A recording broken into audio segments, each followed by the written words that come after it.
It will be a different YouTube URL. Aruna garu, just want to let you know, the link that was there before, that's no more valid. Okay. Okay, just want to let you know. So,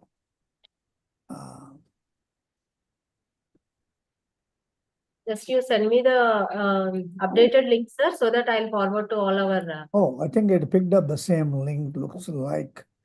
I'm going to remove that. I hope I'm able to tell. Let me remove that share.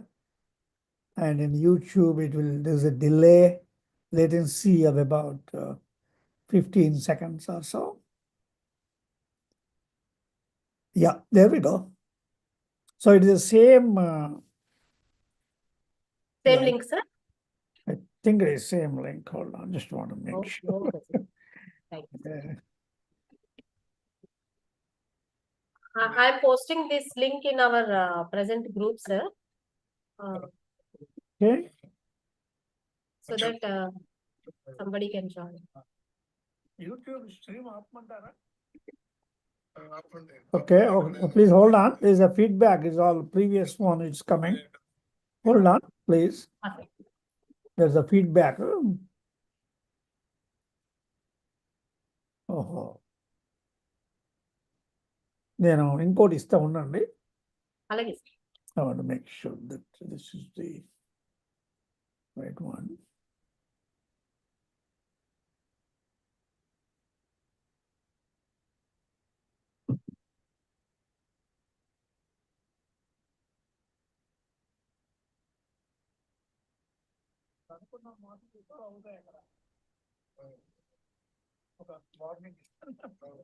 I'm alerting. YouTube stream అవుతుంది.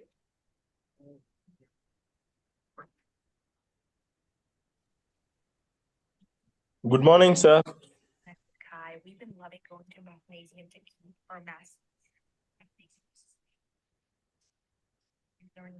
Kai loves the fun games, and I love her improvement in her attitude. I personally have seen a jump in her confidence, and homework time gets a lot easier. Looks like it is coming. Hold on. Can anybody try that with the previous YouTube link? I'll try, sir. Please try and see if it is you're able to see.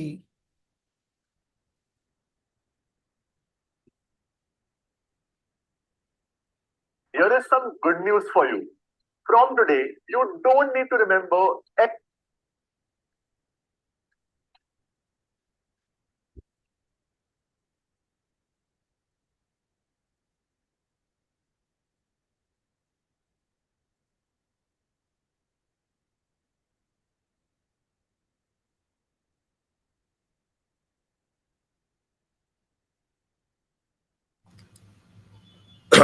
While this is going on, Aruna, why can't you ask everybody to introduce themselves?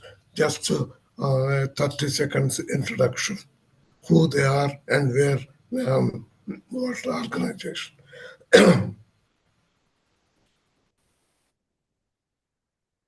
Yes, sir. Is the same link is working?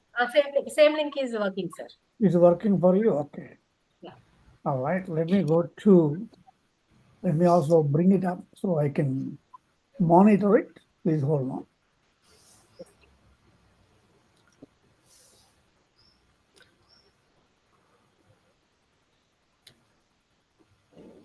And here I could see, along with me, Prakash Rao sir and Srinivas Rao sir, 5 more participants are there. So I request one by one, please introduce, because still 4 more minutes are there for starting our program. So I request one by one, please introduce yourself for a few seconds. Okay, I start because I am the oldest amongst all the people by age, not by this one. My name is Appa Srinivas Rao. I am a retired professor and senior scientist from the United States Department of Defense. And now I'm visiting India. I'm in Hyderabad. Because of the pollution, my whole, you guys can guess that I'm not able to talk much. So this is my introduction. Sir, మీరు చెప్పండి మీ introduction. Yes, good morning all in India, and good afternoon or good night wherever you are, if you are not in India. My name is Prakash Rao Kollaram. I live in US, Richmond, Virginia.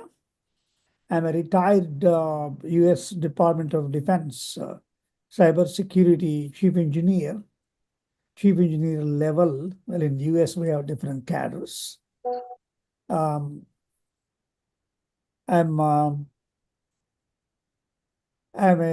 associated with the Sidvi Foundation for a long time, for about I would say about 3-4 years now, maybe more than that. And I'm so much delighted to be part of this. I welcome you all. Thank you. Thank you so much. Good morning, sir. Myself, Vijay Kumar Tumbar, research scholar, working under the guidance of Dr. K.S. Katgi, Karnataka Science College, Dharwad, Karnataka University, Karnataka. Thank you so much, sir.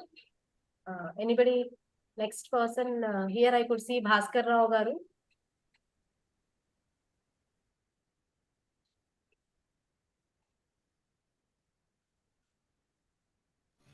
Please, please introduce yourselves, because we have to have our program starting. So next one, anyone. Even Dr. Neetu, ma'am.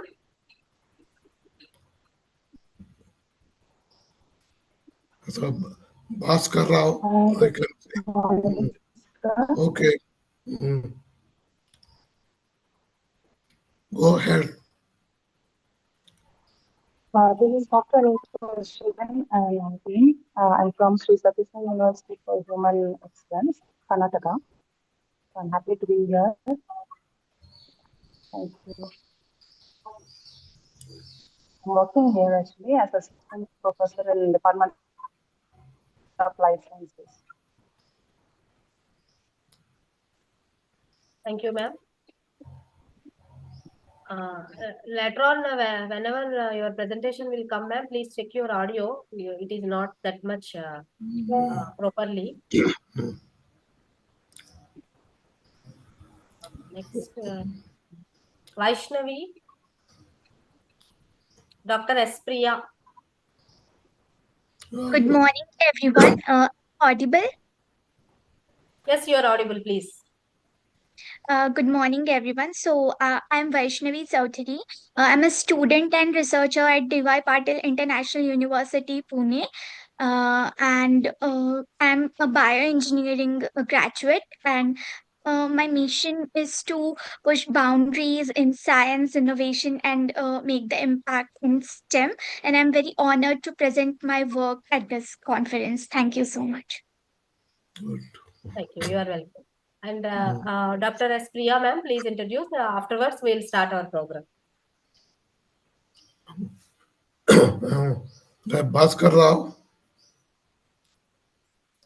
Ma'am, good morning, ma'am. I'm Dr. S. Priya. Ma'am, Yes, can ma'am. you hear me? Yes, ma'am. Yes, ma'am. Please. Ma'am, I'm working as assistant professor in the Department of Plant Biology and Plant Biotechnology at Raj College, Chennai, ma'am. Thank you, ma'am. Thank you so much. And with the permission of both the godfathers of this today's event, as an elderly persons, Professor Appajosla Srinivasarao sir and Professor Prakash Rao Kollaram sir, I'm about to start this program, sir. Thank you so much. Sidvi Foundation and SSRD, Sidvi Society for Research and Development. Both are the organizations are a part of Sidvi Foundation and which has been got registered under ISO, MSME, and the government of Andhra and Telangana itself. And we proudly announce that Sidvi Foundation, in association with GWB, today this event is organizing globally, all countries, and in India also, all states. It is going to be organized in collaboration with IUPAC and Association of Chemistry Teachers. Sidvi Foundation also got one more chance to add a feather by collaborating with these two, so that today Sidvi Foundation is organizing an international symposium on multidisciplinary innovative research 2025, ISMIR 2025. So to this auspicious occasion, I would like to invite our gurus as a chief guest, Professor A. Srinivas Rao sir, Senior Science and Technology Scientist at AVIR Studios, Bethesda, USA. A very warm welcome to you, sir. It's my pleasure to have you in this occasion. Now I wish to welcome one more chief guest and the founding member of upcoming Sidvi Academy, Sahiti Sri Prakash Rao Kollaram sir, Richmond, USA. A very warm welcome to you, sir. I would like to take this opportunity to welcome Dr. Dixon Adams, sir, Educational Innovations in Science and Technology Faculty, Kwame Nkrumah University of Science and Technology, Ghana. A very warm welcome to you, sir. I would like to extend my sincere welcome to Dr. Bir Abhimanyu Kumar, sir, Associate Professor, Environmental Education, DEE, National Institute of Education, NCERT, New Delhi. A very warm welcome to you, sir. And our president, SSRD, Mr. Nagababu Abaraju, sir, Director, Vico Labs Private Limited, Hyderabad. Very warm welcome to you, sir. And the man who is behind to collaborate this event, to organize this event, Dr. Vijayendra Kumar, sir, Vijayendra Singh, sir, National Coordinator, GWB 2025. A very warm welcome to you, sir. I would like to extend my heartfelt welcome to our special invitees and distinguished guest speakers. First of all, Dr. Vikas Kumar sir, Senior Scientist, ICAR, National Institute of Agricultural Economics and Policy Research, PUSA, DPS Mark, New Delhi. Warm welcome to you, sir. Dr. Kaustubh Kumar Shukla, Associate Professor, Department of Electronics and Communication Engineering, Dronacharya Group of Institutions, Greater Noida, Uttar Pradesh.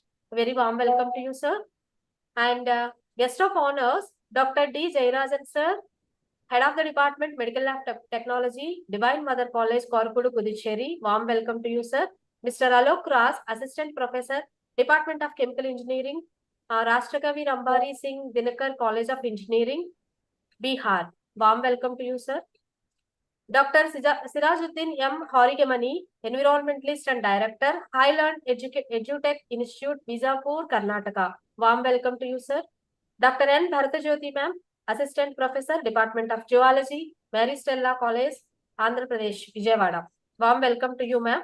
Along with this, I would like to extend my warm welcome to the President, past President, and current President of ACT and IUPAC, the Dr. Brijesh sir, Dr. Ramakrishna sir, and a warm welcome to all of you, sir, to this auspicious occasion. And not last but not least, the participants, presenters, and guests and participants. A very warm welcome to one and all. And now, officially, I would like to say this event is to be started with a prayer song by Prakash Rao Kollaram, sir. Shuklambaradharam Vishnum Shashivarnam Chaturbhujam Prasannavadanam Jayet Sarva Vignopashantaye Agajanana Padmarkam Gajanana Maharnisham Anekadam Tam Bhaktanam Ekadantamupa Smahe Saraswati Namastubhyam Varade Kamarupinim Vidyarambham Karishyami Siddhir Bhavatu Me सदा सदाशिवसमारम्भां व्यासशङ्करमध्यमाम् अस्मदाचार्य पर्यन्तां वन्दे गुरुपरम्पराम्. Thank you. Thank you, sir. Thank you so much, sir.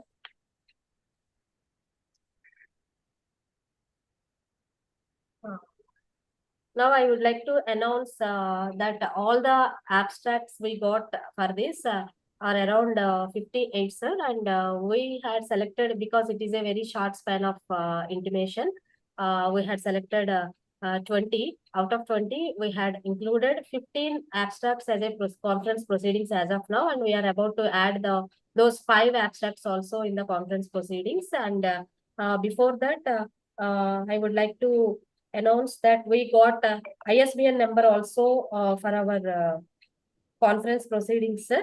And very soon we are about to make it as a conference proceedings soft copy, e-copy, and we are going to publish with ISBN number, sir. Thank you so much for giving me such a wonderful opportunity. And this publishing partner will be Sidvi Publication House. And after this conference, after this symposium, those who are interested to publish their papers, IJSCM, one more part of our Sidvi Foundation, International Journal of Science, Engineering, Arts and Management, is ready to publish their papers under that journal. Thank you so much for giving me such a wonderful opportunity. Now, I would like to invite Sahiti Sri Prakash Rao Kollaram sir to give away the welcoming speech to address the gatherings. Thank you, sir. Thank you so much, Dr. Aruna Kumari Aru. I welcome all to this conference. This conference is a very, very special one. Especially this is recognizing women. And this is an international event in all countries. There are so many organizations throughout the world, in the United States, UK, and many other countries, working towards promoting women in the science area. I would extend that to STEM area, that is science, technology, engineering, and mathematics. In all these areas, there is an underrepresentation of women for various reasons. Now, the audience here in this conference, I don't know how many of you are women, because I can't see, because there are so many videos are off. But I'm sure there are many who are currently in this conference, as well as those who will be watching the video on YouTube later on.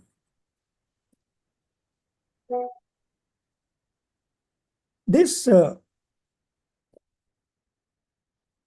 place, that is the platform that we have, that Sidvi Foundation, SSRD, has established, is an excellent resource for people, especially women, to assemble in one place and share the ideas and grow together with synergy. Synergy is when you have 1 + 1 is not 2. It is 3, 4, sometimes 100. Historically, women, as we know, not only in India, in every part of the world, including United States, they never had proper encouragement or promotion to get educated. In India, as we know how it is there, women were not encouraged to go to school. So that's the history. Same thing in the United States too. Women didn't go to school for a long time. But subsequently, there were a lot of movements where there were girls' schools in India. When I was growing up in India in 60s, in my native place, Mantini, in Telangana state, we didn't have any separate school for high school for girls. We didn't have it. Subsequently, they opened a high school, JP Jilla Parishad Girls High School. They opened it. It took a long time. Then there was no separate college for women. They opened a women's college also. And then the co-education came into existence in many colleges and universities in India. And by the way, in the US also, so many people, they were not motivated to send their girls to colleges, but the boys are there. So we still have in the US women's colleges here. Women's colleges, only women. Starting from that time, today, we made a lot of progress, as you all can see. We see so many professors, so many doctors, so many engineers, lawyers, people in all walks of professions. We have women. However, women are still underrepresented. I'll share with you one screen where there are statistics here.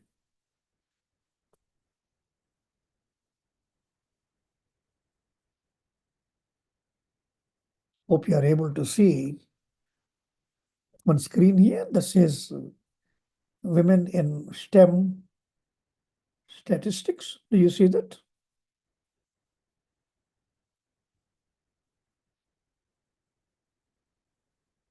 Can you all see that?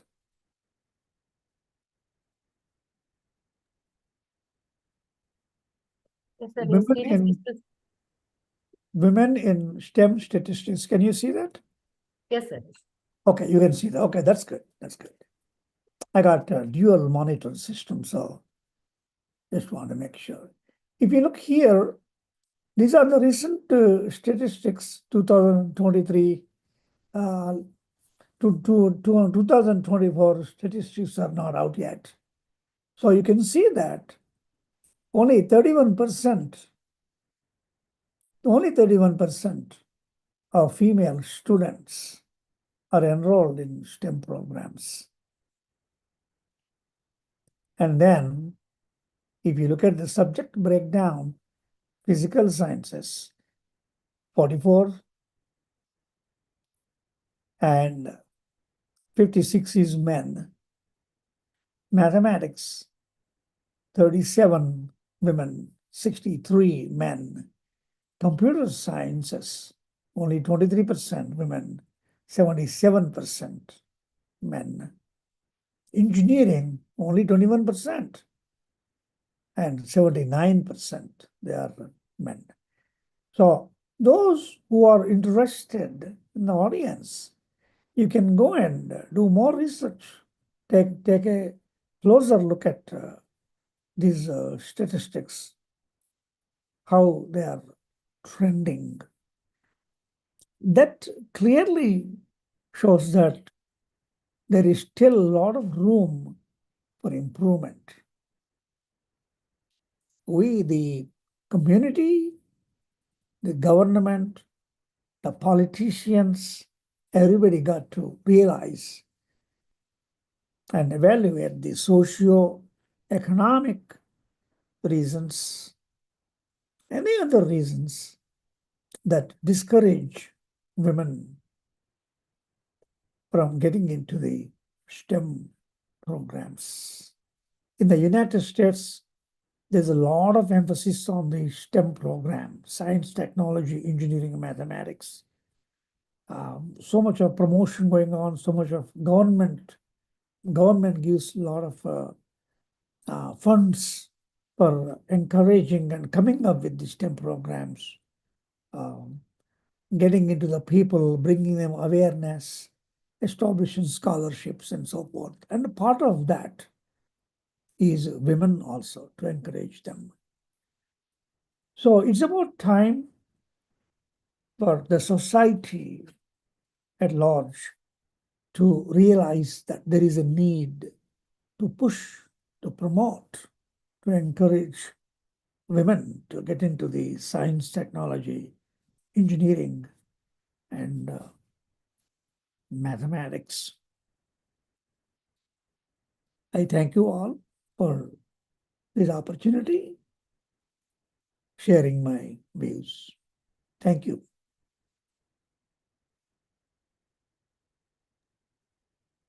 Thank you so much, sir, for your wonderful insights into this auspicious occasion and a wonderful introduction also. Thank you so much, sir. Anybody wish to interact yourself to the gathering, it is welcome, because we have 5 more minutes time to start our distinguished speech by Professor Appajosana Srinivasarao, sir. Anybody wish to interact yourself to the gathering, it is welcome.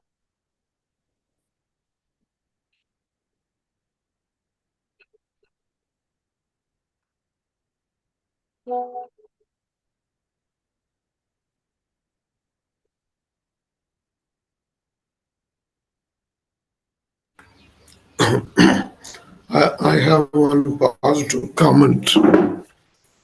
It is really a good presentation, showing the statistic of the women role and important in the STEM, which actually I'm going to talk next. So it became like more like an introduction to me without doing any effort on that one. It's really, really good statistical data they have given. And in fact, in the audience, if you are there, he has done a lot of work in these sorts of efforts. Please ask him. So before I start the next program. Thank you.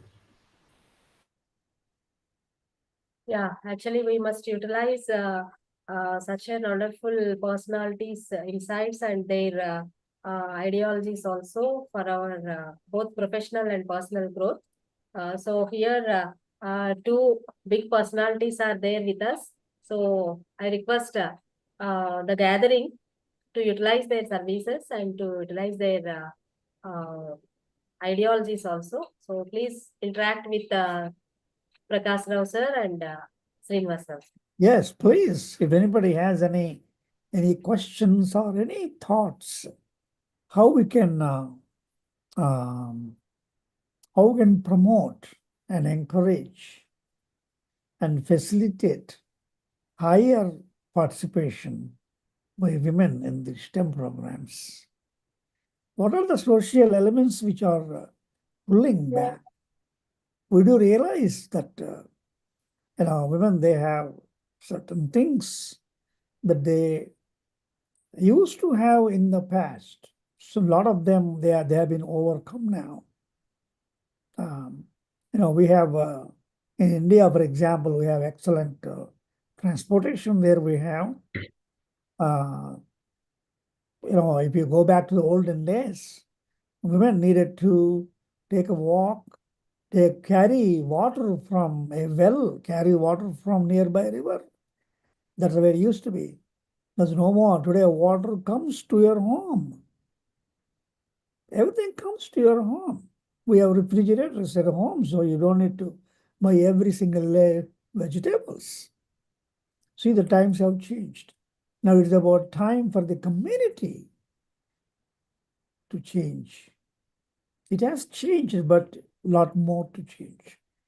So in that perspective, if anybody has any thoughts or if anything that Sidvi Foundation can do to make a representation.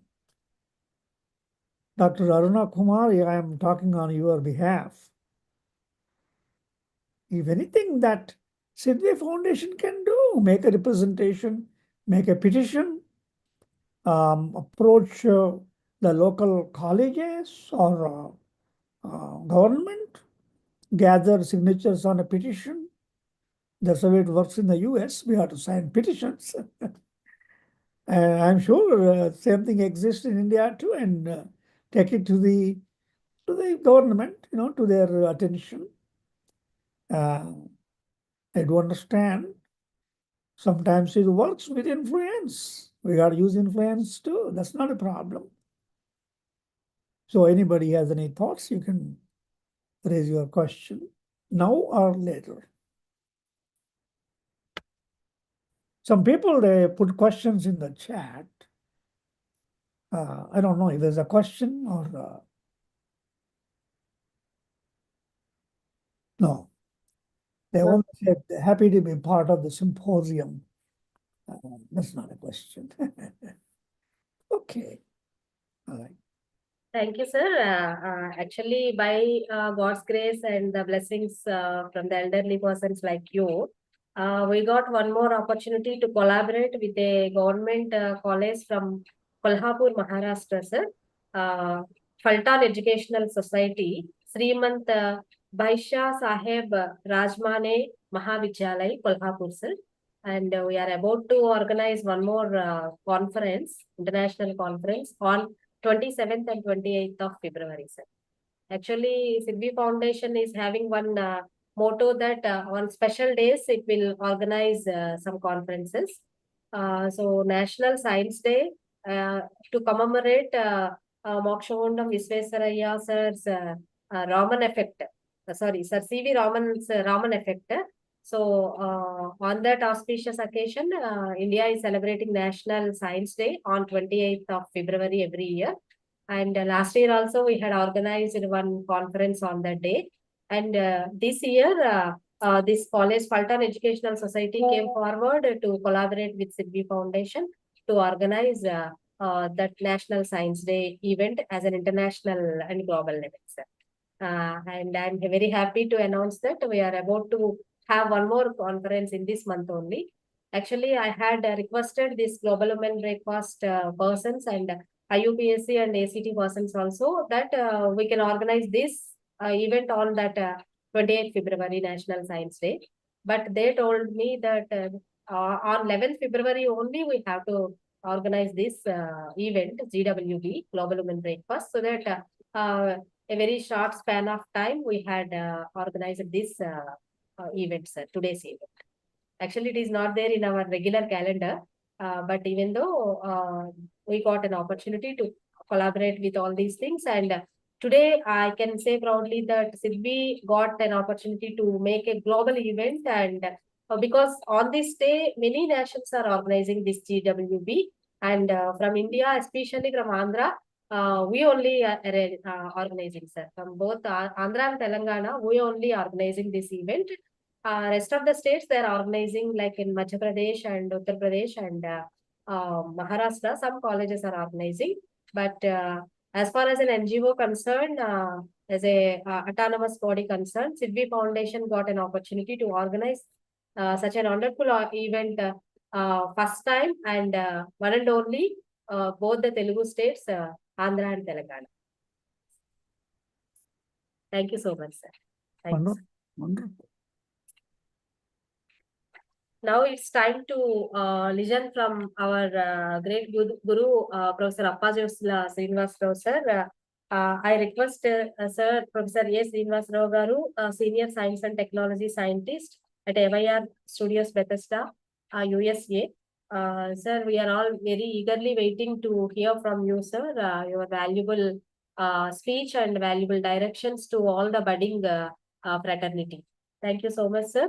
Over to you, sir, and I'm sharing the screen to present your presentations.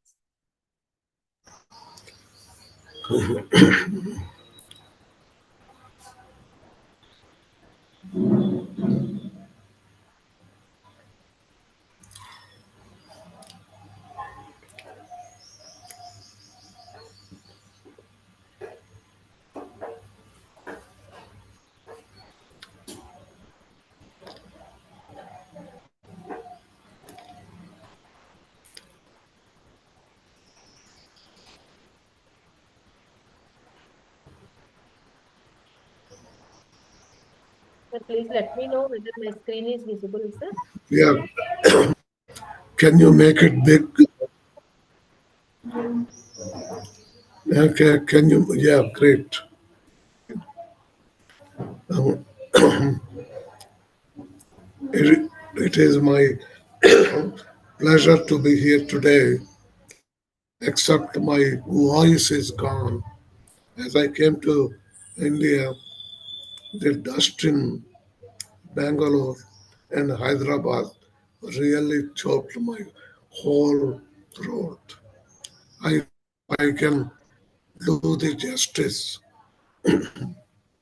The topic I chose today is science, engineering, technology, and medicine STEM. It is really a great emphasis right now in the United States. As my predecessor, Professor Prakash Kularam, has mentioned, this is originally meant the STEM program to encourage women, the girls in the colleges, to go into the STEM, science, engineering, technology, and medicine. But it is right now expanded to everybody. Well, it is unfortunate. I have to sometimes my talking will be towards like American audience. And if I offend any Indian counterparts, please forgive me. In America, this so-called I bonanza is all done by Indians because no American gets into that. They have their valid reason because it is a path, job, job path without any fixed directions or fixed objectives. Well, I just want to carry the message. Even in the Indian community, don't fall in the bliss of making money, but think about other progressive research areas which are good for the country. Next slide, please. Next slide.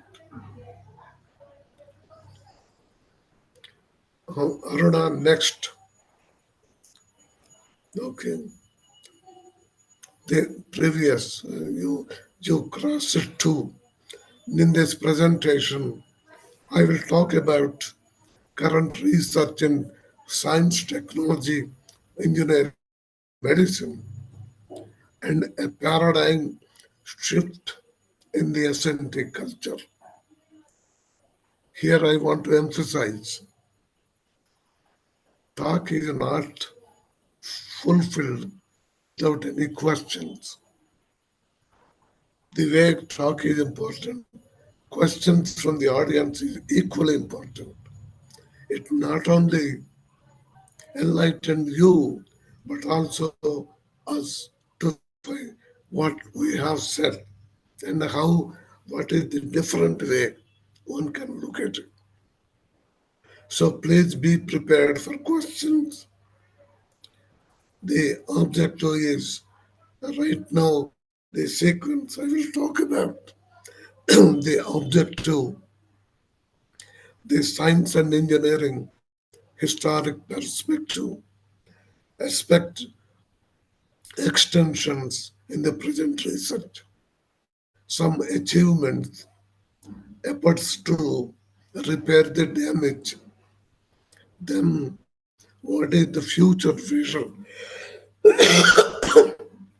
of various organizations, including the government. Will summarize. Next, please. The next introduction. It is what for we need STEM. STEM in general, in a bird's view, is to better the human life. When I say that one, there are different categories.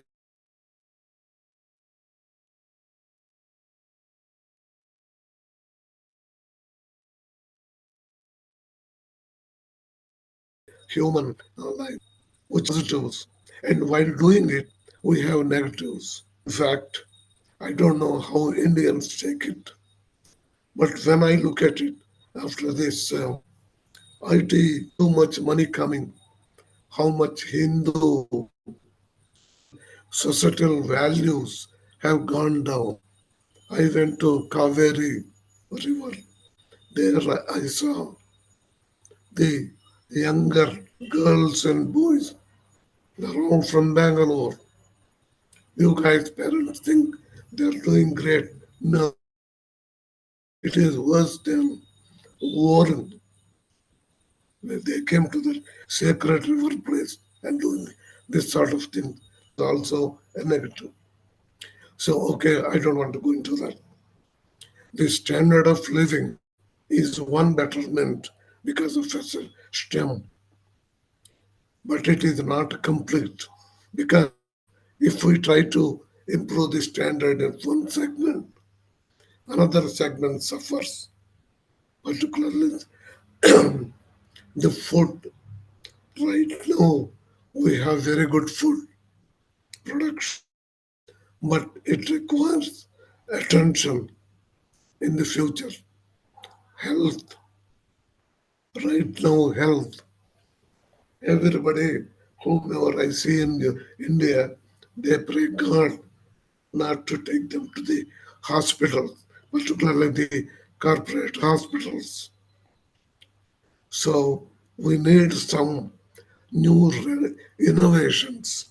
That means we don't have to go to the expensive places and get it done. Next one is energy. In the energy sector, because of your Ukraine war, you guys don't have problem with the gas, but it requires new innovative methods. The last one, not the least, is the transport. It requires improvement, reducing the pollution.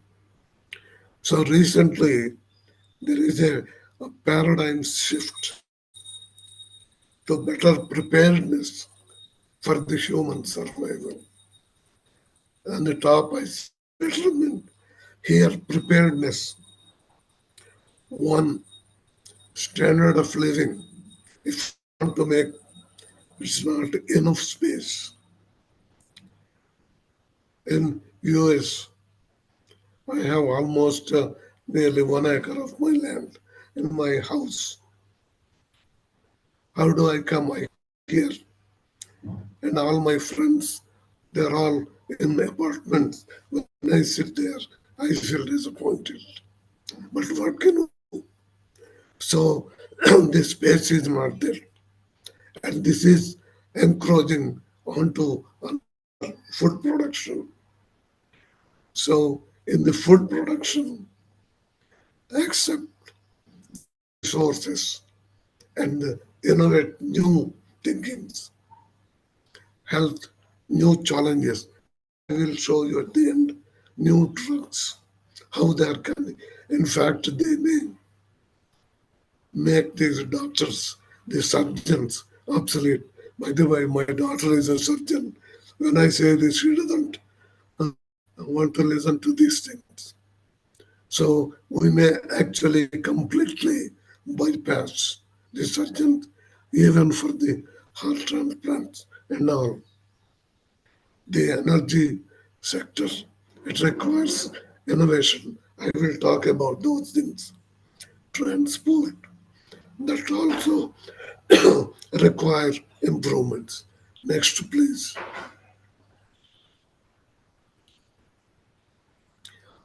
Older tradition and wisdom or culture.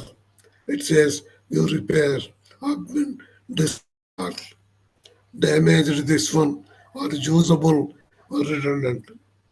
So if I do that one, there is a lot of wastage of human resources. In US, if we have some almost, if we use sofa for 3 4 years, we just throw it away and buy another one. This is basically absolute wastage of human resource values.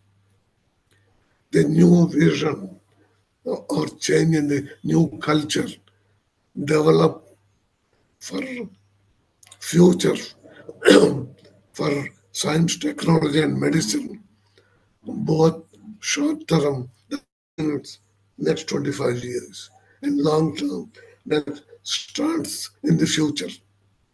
So thereby we can improve this or at least maintain a good standard of living, good good health with energy needs, no power cutting like this, and very efficient transport. Next, please. The better preparedness for human survival, for standard of living, not even of space. There is the alternate recipe is we have huge sea and space. Space means not on the ground, but space. So we have to those things. Food, accept the resources. Land is shrinking. So agriculture develop with the vertical integration. That means you don't really need soil and convert to deserts for agricultural innovation.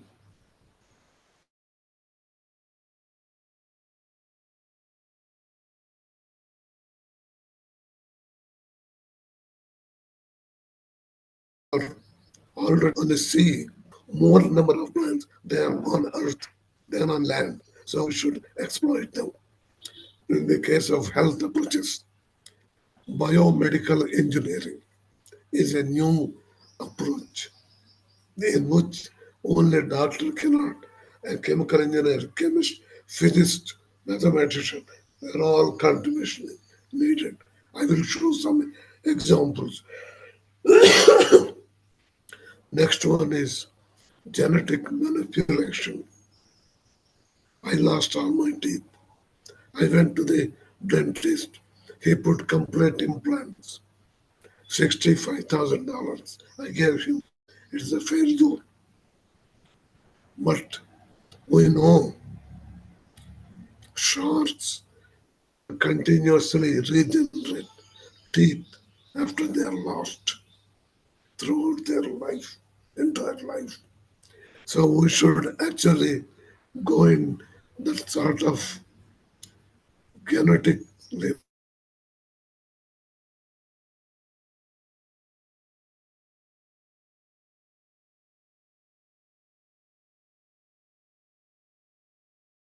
our genetic structure so that throw them back. In case of energy, the main challenge is wireless transmission. In my childhood, when I see at the railway station incoming, we can see smoke, then train, all those things. It's a fantastic memory. As you go and stand, look at them, nothing but a whole series of poles, two poles. If we can do transmit power like radio waves, like the way I'm making presentation, and you guys are watching, it will be a fantastic opportunity, saves resources, improves the effectiveness. In fact, there are people who showed that it is possible that wireless transmission of electricity, that is a great source for research opportunities. Another thing, photon and electric transmission and reverse. This is, you have seen in the science fiction movie. I am here. I don't have to be here. I'll just be teletransported to Visakhapatnam to Sidvi and join the meeting. So similarly, you can, and in the evening, go back. So that is the sort of thing. Right now, some success in teletransport of small objects.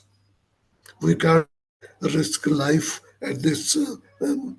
It is a future challenge. In case of transport, there are a lot of propulsions.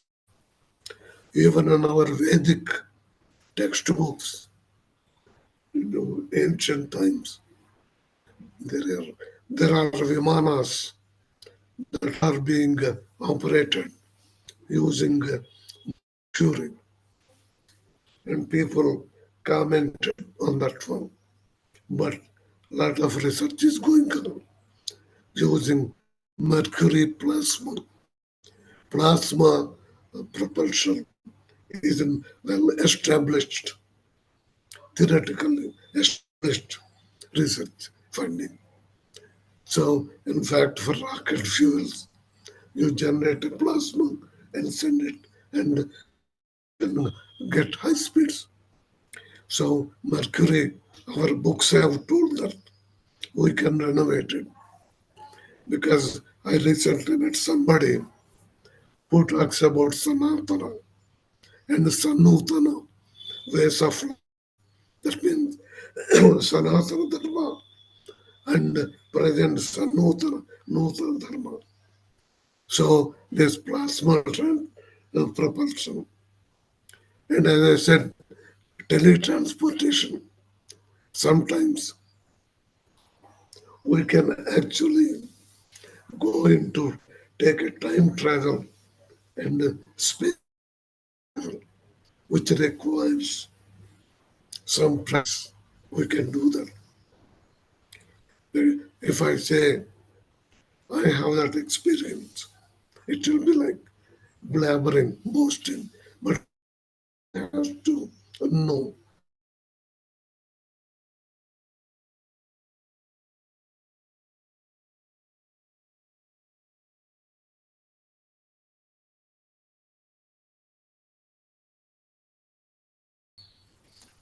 Aruna,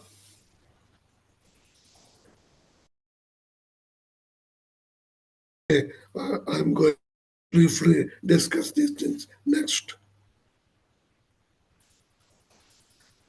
Okay, standard flow, not enough space to aim both sea and space.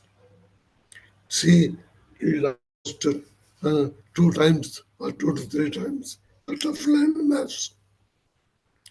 The seafloor creature living in seafloor is not new. space colonization culture.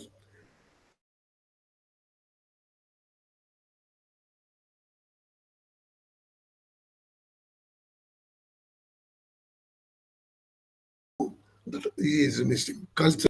It is one of the things you guys can do tomorrow. With the STEM, say, well, our generation is over. It is your time. In fact, we are right now. Even when I say I don't want any more, people will call me. If there is, let's say, if there is a sudden hitting for a minute, the brain will wobble. We are trying to do a mathematical model by simulating. That is modeling is one of my activities. People are asking. I said I can't do right now. Don't bother me, but they do bother. So it is one of the areas you can scan. So if you do this one, it will be implemented after 25 years.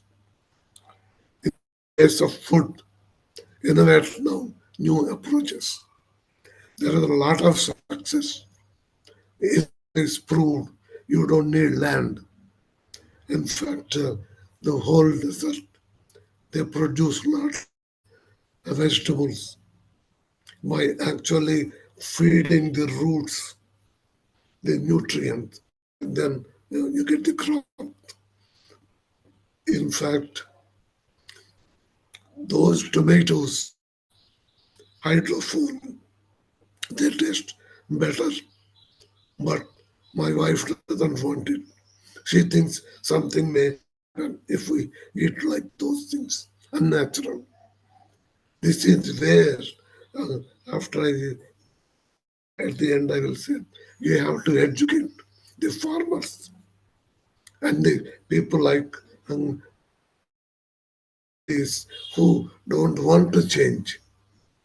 We have no other alternative. And the Japanese ones who actually develop techniques and successfully on the seabed farming, they form, and there are a lot of men they can get from the seafood farming and also for eating. Except for me, I don't know in future they may do that. Except a little bit of fishy smell. They taste good. Well, being being a Brahmin, fish, even think of it, I hesitate a bit. But as far as the edibility, strength, and the nourishment wise, it is really good. So that is what we have to explore. In fact, about 10 years back, they used to say India, huge coastline. They are the last numbers who use sea food for consumption. That means, although we eat fish, we are in at the bottom of using seafood. So another thing is create an underwater enclosure, create artificial light, photosynthesis, and we can grow a lot of things. And in space, we can grow a lot of things. In fact, under a STEM science project, my daughters, they did that chemical waste properly used can benefit, can improve about 5 to 10% plant growth. So that is one of the things. Next, please. This is for human survival. How to improve the longevity of life. I used to teach for medical people, biomedical engineering. At the end, I tell a little bit of philosophy. Human body, you can treat like a machine, and then we can keep on changing. By doing it, we can improve the longevity up to 300 years, infinity. Keep on back 20, and so active back, please. Okay. Oh, no, not this one. Next. Next. 1 second, sir. It is automatically rolled Next. up. Is it okay, sir? Oh, I see. Okay, okay. All right. Previous.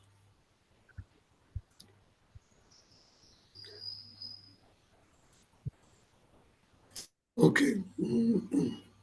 Okay, human longevity. Completely we can change it. And the problem with that one is the body rejects because I have to stay on my time. So I accepted some of things. So there is another way. Genetic manipulation. It is wonderful. In Britain, I have seen cases. They grew the chest, all those things. But let us say a small miscommunication in DNA. You may grow eye in the fingers. Then what do we do? Is it true? Is it possible? If we believe our traditions, there are proofs. Our Rishi, it so happened, I belong to his genealogy. Bhrigu Maharshi. Bhrigu had eye in his foot. He didn't want to see Angirasa, the son of Guru. Uh, So he wanted to see him through his foot. So he created eye in his foot. So these are the sort of things. In our knowledge, it is there. So genetic manipulation can do that. These genetic mistakes, you can have people with 3 eyes, more limbs. People have more breasts like animals. So that danger is there. So I represented both danger and rejection. So these are all the things. You guys, younger people, opt for research in these areas. Yes, you may make less money. I read sometimes, one more package is given. It really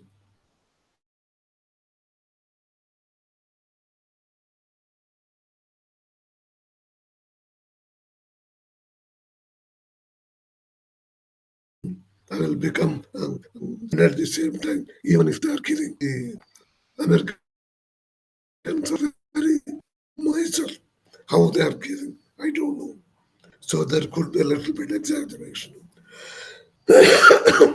Next, please. Okay, here there is an example why we need for medicine so many people. If there is a bone breaking, the doctor says we have to put screws. So he put 2 screws, middle finger. They all look white. The doctor doesn't know what they are. The nurse doesn't know what they are. It so happened one screw is made up of chromium coating. Chromium also white. Another one is only stainless white. So they put it in. But what happened? Blood is there around. Blood has salt. In a salt solution, 2 dissimilar metals form a battery, electric battery. So what is happening is continuously chromium is losing, iron is gaining. So you can see on the bottom, finally one has gone, another one became very small. So because of this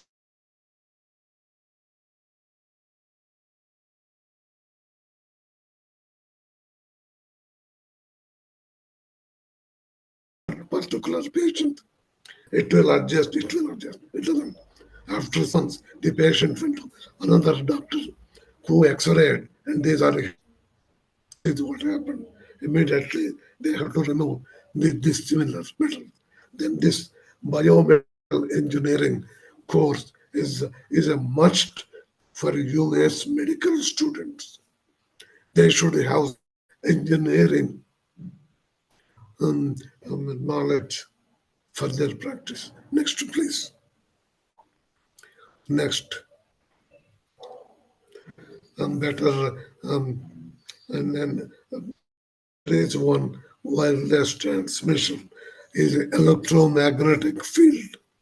There is one guy who demonstrated about in 60s. I just forgot his name. He's a famous guy. In fact, now they sell, if you touch the bulb, it will be showing arc. And I keep it because of my time. Next, please. Next. Next. Next. Okay, future transportation. They are making small helicopters. So we are now going to grow.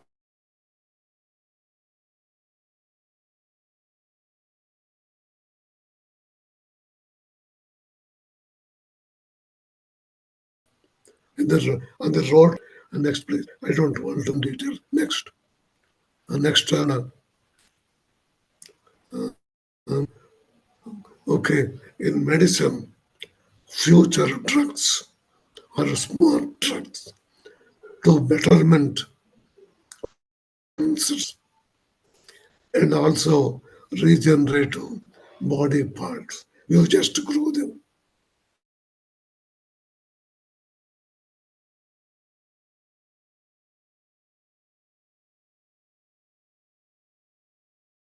An example is skin. In a petri dish, in the sugar solution, it will keep on growing the artificial skin. The skin is same as host, so easily they can put it. So that is this sort of thing. Artificial, I mean, each one I'm talking itself is a big lecture because I have not told what I contributed. So in almost all, I have done a lot of research.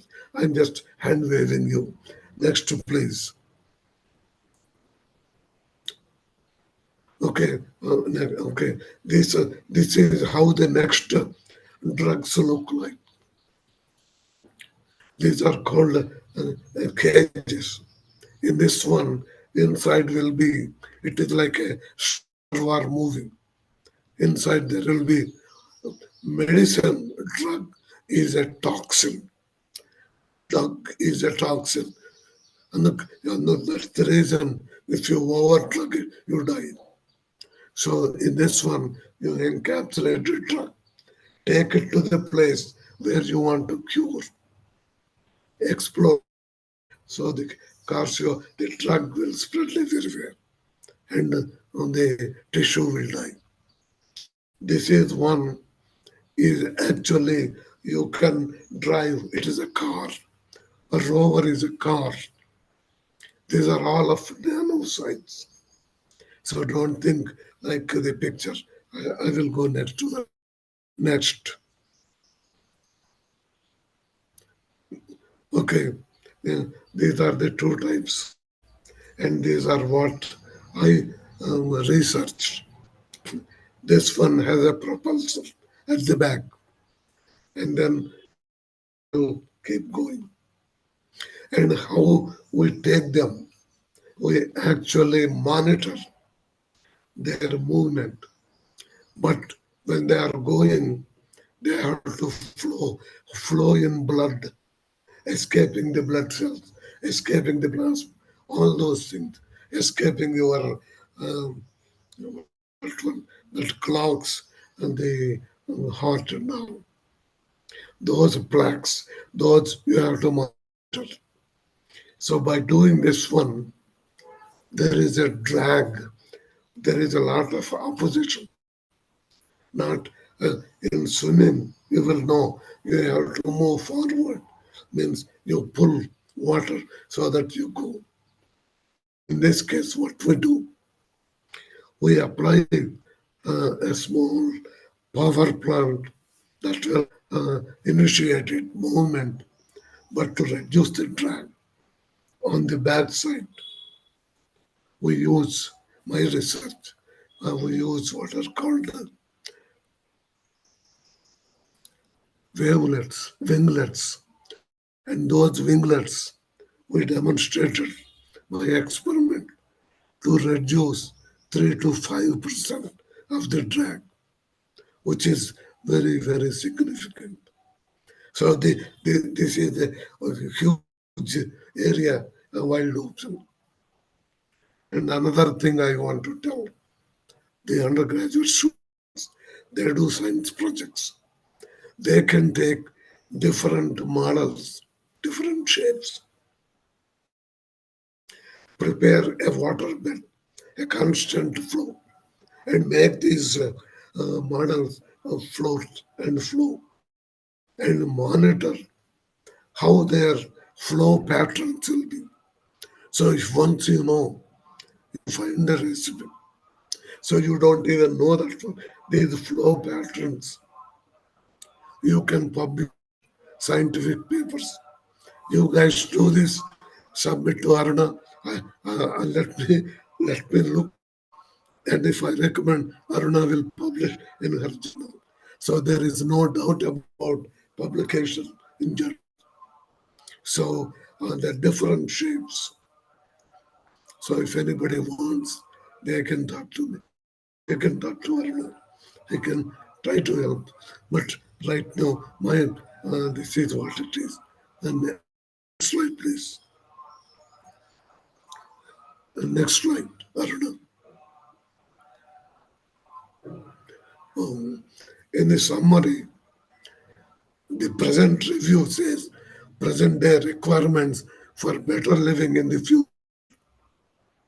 The challenges in space, food, energy, and transport, and medicine. So the governmental leadership, a proper vision and commitment now. In fact, in India, I can say if you write a decent proposal, government of India is ready to give tons of money for the PIs I'm talking. It should make a sense, a reasonable direction, and ensuring success. Of course, in research, nobody will give success. But unfortunately, there is a nasty disease in this country.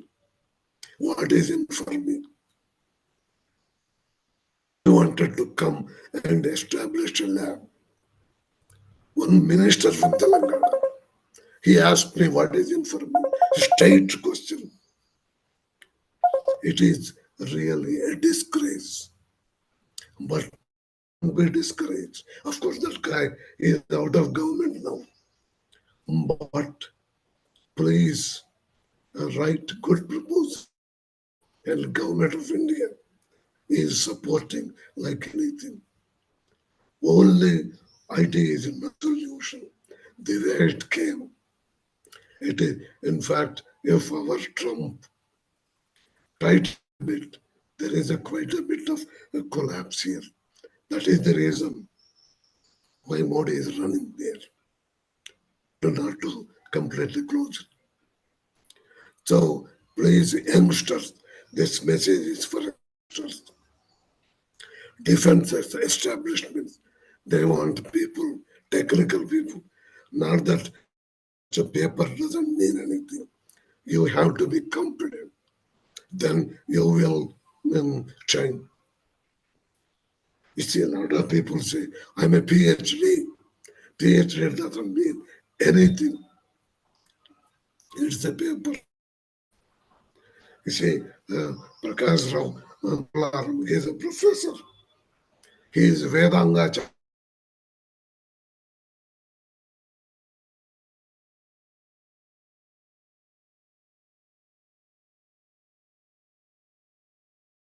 He contributed significantly in writing.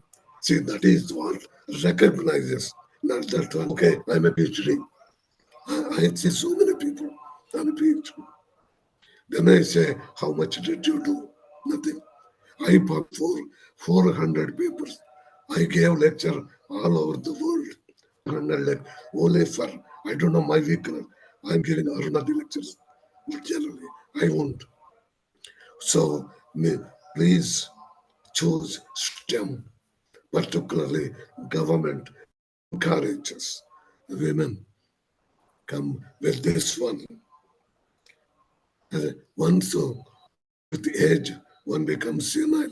Maybe I'm senile. I don't know. I want you all best luck and be part of making for your children's children, a better life in India. Thank you very much. And without questions, I'm not happy. So you guys ask good questions.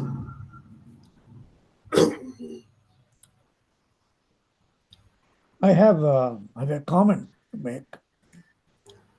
This is truly a wonderful. You have to speak it. Yeah, you know you have to speak a bit loud. I can't hear. So yeah, you know like right. This is truly a wonderful presentation, and it's really great. Youngsters, mainly what they focus is on betterment of human life. The positive things everybody wants to work on. Something better, how to improve the quality of life. All the positive things. But the reality, we just came across only a few years ago, that was COVID-19. Millions and millions of people terrorized our lives, disrupted our way of living, and caused a lot of panic. Nobody anywhere on the planet lived in happiness. So actually here, Dr. Appa Joshua, what you have presented here, better preparedness for human survival.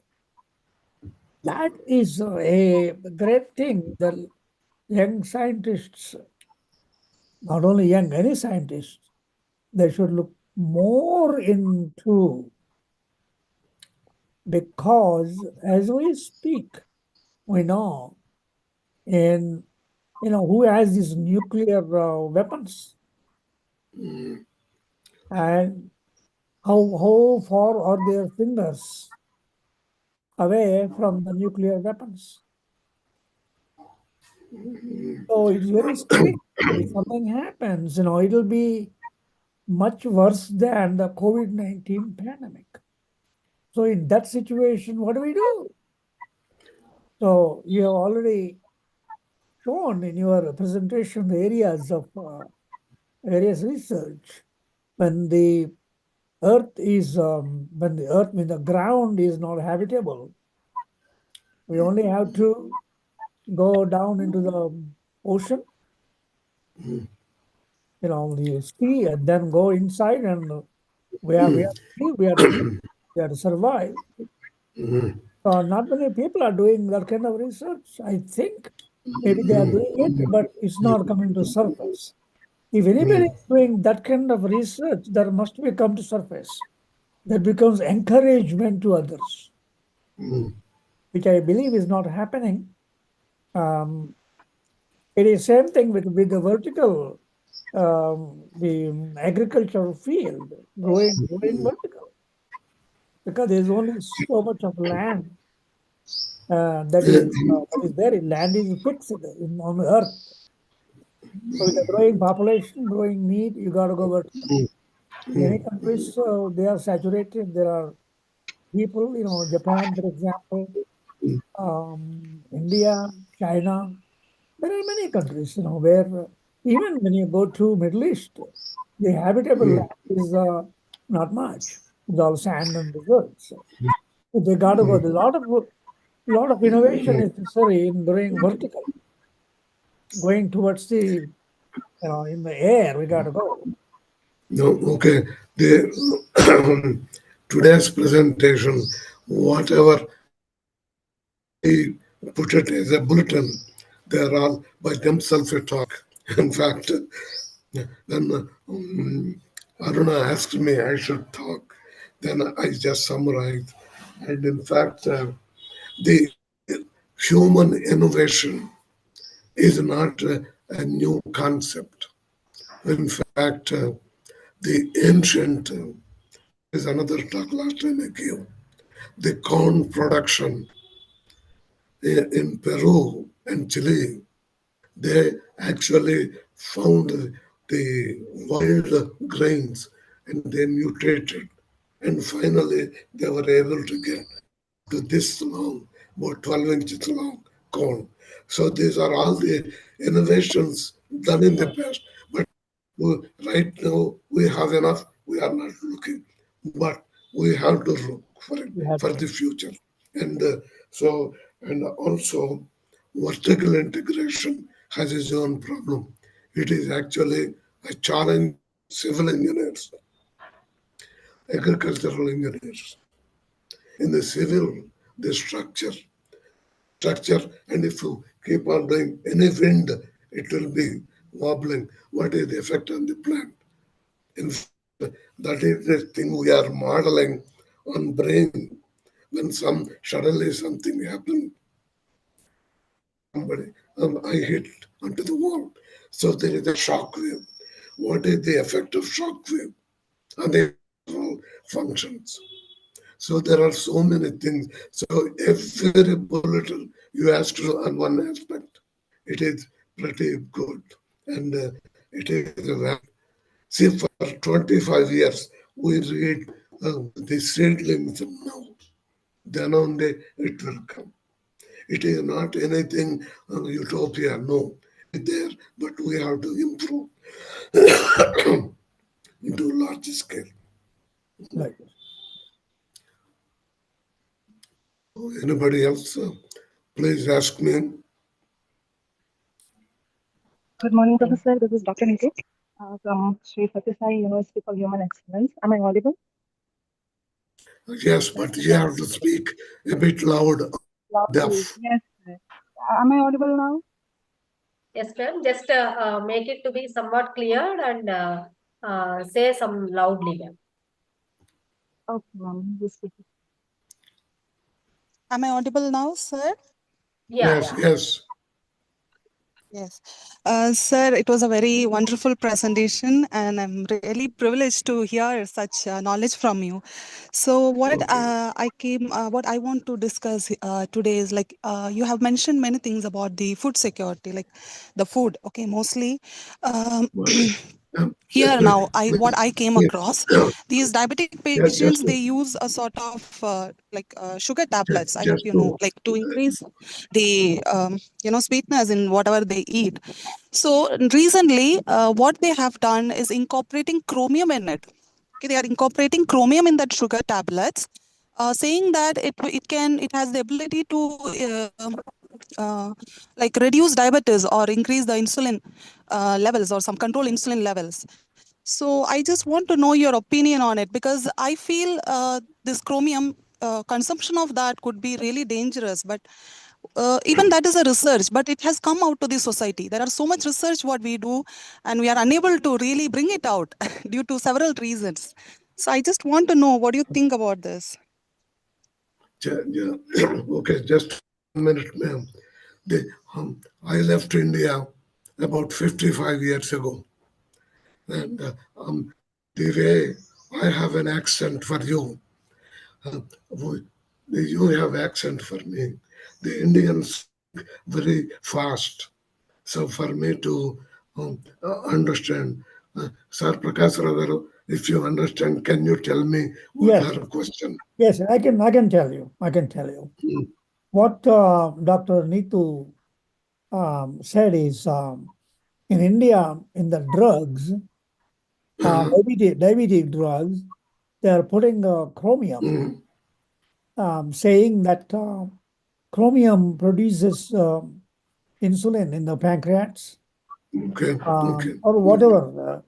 Maybe make the body less resistant to whatever. They are saying it. So her question is it legit? How valid it is? I understood. Neetu, Right, Dr. Neetu? your question is very, very true and important. I wish I had the flight. The thing Sir, is, excuse me. Sir, excuse me. This is Chinnaro Amanda from Getam University, research scholar. Sir, our India right now not using to any chromium for sugar tablets, sir. I am also pharmaceutical industry. I am working in as a process safety. That's why a lot of sugar tablets manufactured here. Any tablets chromium content or chromium molecules is not using to chromium tablets. okay. Sir, but it is marketed a lot, sir. You can just No, now but you can go to any shop and see it. It is marketed. People will buy no, it. but Take Chinnara yes. sir, please. Actually, ma'am asked one question to the speaker, and let speaker clear that ma'am's doubt. Then you can ask, sir. Okay, sir. Okay, yeah, that is good, because two people, I get confused because I really cannot hear That's fine. properly. Okay, Nitu's question is very, very valid. And I am sometimes, to answer a question, another question is an answer. This is how Buddhist philosophy tells. And you go and meet a woman and say, oh, where you do, how much is this your salary? Then the answer is, oh, don't you like it? So it is a question to another question. So like that one, Netu's question I'm telling. In medicine, we have no other alternatives. All drugs, any drug you take is a toxin. Because if you should attend if I give talk on drug delivery systems. See, okay, you are talking only insulin. Next for the angioplasty. You know angioplasty, that is for the blockage of the heart. They use what is called nitinol, nickel titanium alloy. Nickel is a toxin to the body, to the tissue. Too much nickel, you die. But do you have an option? No. So when you go to the doctor, when they do angioplasty and put this nitinol in the body, they will say the release is so small, the release of nickel ion is so small, for at least 10 years. It will not, there is a graph actually. You can say drug efficacy and then a safety margin. You will not reach. So the patient goes and say, okay, that is fine. 10 years I live, that is fine. So in the same way, I take insulin quite a bit. This chromium tolerance is within my limit. And also, as long as your kidneys are doing good. It should not infer. Because the moment body thinks that the chromium is excess and coming in, it shunts to the urine, and then it gets out. I mean, I'm not a doctor. This is what my understanding when I teach this course, biomedical engineering on drugs is a big topic. We discuss those things. You are really wonderful in asking this question. This is excellent and bravo. Anybody? Thank you, Professor. Thank you so much. I'm not sure if I'm audible because here also we have network issues. But what my concern is it really necessary? Because it is being marketed, people are buying it. So such research and such things are granted and allowed. But when many researchers, which is of value, is stalled. So I just wanted to convey this concern. I hope globally all are listening. So thank you so You much, are only Professor. Thank you are only concerned in insulin. There are a lot of other drugs. Maybe that is what you. Chennarao is Yes, saying. A lot of drugs have same sort of concern, but you have no yes, other sir. alternative. Yes, sir. Thank So you if so you much, have Professor. choice, God bless you. okay. Anybody Thank you, else? ma'am. Thank you, ma'am. Chinnara, sir, do you have any interaction with the sir? No, no, madam. Thank you. It's a clear explanation is given to sir. It's okay. Yes, thank you so much. And anybody else who wish to interact with Srinivas Rao, sir?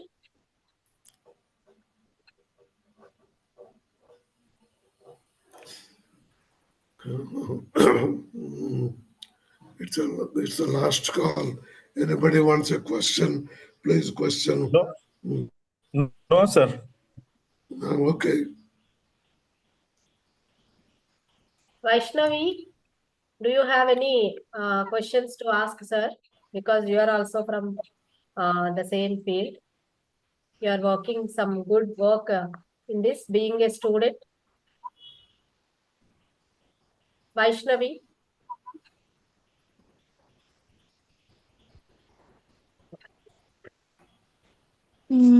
Hello, ma'am. It was great hearing from you, sir. You have done a great research. As of now, I have learned a lot of new things from your presentation. But yeah, it was great hearing from you. Thank you so much, sir.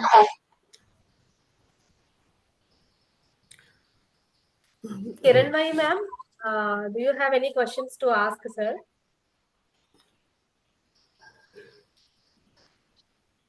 Manisha, ma'am? This is only opportunity you guys have to utilize. Yes.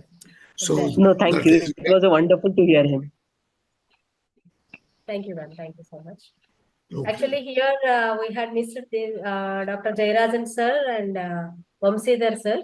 Because of their busy schedule, they are unable to join with us. If they are in this meeting, sir, they could able to have many more things from your talk, and they could have some questionnaire also, because sir, Jayarajan sir belongs to medical lab technology, and sir is a pathologist, and he is from doctor's stream, medicine stream. And I thought Chinnarao Garu is from pharmaceutical background. And some more also Pradyumna sir. I think Pradyumna sir had joined. He is also from pharmaceutical side. Sir, do you have any questions to ask, sir? I request Pradyumna Garu.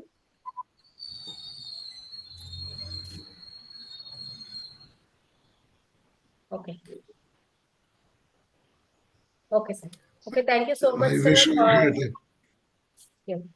Thank you, sir. Thank you so much for your wonderful insights and thoughts, provoking thoughts towards this STEM. And you had enlightened this gathering, which is very apt and suitable to the today's event. Thank you so much, sir. Thanks a lot. Okay. Now it's time for our technical session 1. So I request all of you to please be ready with your presentations as stipulated and as given in the program schedule. And there may be 1 or 2 changes, slight modifications or changes are there in terms of presentations, but not a bigger one. To this auspicious occasion, the team Sidvi decided the chairperson for this technical session 1 is Dr. D. Jayarajan sir, head of the Department of Medical Lab Technology, Divine Mother College, Korukudu, Puducherry, and co-chairperson Mr. Alok Ras, Assistant Professor, Department of Chemical Engineering from Bihar. Thank you so much, sir, for joining with us on this auspicious occasion and for giving your inputs to make this technical session 1 and to scrutiny the papers for this technical session 1. And before going to this session 1, I would like to invite Dr. Vikas Kumar sir also. Vikas Kumar sir had joined. Sir already told me that he is some other out of station and some other important meeting. Even though he joined with us, sir, please address the gathering for a 1 or 2 seconds. Vikas Kumar sir.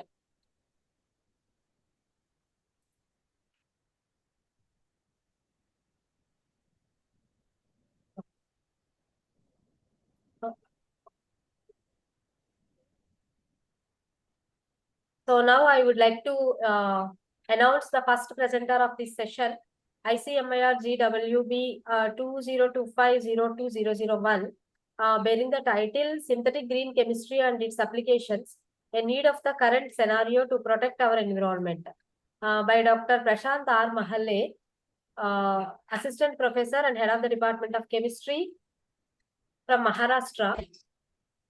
Sir had requested me that he had some other meeting at this time, so he could join later and he will present his presentation later. Meanwhile, one of the participant he had requested to present in this time. Sir, are you there in the meeting? I think Pradyumna.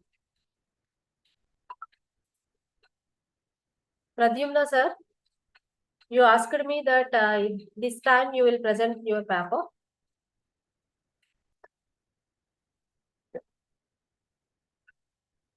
Or any other presenters who had not included in this program schedule? They had Yes, ma'am. I am in the presentation. Yeah, Pradyumna is there. Yes, Pradyumna is there. Yes. Yes, ma'am. I am in the presentation. Ma'am, my voice is audible, ma'am. Yes, sir. Your voice is audible. You please Hello. share your screen. And... Yes, Okay, sir. Your okay, voice is audible. Please okay, ma'am. take your screen. Yeah.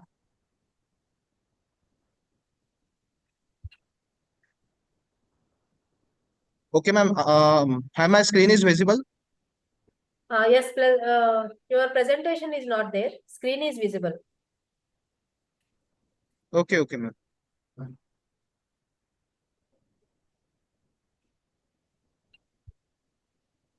Yes, ma'am. Now it is visible, ma'am. Sir, your presentation has Hello. not yet opened. Your presentation has not yet opened, sir. Your screen is visible.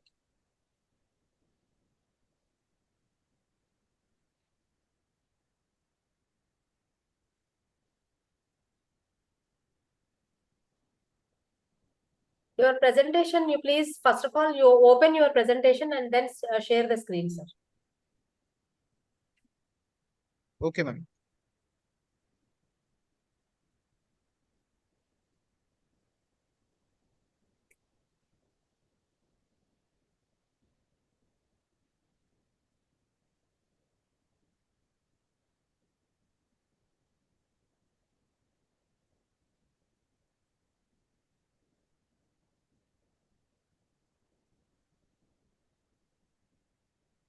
Ma'am, now is it visible?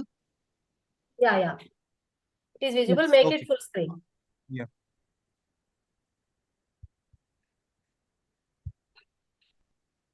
Okay. very warm good morning to all. Myself, Pradyumna Keche. I am working as an assistant professor at PR Kotte Patil College of Pharmacy, Amravati. Today, I am going to present my one of my work, which is on the green synthesis and characterization of nifedipine-loaded polymeric nanoparticles by using natural stabilizer. So, we all know that the fundamental component of the nanotechnology are the nanoparticles, and they are a very new thing and a running topic in the pharmacy field. As we all know that ifidipine is a calcium channel blocking agent. It is used in the treatment of hypertension and like some other disorders such as angina pectoris, and it belongs to BCS class 2. It has the it has low solubility and high permeability, and it also has the low bioavailability. So we are going to design the nanoparticles of nifedipine by using the natural stabilizer as the synthetic stabilizers and have some serious side effect such as it causes the damaging of the DNA or damaging of the some other genetic material. So we are going to use the natural stabilizer, which is a natural honey.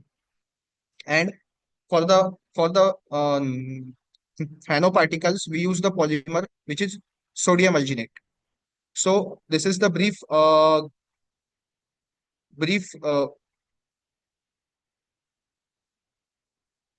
abstract of my paper, as we use the inotropic gelation method for the preparation of nanoparticles, and we use the natural stabilizer.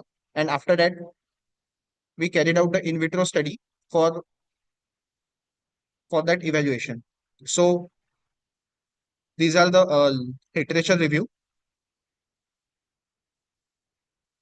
So what are the objectives of this paper? To formulate the polymeric nanoparticle to improve the solubility of the drug, to prepare the drug-loaded polymeric nanoparticles by the green synthesis method or by using the natural stabilizer, or to use or to reduce the repeated dose of administration of the nifedipine, or to analyze the effect of natural stabilizer. So these are the some objectives of my work.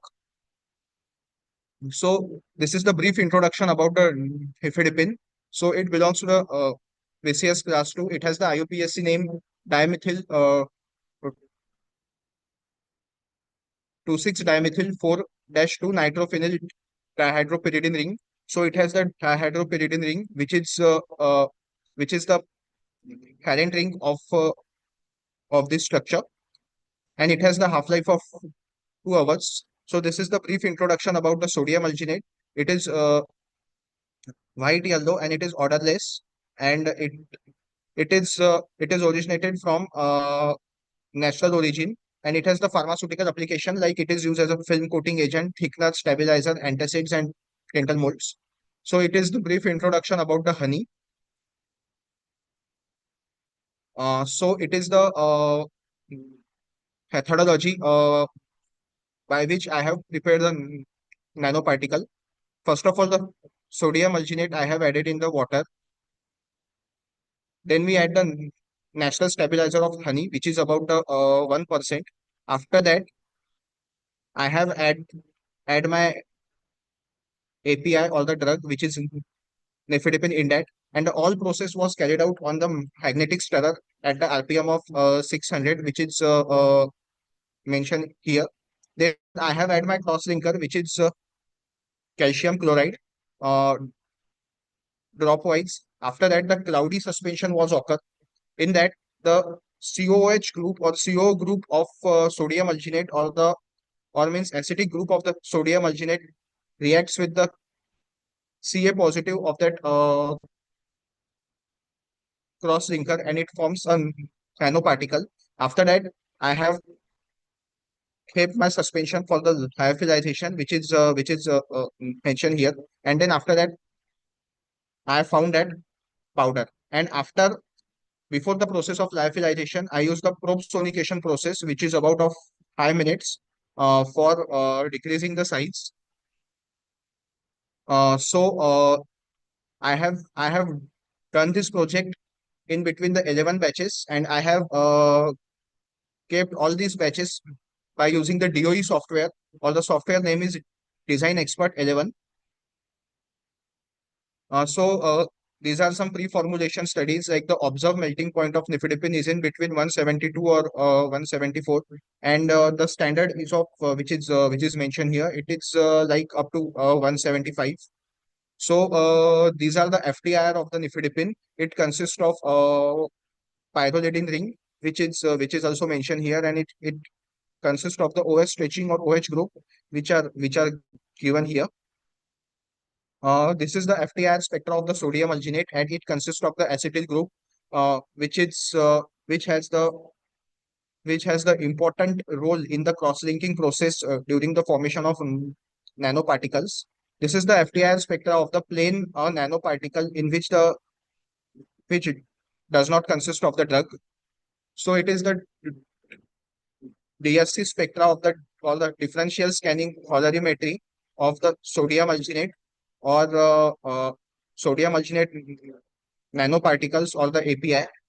This is the spectra of the API, which consists of the sharp peak, and this is the spectra of the polymer, which is the sodium alginate, and this is the spectra of the sodium alginate nanoparticle. It shows its amorphous state, and it is in the crystalline form, which is nifedipine.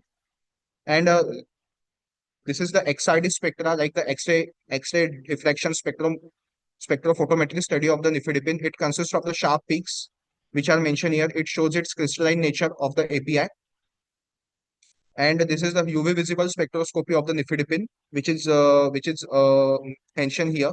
So I have used the simulated gastric fluid or the simulated intestinal fluid for the in vitro study. So I have done this UV spectra in that at the pH 1.2 of the simulated gastric fluid, and at the pH of 6.8 in the simulated intestinal fluid.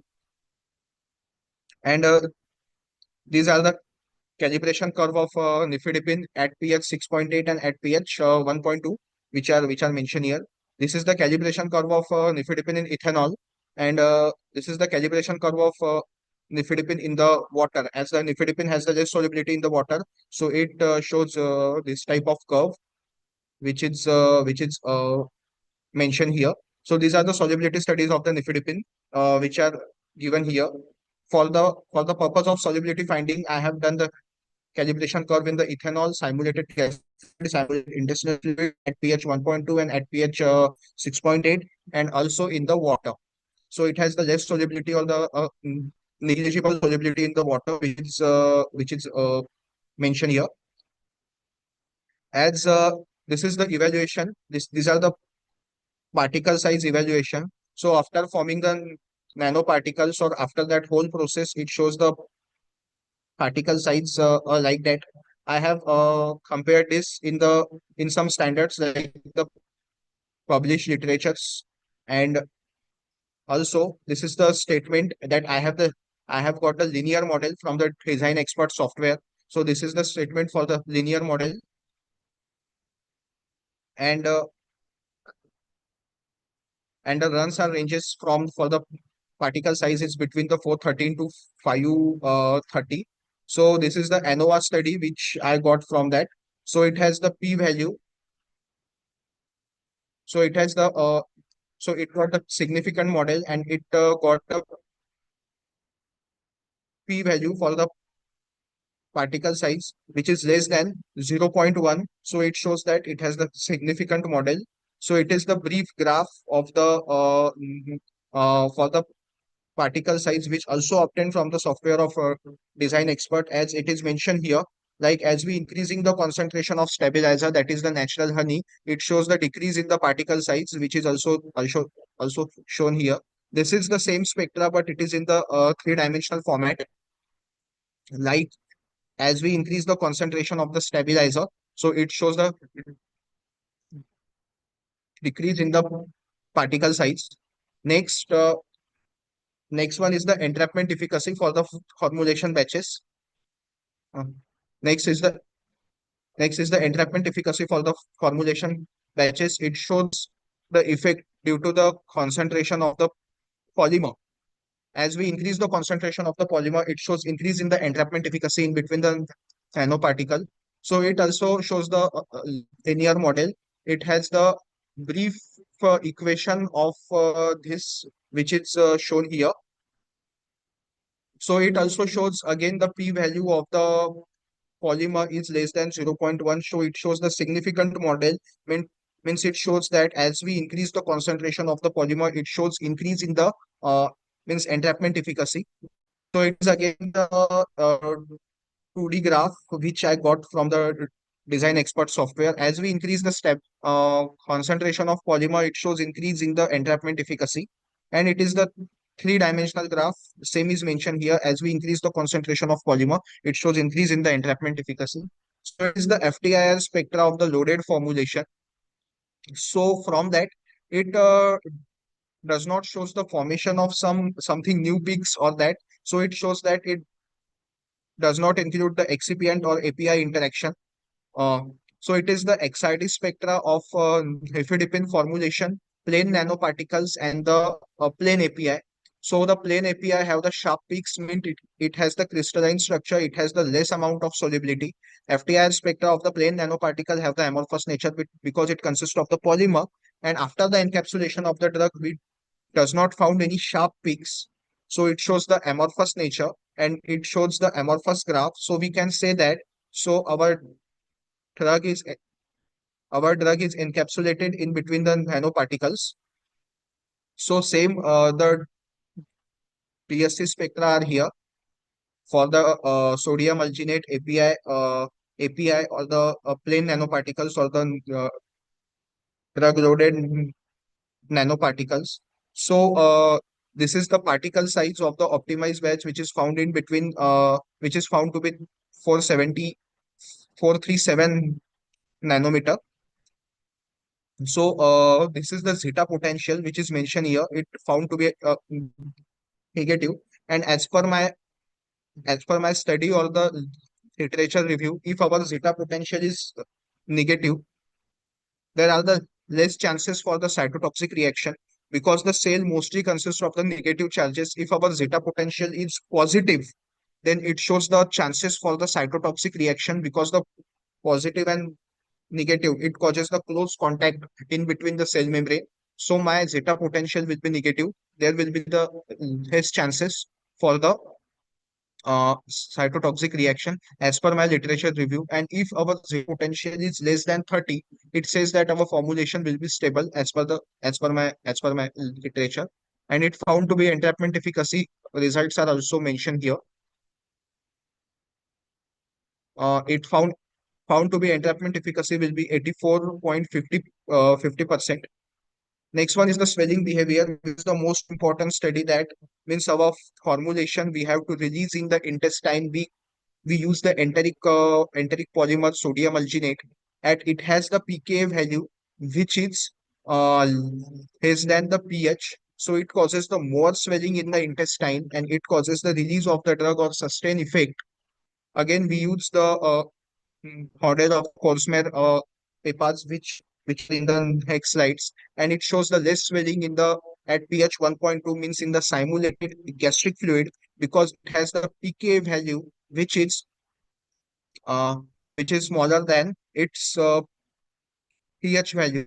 So it shows the less amount of swelling, and it is the in vitro release graph in which it shows more amount of release at the intestinal pH, means at the pH of upper intestine 6.8, and it shows the less amount of release at the pH of 1.2 because of the swelling nature due to the pKa difference.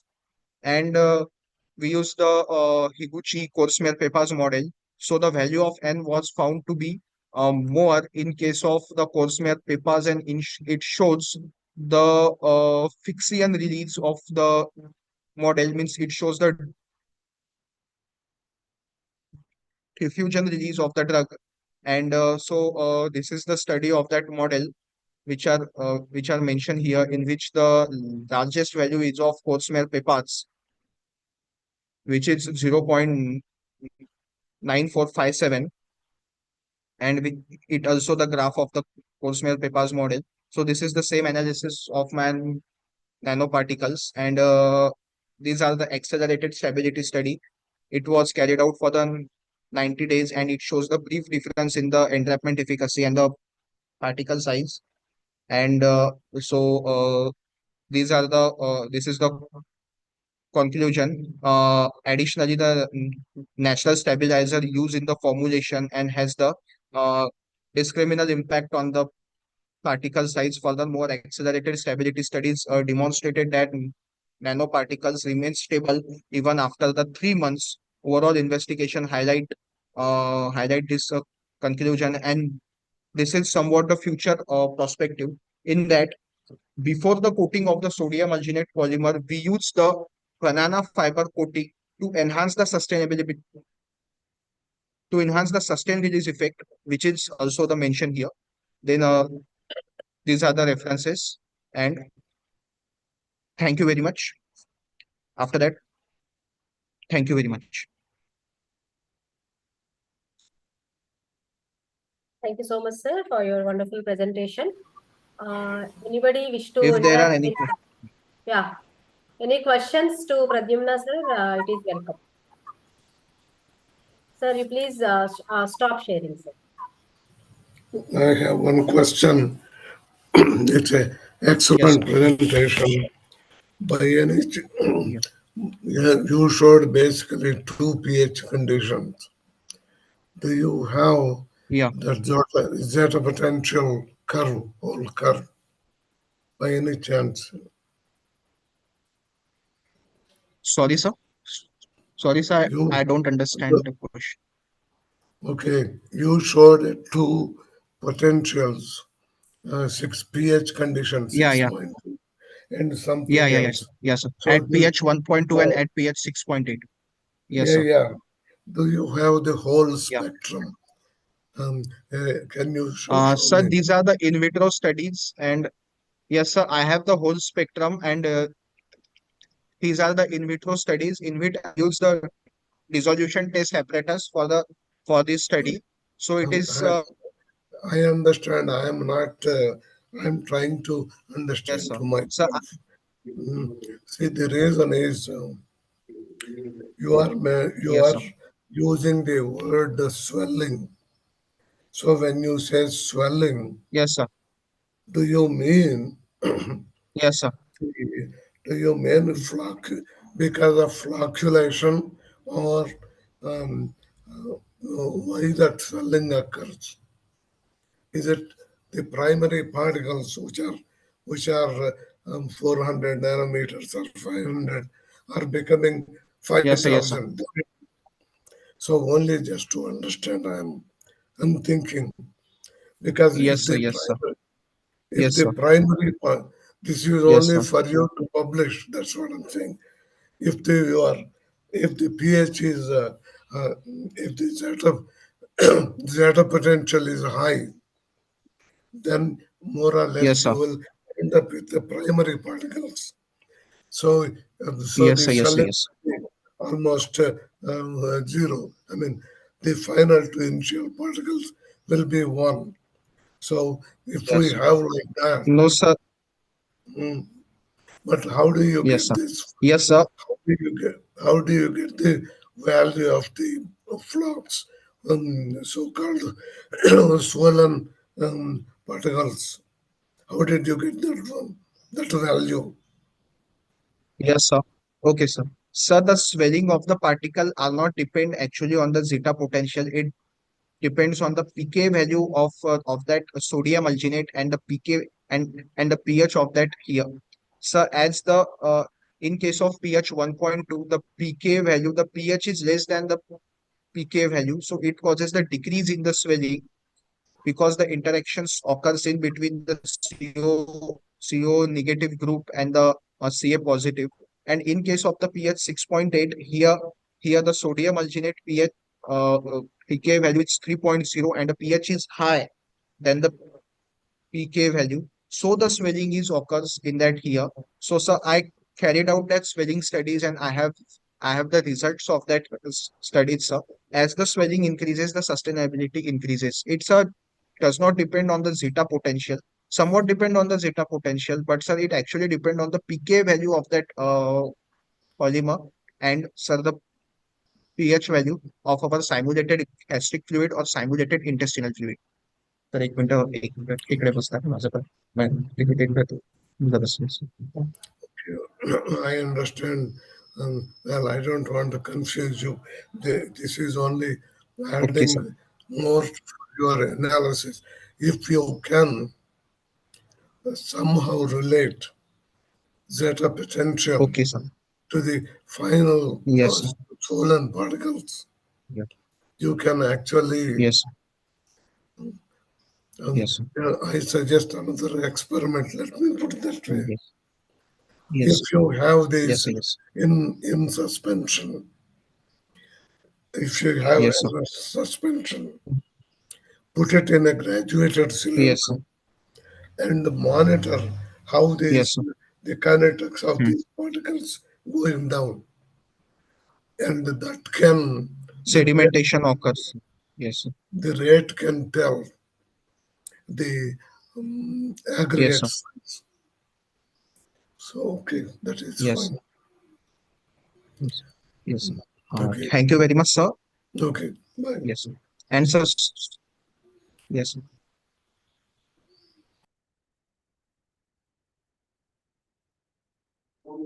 Thank you, Pradyumna sir. Thank you, sir. Srinivasrao sir. Next, it's time for our second presenter. Okay, I have to specially thanks to the Sidvi Foundation for giving me this golden opportunity, and I have to say specially thanks to sir for explaining me. And sir, I am saying sorry to you if during my explanation I am arguing with you. So sir, I am extremely sorry. Sorry for that. Thank you very much.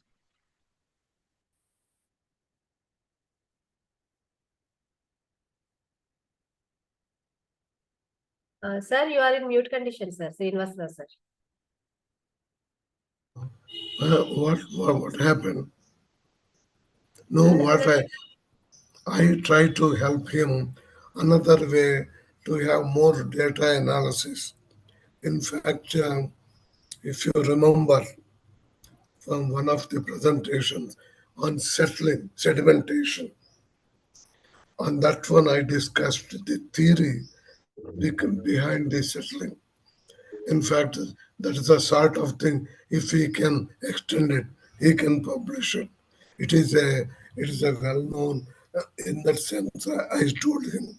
So if he maintain 3-4 pHs and then find out the settling value, that is a publication for him, that's all. But except that one, I have no comment. Thank you, sir. Thank you so much, sir. Coming to next presenter, the title Specific Gene Amplification and Basic Bioinformatics Analysis by Vaishnavi Manish Chaudhary, Department of Bioengineering, D.Y. Patil International University, Pune. Over to you, Vaishnavi. Yes, ma'am.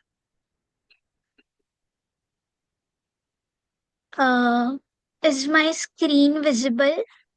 Yes, it is visible. Just a sec. Just make it full screen if possible. Yes.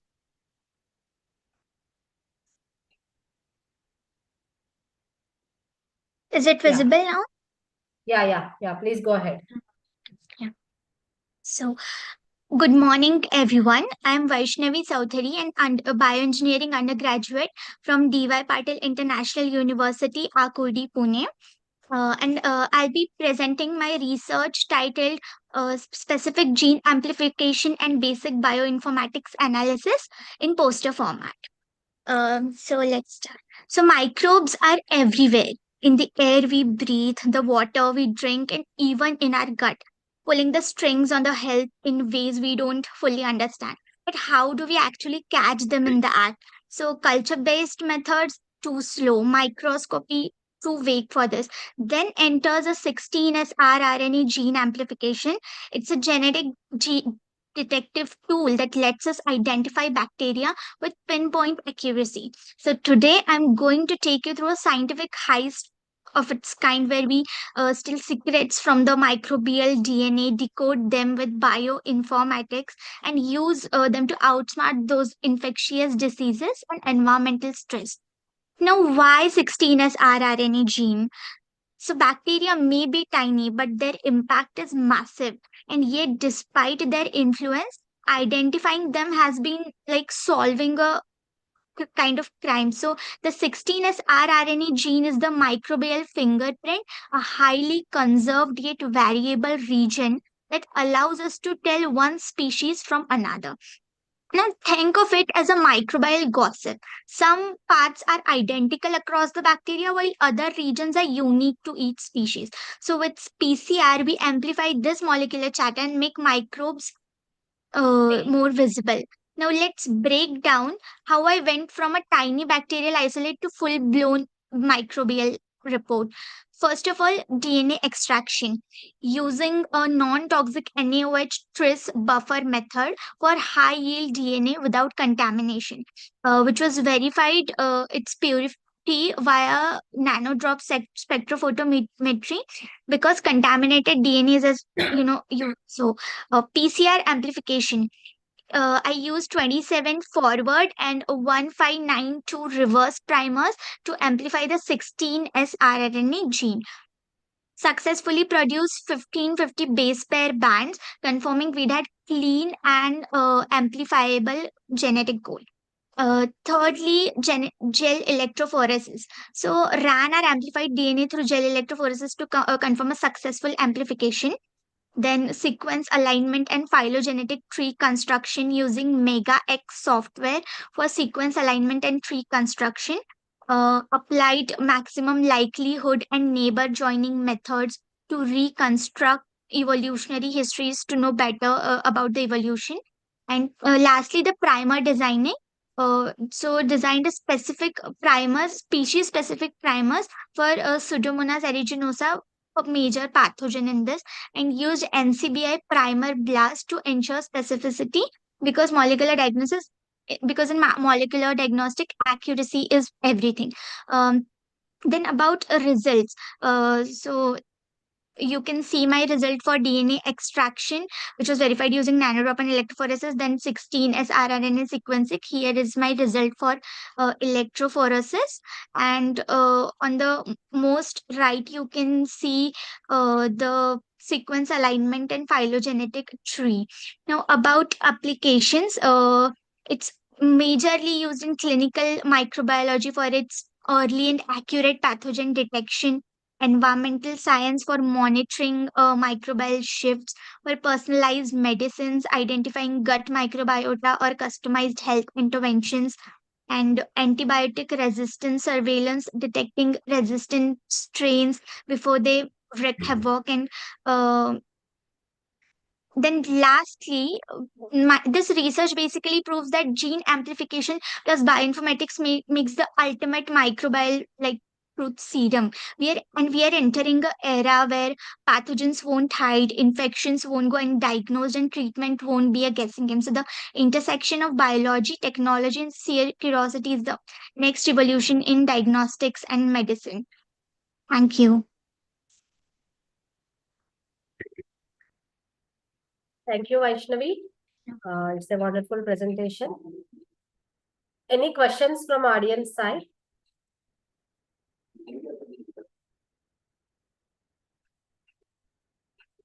Any questions to Vaishnavi?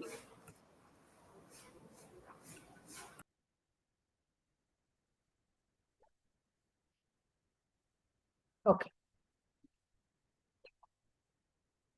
Congratulations, Vaishnavi. Thank you so much, ma'am, and all the panel for giving me this opportunity to present my research. Thank you so much. Yes, you are welcome. Next, coming to the next presentation, the title HTC for Organic Waste Management in a Circular Economy Approach by Manisha A. Bora, Department of Chemistry from Pune. Manisha ma'am, are Am I you there? audible, ma'am? Yeah, am I Yes. audible? Yes, ma'am. Okay. I'll just share my screen. Yes.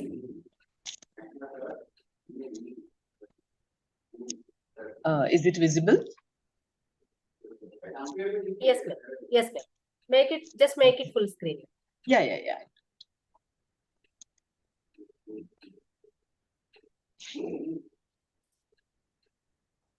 Yeah, I think it's still not presenting, right? Yeah, I think, is it visible now? Yes, ma'am. Yes. Okay.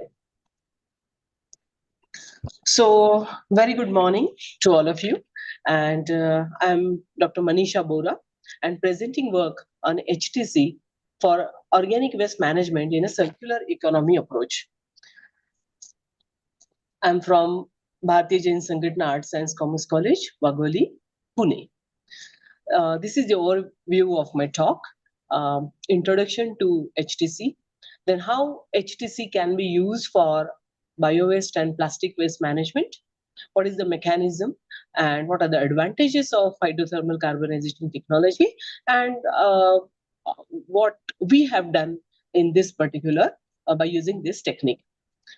So HTC stands for hydrothermal carbonization, which is a obviously thermochemical process carried out at low temperature and high pressure in presence of water to convert waste organic material into carbon-rich solid products.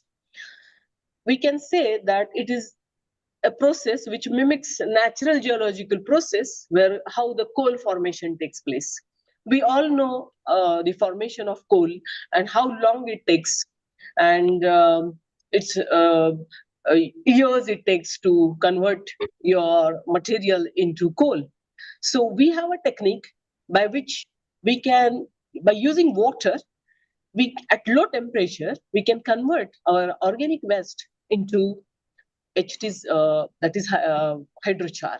The product of hydrothermal carbonization is hydrochar. So we can say to achieve the sustainable development, it is one of the example of circular economy which works on the principle of reduce, reuse, and recycle. So because of this, HTS is getting a lot of admiration, and it is a ecologically and economically viable technique to produce a product which can be reused for various purposes. So hydrochar is, we can say, backing and promoting a circular economy via waste to value approach. So we can say there is a diagram. So everyone knows what is linear economy, that wherever we have a raw material, we prepare something, we use, and we throw. That is what happens generally. But by circular economy, we can always convert this waste into a valuable material and can be reused so that we can save our ecosystem. So HTC, when used for bio-waste, in presence of water, we all know there are various types of bio waste. For example, various skins of fruits, after using them, we throw them, as well as there are many agricultural products, byproducts, which are thrown without utilizing for better purpose.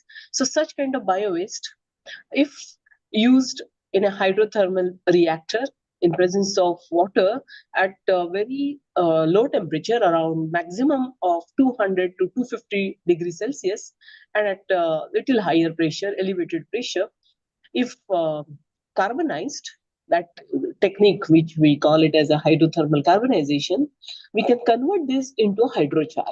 Now, as char means maximum content of this particular product of HTC is carbon, and along with some other materials. So this particular hydrochar can be used as a fertilizer, it can be used as a solid fuel, it can be used for the removal of heavy metals, as well as the dyes from the effluents of industries, as well as it can be used for various electrochemical devices. So this is how we can reuse our bio-waste by just converting into a hydrochar. Along with not only bio-waste, but this particular technique can also be used to convert plastic waste into useful purpose.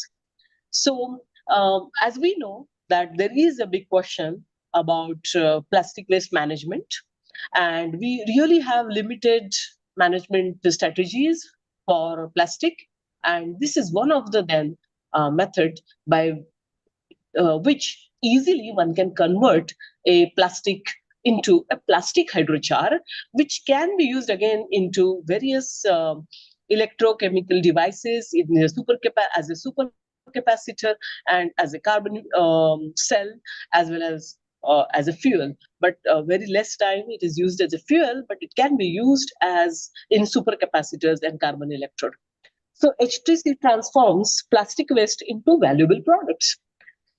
But here the temperature over here, water is used at supercritical temperature, and the degradation of plastic takes place into various aromatic aliphatic carbon compounds.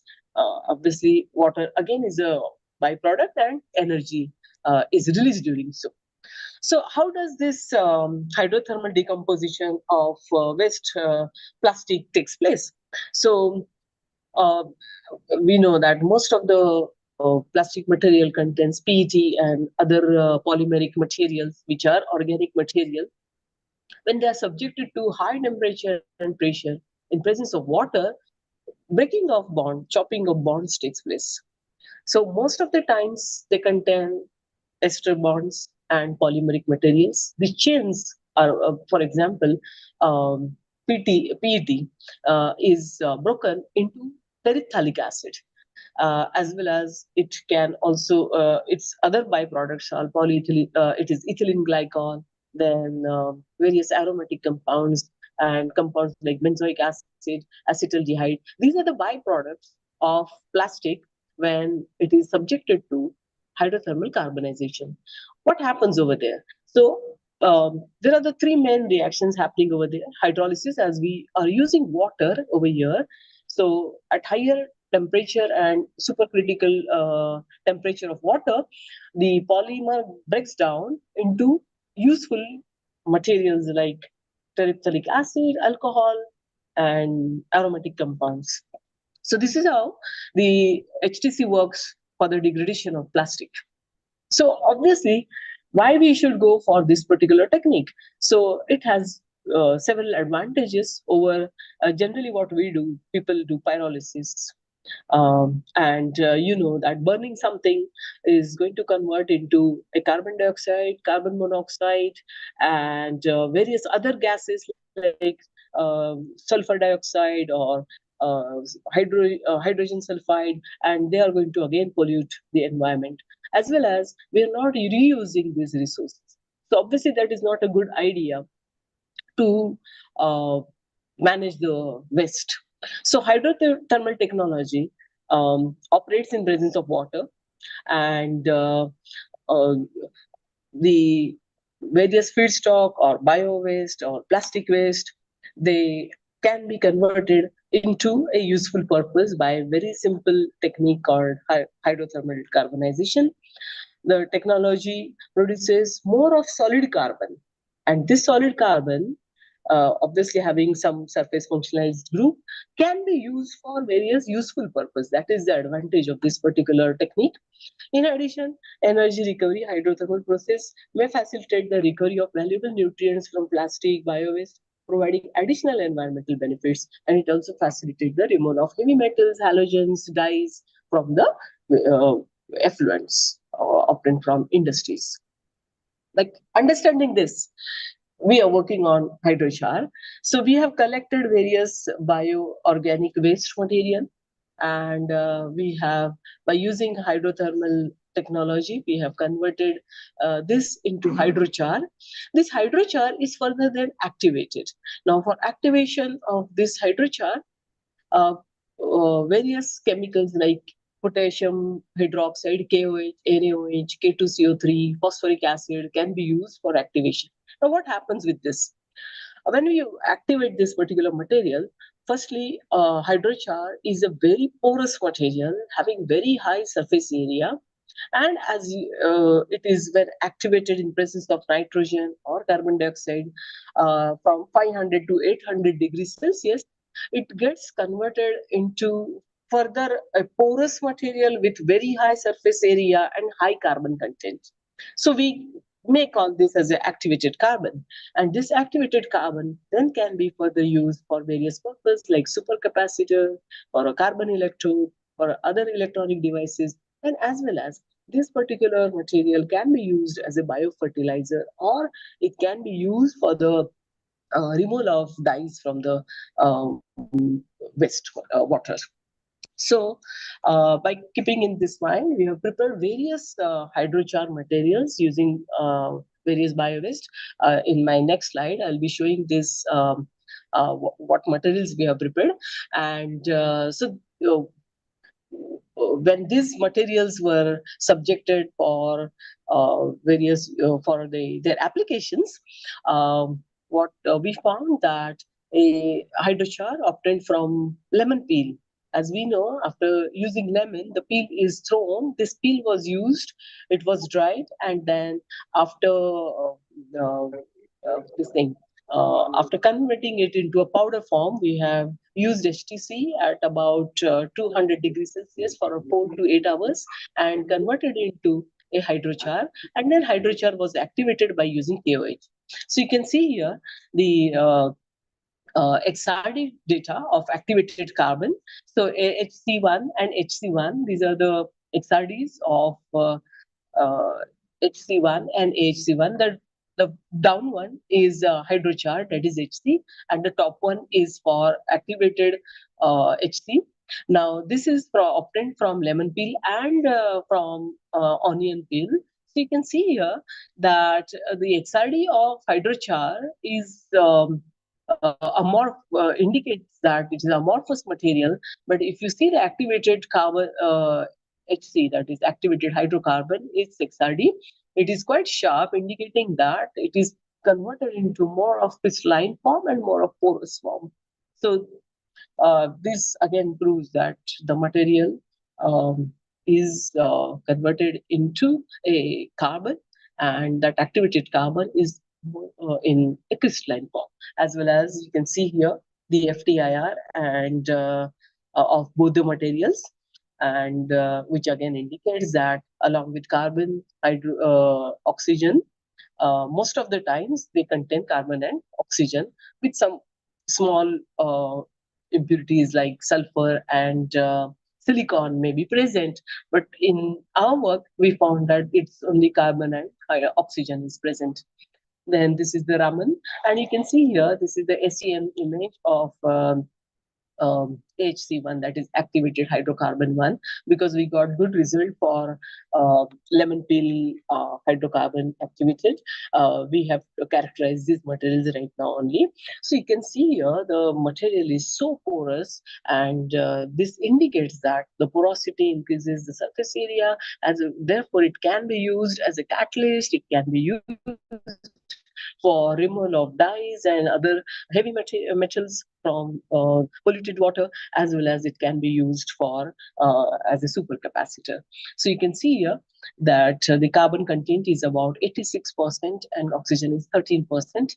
So the results prove that this particular hydrocarbon activated hydrochar is prepared successfully, having very high porosity, surface area, and the carbon content is also very high.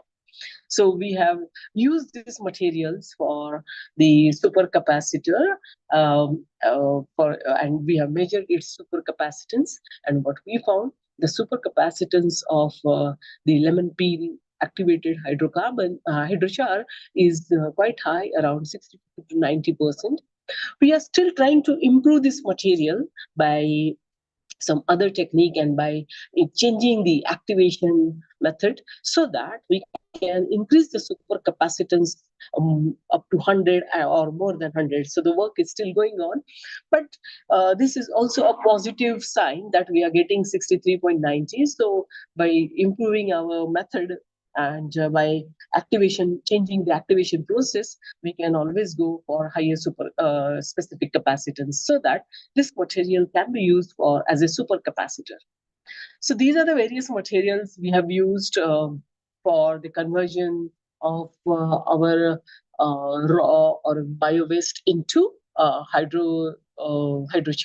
So corn peel, lemon peel, clove. After taking out oil from the clove, whatever the residue is left, that was used for the preparation of hydrochar. Onion peels were used, groundnut peels. So various materials were synthesized and were activated.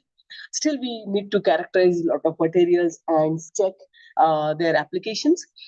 We had also used all these materials to check their biofertilization activities. So what we found that the lemon peel again had more advantages as compared to other materials like banana peel, onion peel, hydrochar, and we found that this particular material, hydrochar, helps to grow or to germinate various seeds. So these are the various materials. About 7 to 8 materials were prepared, and they were used to check the germination, how they help to germinate the seed. And what we found that lemon peel hydrochar helps in sprouting. It takes very less time and to get a good quality sprouts by using this hydrochar. So hydrochar, in conclusion, we can say that hydrochar and activated carbon material were synthesized successfully by HTC technique. The samples were tested for supercapacitance as a supercapacitor application and as a biofertilizer. Maximum supercapacitance for lemon peel hydrochar was 63.90, and we look forward to improve this material to get higher supercapacitance. And as well as various hydrochars were subjected to check their how they help to for the quicker sprouting of the seeds. So we found that again HTC1 has worked in a better way as compared to other hydrochar for the germination purpose.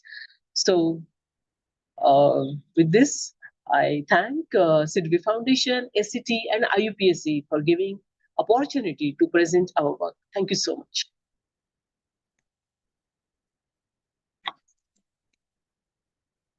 Thank you, ma'am. It's a wonderful presentation. And I thank you for your interest in our event, and quickly you had responded whenever I had sent all the things to you. Thank you so much, ma'am, for that. Thank you. Thank you so much. Any questions to ma'am? Yes, sir, ma'am. One query from my side. Yes. Am I audible, ma'am? Yes, First of all, I have to congratulate you, ma'am, for your wonderful presentation. And as per your statement that hydrochar can be used in case of supercapacitor, so definitely increase due to the high surface area to the volume ratio.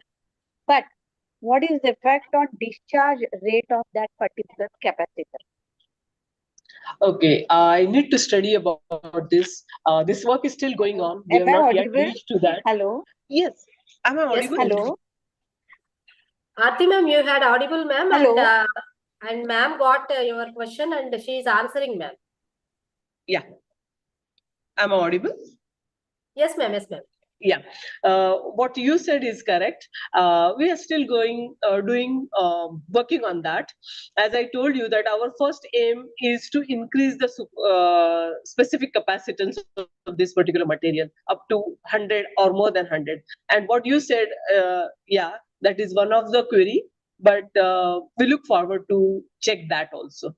But we have not yet worked on that. Thank you. Thank you, ma'am. Thank you, ma'am. Thank you. Aarti ma'am, do you have any questions more? Thank you, ma'am. Yeah, Thank you. Yeah, thank you. Anybody else? Srinivasarao sir, do you wish to interact with Manisha ma'am?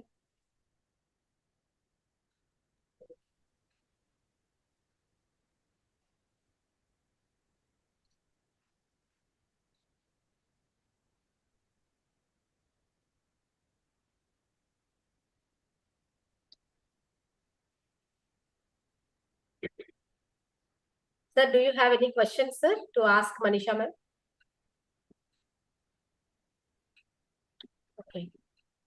Okay, ma'am. Thank you, ma'am. Thank you so much. Thank you so much. Thanks a lot. Thank you, ma'am. Thank you, Aruna. Thank you. Next, I wish to move upon the next presentation bearing the number 004. The title, Advances in Toxicotrophy Determination of Pharmaceutical Products by Abhijit Wellinkar, Associate Professor. Yes, madam. Yes, PR Patil College of Pharmacy, Amravati, Maharashtra. Welcome, sir. Thank you. First of all, good morning to everyone. Hello. Yes, sir. Yes, sir. Please continue, sir. Madam, am I audible? Na? Yes, sir. You are audible and you are visible also. You just share your screen, sir. Okay. Let me just handle one second. Yes, sir.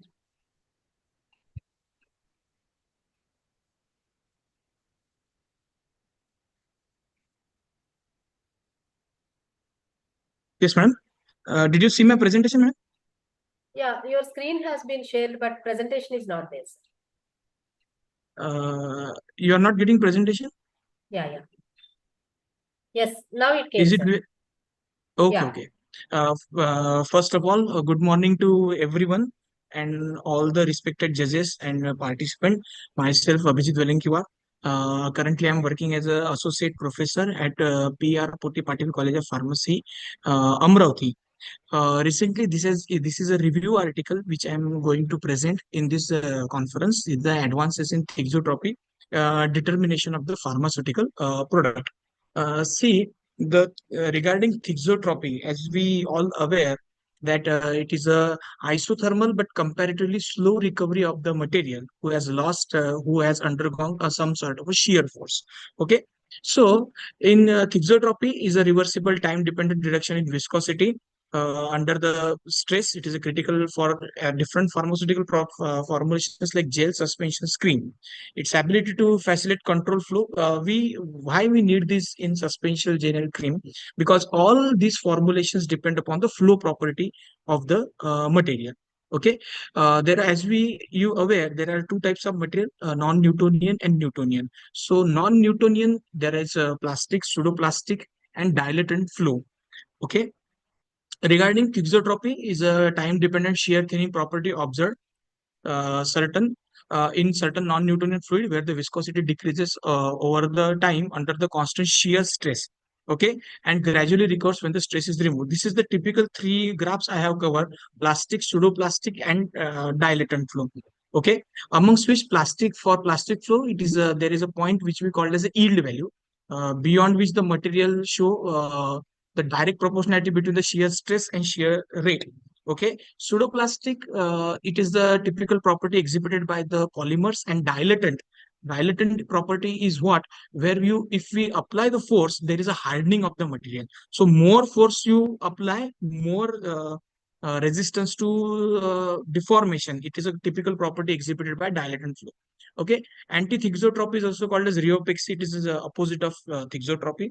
It is a time-dependent increase in the viscosity when shear stress is applied. Okay, which is a typical behavior observed in case of the dilatant material. So traditionally, the methods which were used for the thixotropic determination are hyperstasis loop method and Cobb and Bob method, where some of them are the modern methods like interval thixotropy test and small amplitude oscillatory shear. Okay, this is a hyperstasis loop method which is typically used. The hyperstasis method involves applying shear stress and then measuring the viscosity as a shear rate, whether it is increasing or decreasing. This is the typical plot we get obtained. Typical working is like sample preparation, shear ramp up. Shear ramp up means where we apply the shear force in upside and shear ramp down where we decrease the shear rate, and from that, upon the whatever the shear strain we are getting from the hyperstasis loop, and from this loop we can able to calculate the thixotropy. Okay, so this is the typical advantages. It is a quantitative method, visualization of the structural changes. Disadvantages like interpretation of complexity and non-equilibrium in nature. These are the some modern methods which you are using. 3 interval thixotropy test. Okay, it is involved three phases. One, it is a rest phase, shear phase, and the recovery phase. Okay, this is a typical diagram which is followed by all the modern equipment, which is called as a real-time monitoring, or the PAT tool, which are typically used by the dermatological industries also. Okay, so this is their typical working: rest phase, shear phase, and the recovery phase. Okay, rest phase, where the initial viscosity is measured when the material is at rest. Okay, shear phase, where when we apply the shear, okay, to the material, and recovery phase, where after that the shear stress is removed, the material started to regain its original nature, and the viscosity is measured during this phase. This is the typical diagram or graph we getting. Okay, advantages, where we get detailed insights and quantification of the thixotropy. Disadvantage, like sophisticated instrumentation and complex equipment control. Okay, hello. Hello. Yes, sir. Yes, sir. Please go ahead. Shall I continue, madam? Yeah. Please continue. And this is the typical table which I have covered between the difference, which indicates what is the difference between traditional methods and the modern method.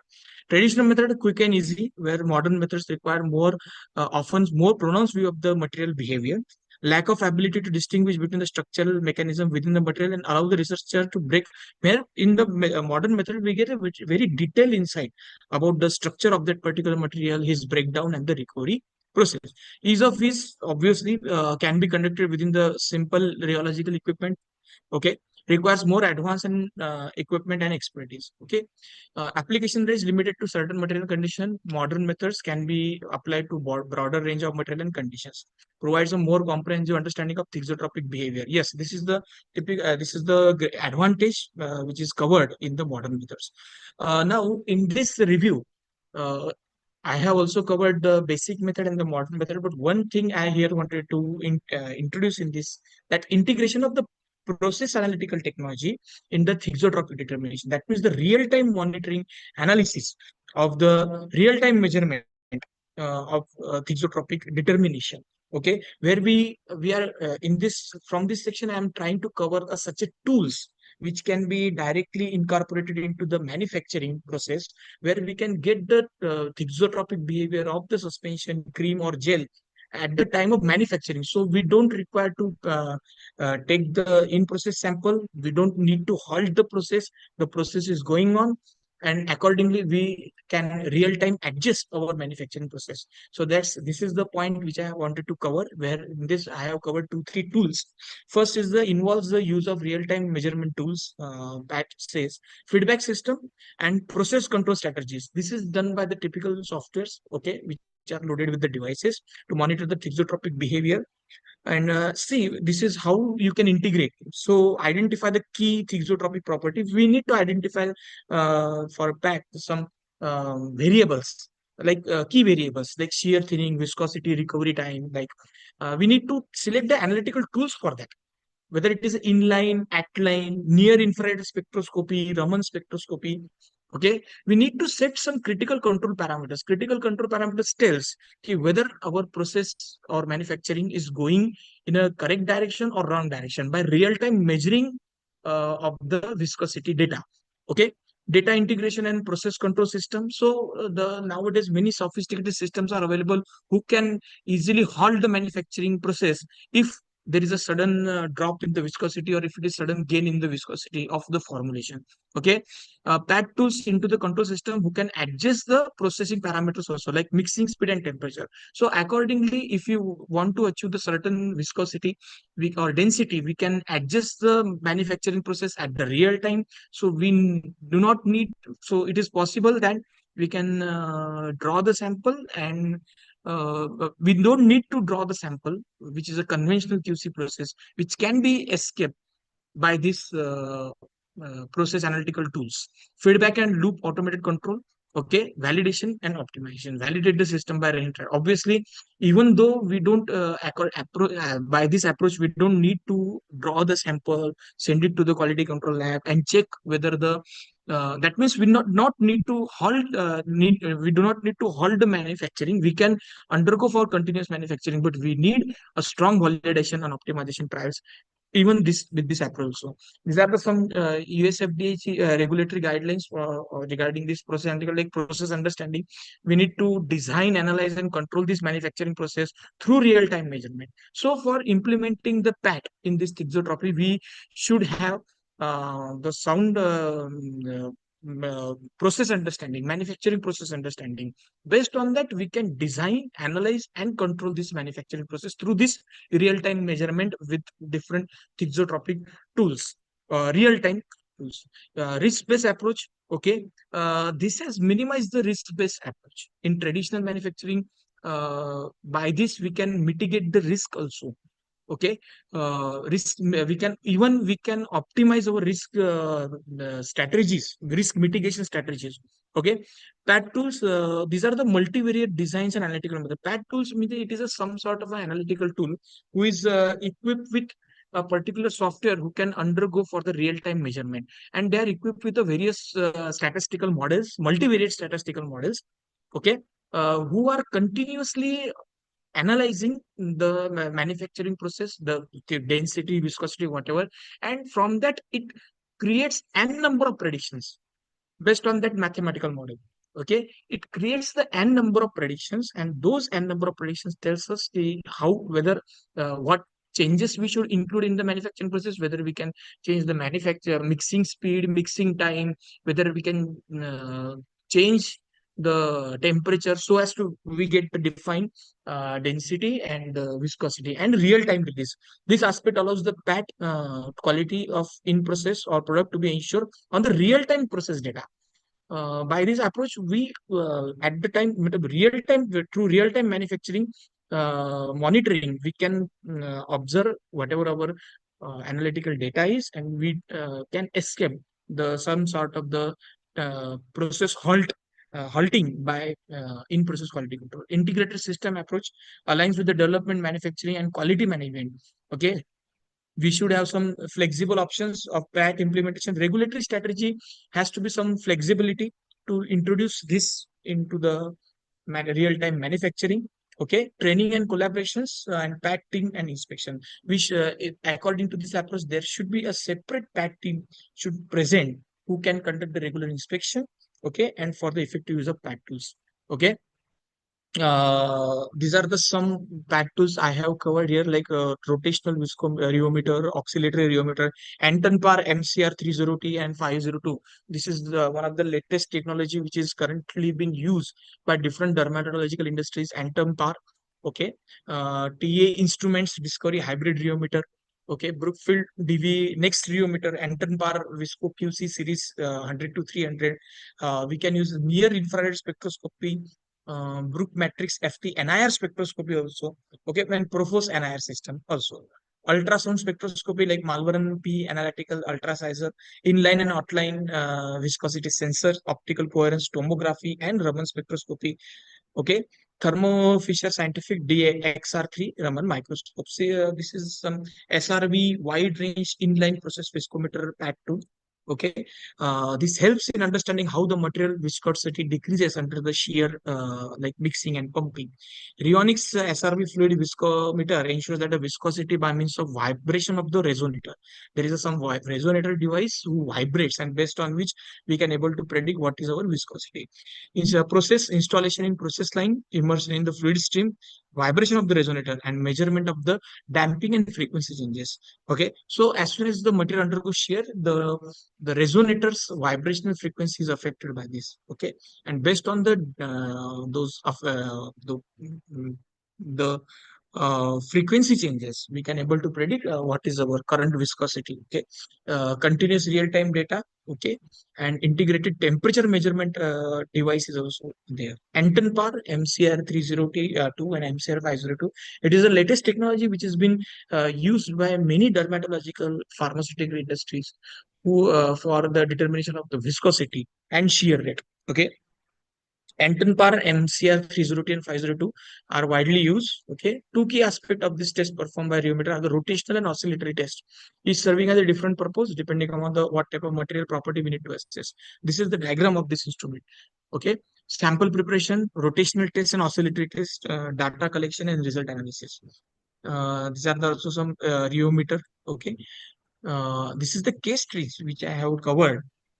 How real-time analysis of thixotropy and density could be done by using this. The first study is the rheological behavior of methyl cellulose, which shows the pseudoplastic behavior.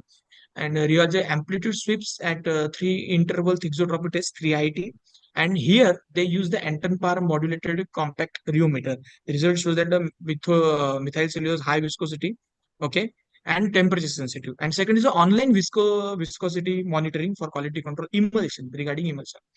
Rheonics SRV viscometer, which is also I have covered in previous slide. It is used in emulsion manufacturing, real-time viscosity control, integrated directly into the production process. SRV immediate viscosity measurement, enabling the dynamic adjustment to mixing, okay, and ingredient dosing. This real-time data integration enhances the process efficiency, reduces the waste. These are the some advantages which can cover because of the real-time monitoring of the NS. And this is the some literature review which I conducted. This is my conclusion. So it is a thixotropy plays a crucial role in pharmaceutical industry, enabling a stable and controlled delivery, optimal product performance. This advancement of both traditional and modern techniques such as hyperstasis loop and 3-interval thixotropy method have significant enhanced the ability. Integration of the PAT into the manufacturing process allows the real-time monitoring and ensures the compliance with the stringent regulatory standards. And leveraging these innovations into the pharmaceutical field can achieve consistency, quality, and improved efficiency and patient outcomes. So these are some of my references and my presentation.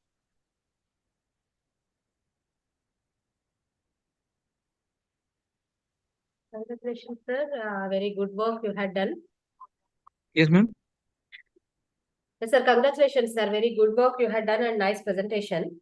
Thank you, Explanation is also very good. And anybody wish to have any questionnaire to sir? Anybody wish to interact with Abhijit, sir? Okay. Okay. Thank you so much, sir. Thank you. Thank you, ma'am. Thank you, and wish you very best wishes from my side for this conference. Thank you, madam. Thank you, sir. Thank you. Thank you. Next, coming to the next presentation, bearing the number 005.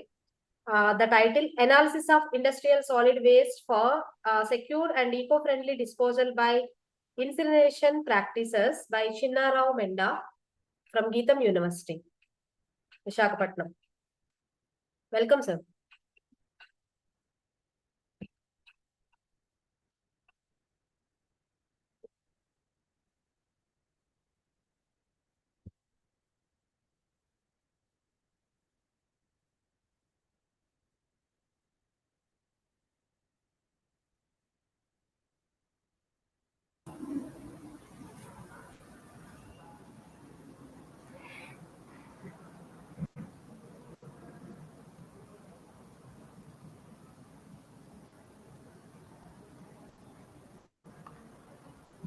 Madam, are you visible, my slides?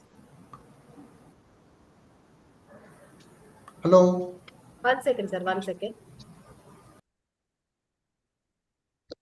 I'm stopping your screen share. Just please share it again, sir.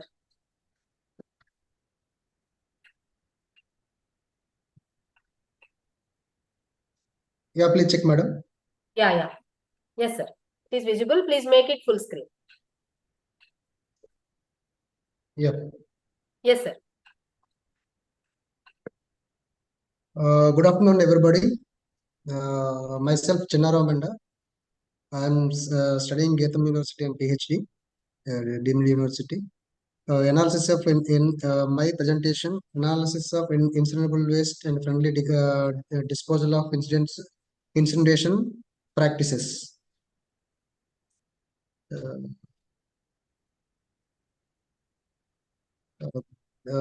This is introduction, background.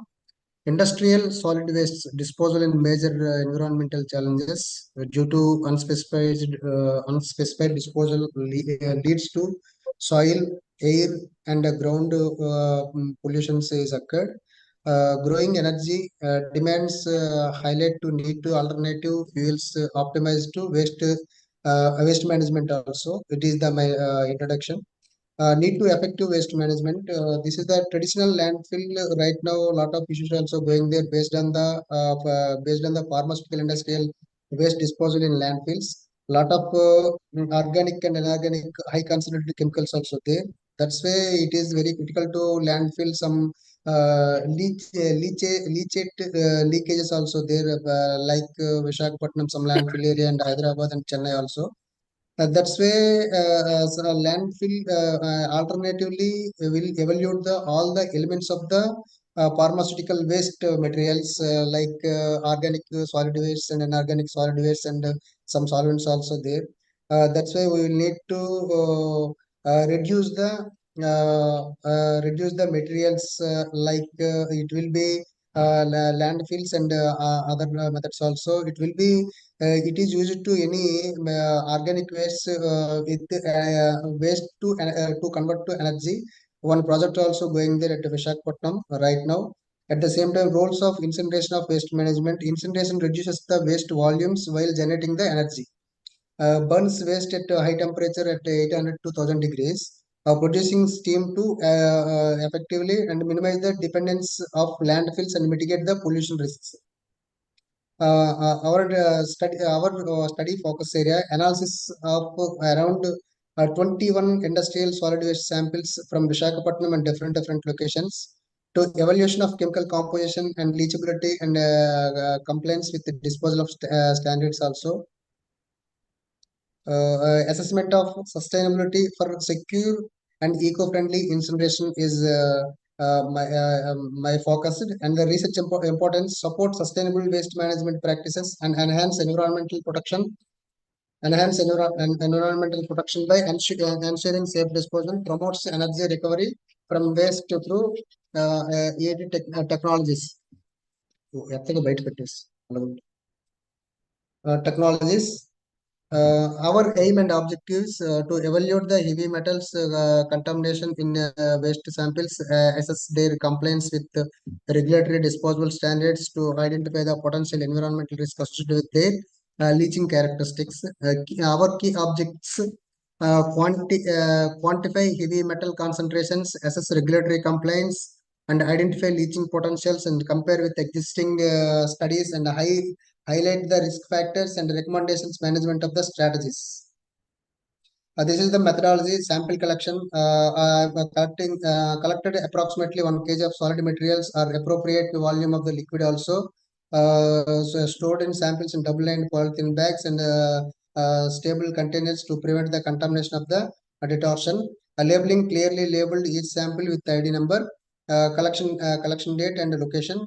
Documentation recording sample details, environmental and conditions and potential hazards, and at the same time, hazardous samples collecting safety protocol also required.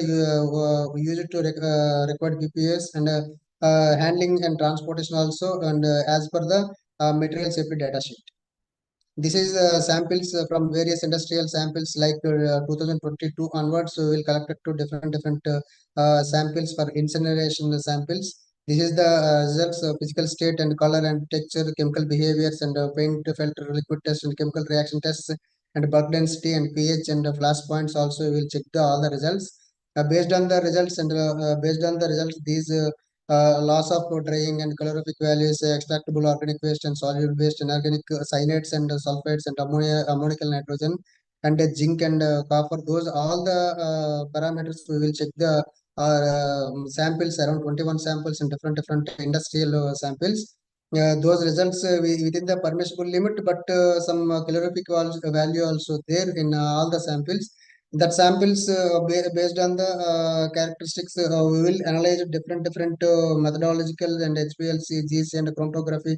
Those all the things it will be evaluated with all the samples.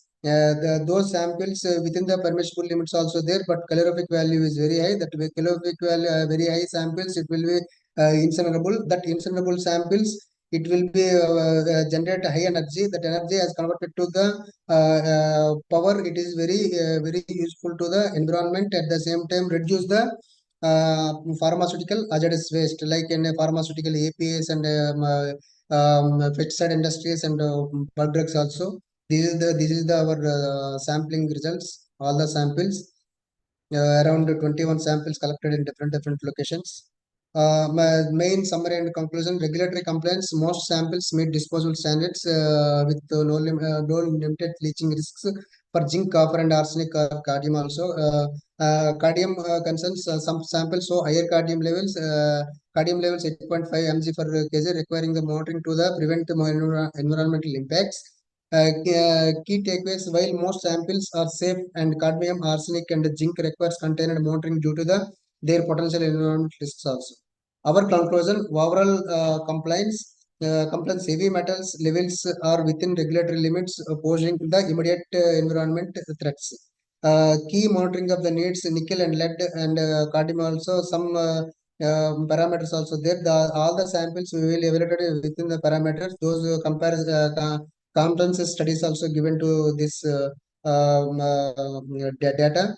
At the same time, my motto: almost all India, around 23% of the drugs supplied to the entire world.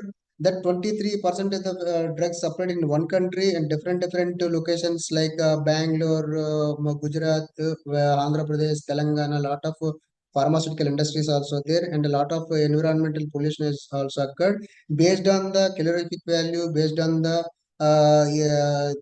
these analysis, some organic residues and inorganic residues and some solids, it will be sent to cement industries and alternative fuels. It will be reduce the hazardous waste in the Indian environment. This is the main our aim, and at the same time it will be reduce the diseases also, like lung cancers, some cancer carcinotrophic chemicals also there, and leaching chemicals also there. That's why it will be soil contamination and air contamination and water contamination. It will be reduce these analysis required to the monitoring of all the pharmaceutical waste. Thank you, madam. Thank you. Any questions, please?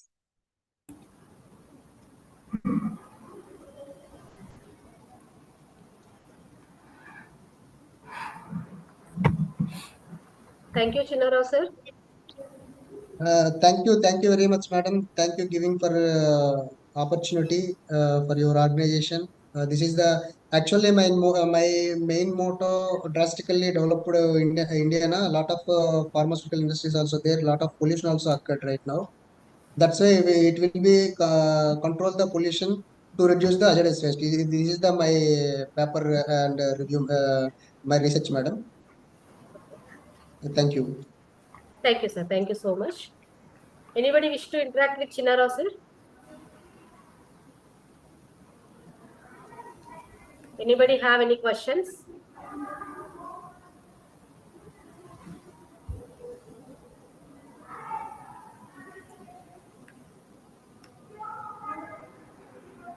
Okay, sir. Thank you so much, sir. Thank you.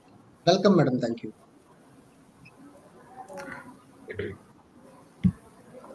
I request all the presenters, please stipulate for 10 minutes because already we are running late. And Hamlata ma'am, have you joined? Is Hamlata ma'am has joined the meeting? Okay. Meanwhile, before announcing this chair and co-chair of technical session 2, so almost we came into the conclusion of technical session 1, and we had entered into this technical session 2. For this session, I request Dr. Vikas Kumar sir, Senior Scientist, ICR, National Institute of Agricultural Economics and Policy Research, PUSA, DPS Mark, New Delhi, to act as a chair of this particular session. And I welcome Dr. Kaustubh Kumar Shukla sir, Associate Professor, Department of Electronics and Communication Engineering, Dronacharya Group of Institutions, Greater Noida, Uttar Pradesh, as a co-chairperson of this particular technical session 2. Namaskar sir. Thank you so much for joining with us in spite of your busy schedule. Now I wish to call upon the first presentation of this technical session 2, bearing the number 006. Title: Growth Optimization of Solanum nigrum and application of its extract for actinomycetes stimulation and bacterial antagonism by Neetu Ashokan. Is Neetu present here?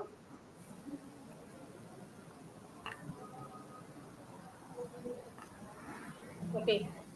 If she is not there, shall I do my presentation, madam? One Vijay second, Kumar sir. Tumbat. 1 second. Actually, Hamlata ma'am asked because she is having some more examination duty now. I'll ask her. If not, you can present, sir. 1 Yes, second, ma'am. please. Yes, Please give yes me 1 ma'am. second.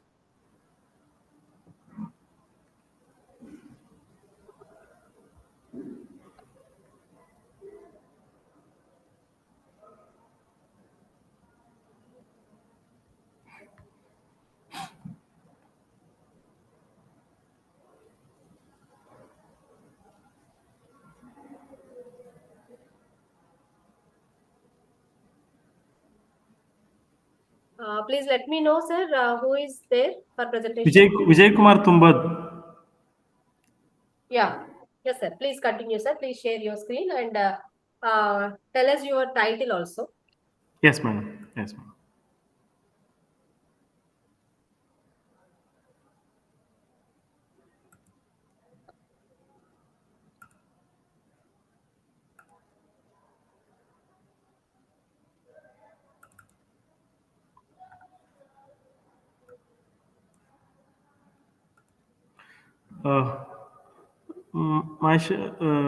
Is it visible, madam? Yes, it is visible. My name is Vijay Kumar Tumbat from Karnataka University, Dhar. Sir, your screen is visible, but your presentation is not there.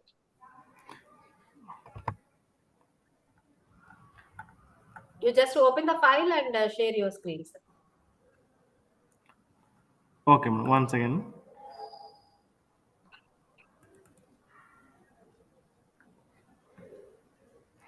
Now it's visible, madam. No, sir. Your screen is only visible, but your presentation is not there.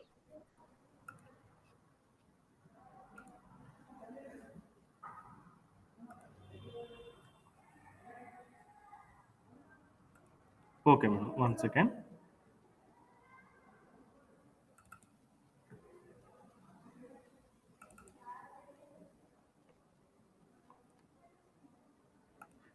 It's visible now, madam. No, sir. You had not shared your screen.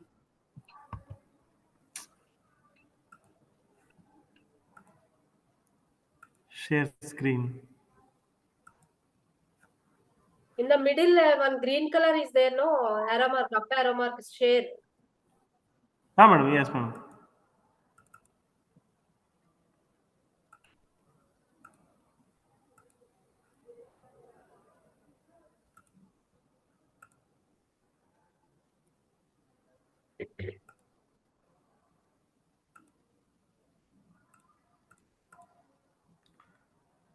You just double click on that, sir. Yes, madam. Now it is visible, madam. No, again your screen went off. First of all, you open your file and make it to be like a Share screen. you just first of all open your file, sir, then share the screen. Okay, madam. Okay.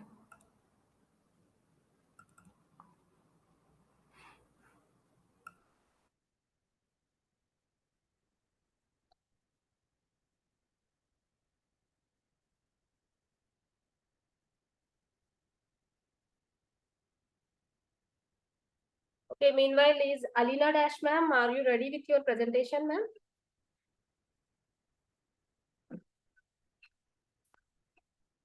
Alina ma'am? Yes, ma'am. Are you ready with morning. your presentation, ma'am? Yes, ma'am. Asutosh Patra will present. Yeah. The Yes. title, Ensemble Model Based Deep Learning for Accurate Sign Language Detection Using CNN LSTM by Alina Dash, Department of CSC, VSS, University of Technology, Burla, Odisha, and Ashutosh Patro, Department of IT, VSS, University of Technology, Burla, Odisha. Over to you, sir. Good morning, ma'am. Please share your screen, sir.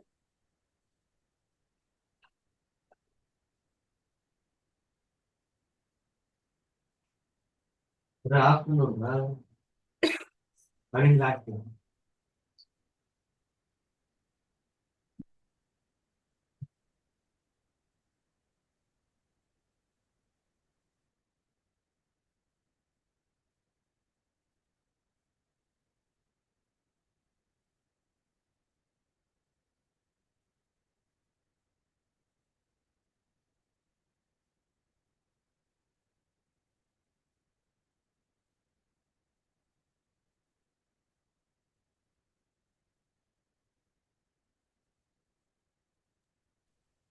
Is my screen visible now, ma'am? Yes, sir. It is visible, sir. Please. Yeah. So good morning, everyone. I am Ashutosh from Department of Information Technology, Visvesvaraya University, Burla. Today, I'm going to present about the sign language detection. So what is the sign language detection, and basically why do we need it? Basically, there are a lot of people in this world who cannot speak, but they communicate through the sign languages. So basically, they do symbols with their hands and facial expressions so that other people can understand what the person is trying to say or trying to communicate. So over here, basically, what we want to do is the people who don't know about the sign language and don't know how to like communicate through sign language, they would be able to understand what the other person is trying to say through our research work. So the main objective and motivation around this is the real-time communication between them. It is not any recorded or a pictorial symbolization of what the person is trying to say. Rather, it is a communication system which is going on a real-time basis through a camera output or any kind of application or something. So while doing this, the main barrier we get over here is costly human interface. Like if a other person is trying to explain what the other person is trying to say, that is too pricey. And then coming to this, it is a very user friendly and can be an application based. So a lot of part of people can use it. So this is what the basic our research work is going to be. And this is the literature review part, which obviously previously people have done. And the difference between what we have done and the other people have done is they have built a model which is based on only pictorial data, which means a picture will be given to the model. It will be identifying what the pictorial data says, and it will be producing an textual output. That is what is achieved previously. But what I am proposing is the complete video will be provided to the model. The model learns from the video what a person is trying to explain or say. And then from the video, it will be giving an output where the complete textual data will be produced on the screen. So that is what our research work is all about. Now, how do we do that? What is the baseline of this? So this is a convolutional neural network. There is a hand symbol over there, from which a particular part of data will be extracted from a hand. Like from any gesture or from any picture, a particular part of data will be extracted and will be provided to the convolutional neural network. You can see there are 5 convolutional neural networks. From each layer, going from first layer to second layer to third layer, each layer streamlines the data into a smaller data, and while maintaining the complete features extracted by the previous layer. So this is what happens in each layer. That will be again connected with a softmax activation function, which gives an output. The output is nothing but the prediction of what the person is trying to say, or whatever the dumb person might be communicating. So this is how the model works. This is the baseline of the model.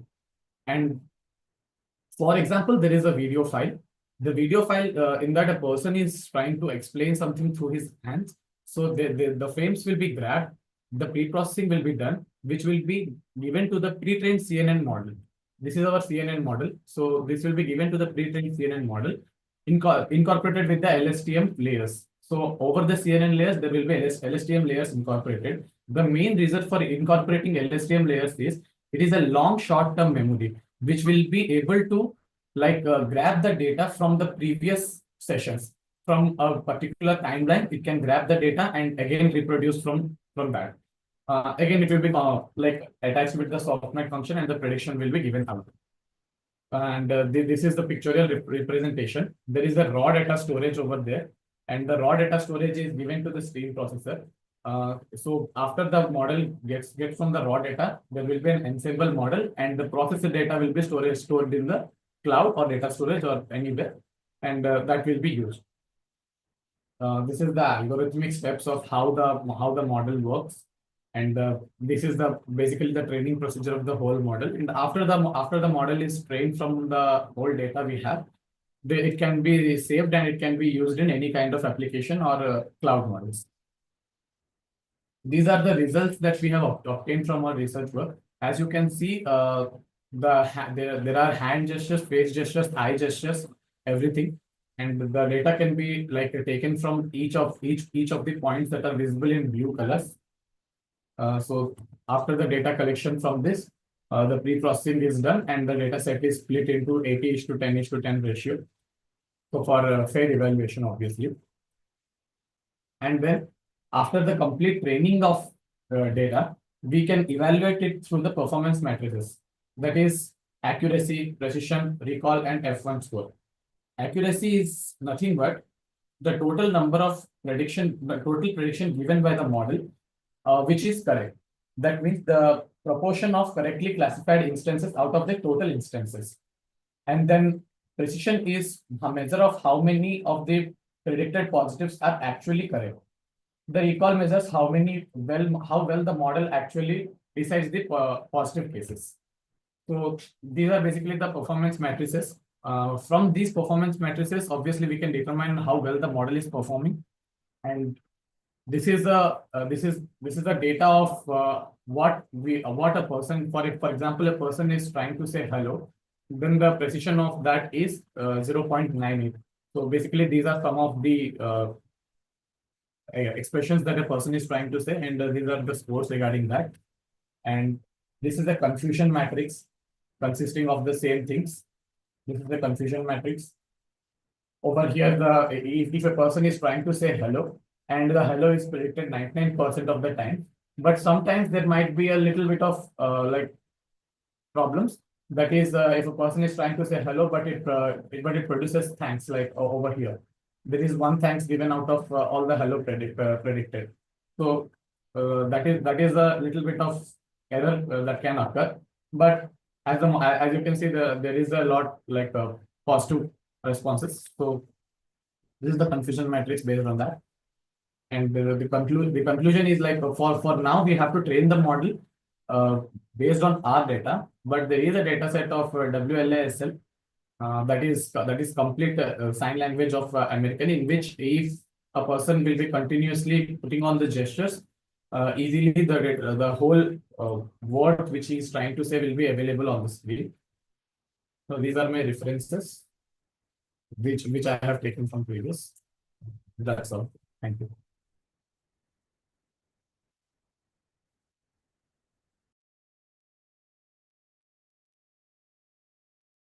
Congratulations, sir. Alina ma'am and Ashutosh sir, you had done a wonderful work and presentation. I request Kaustubh sir, are there any questions to ask Ashutosh sir?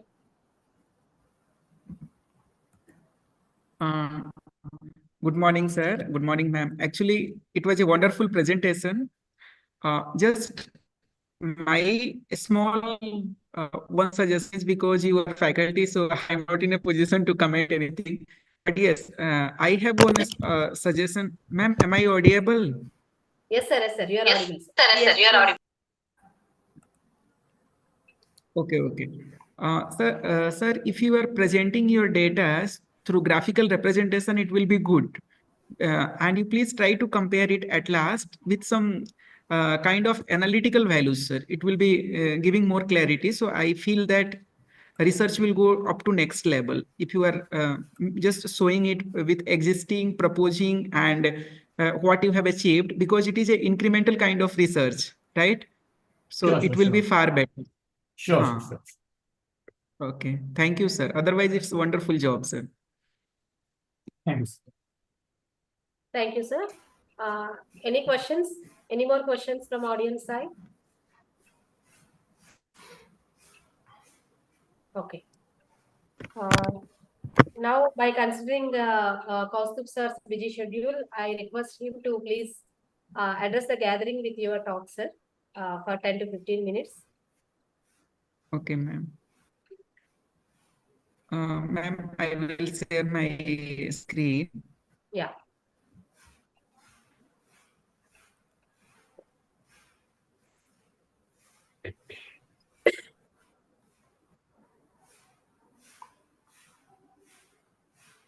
Ma'am, hopefully screen is shared, right? Yes, sir.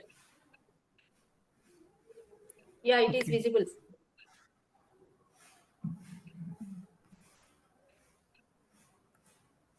Just make it full screen, sir. जी ma'am.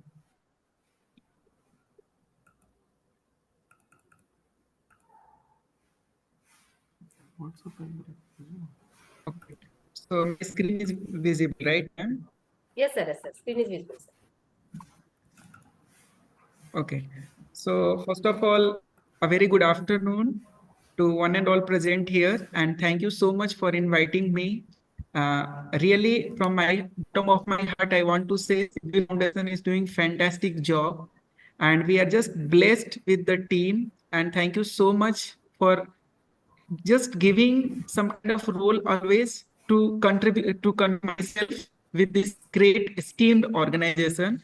Since I have one five, I have class, so I just want to give some outlines.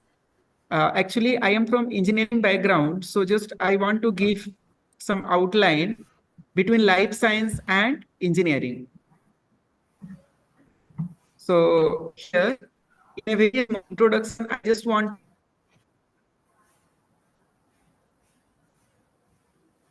Sir, your slides are not moving, sir. Hello.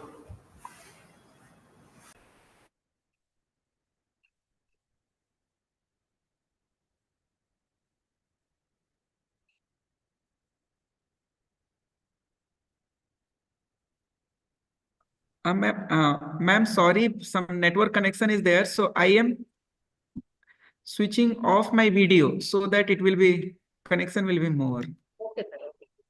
Okay.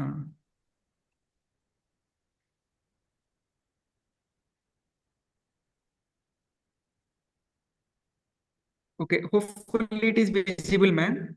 Yes, sir. Yes, sir. It is visible, sir. Okay. So since I am from engineering background, I just want to introduce how the life science is playing a major role for the engineering, as well as how engineering is playing a great role for the life science. So generally, whenever we are talking about life science, mostly or the major thing what we are discussing is we are talking about the living organisms and biomolecules we are talking about, or even biosensors we are talking about. So the major thing is if we are launching or if we are taking the help from another technology like engineering, so what will happen means we can boost the technology. So aim of my presentation is 3 cases. So we can just go through of it and we can just relate how life science is beneficial for engineering and engineering is beneficial for life science. So let me give another one slide. And here I have considered about the case one. In case one, I have just considered here the development of a biosensor for disease detection. Whenever we are talking about disease detection, what we are understanding is there are n number of diseases which is very much required as early stage, because if early stage itself we are knowing how we can detect or how we can come to know earlier itself, then what will happen means in future the safety and all, and also the human health precaution will be very, very helpful in future. So as example, suppose we are talking about the development of a biosensor. So let me take one example for biosensor. Here itself, I will be drawing one biosensor.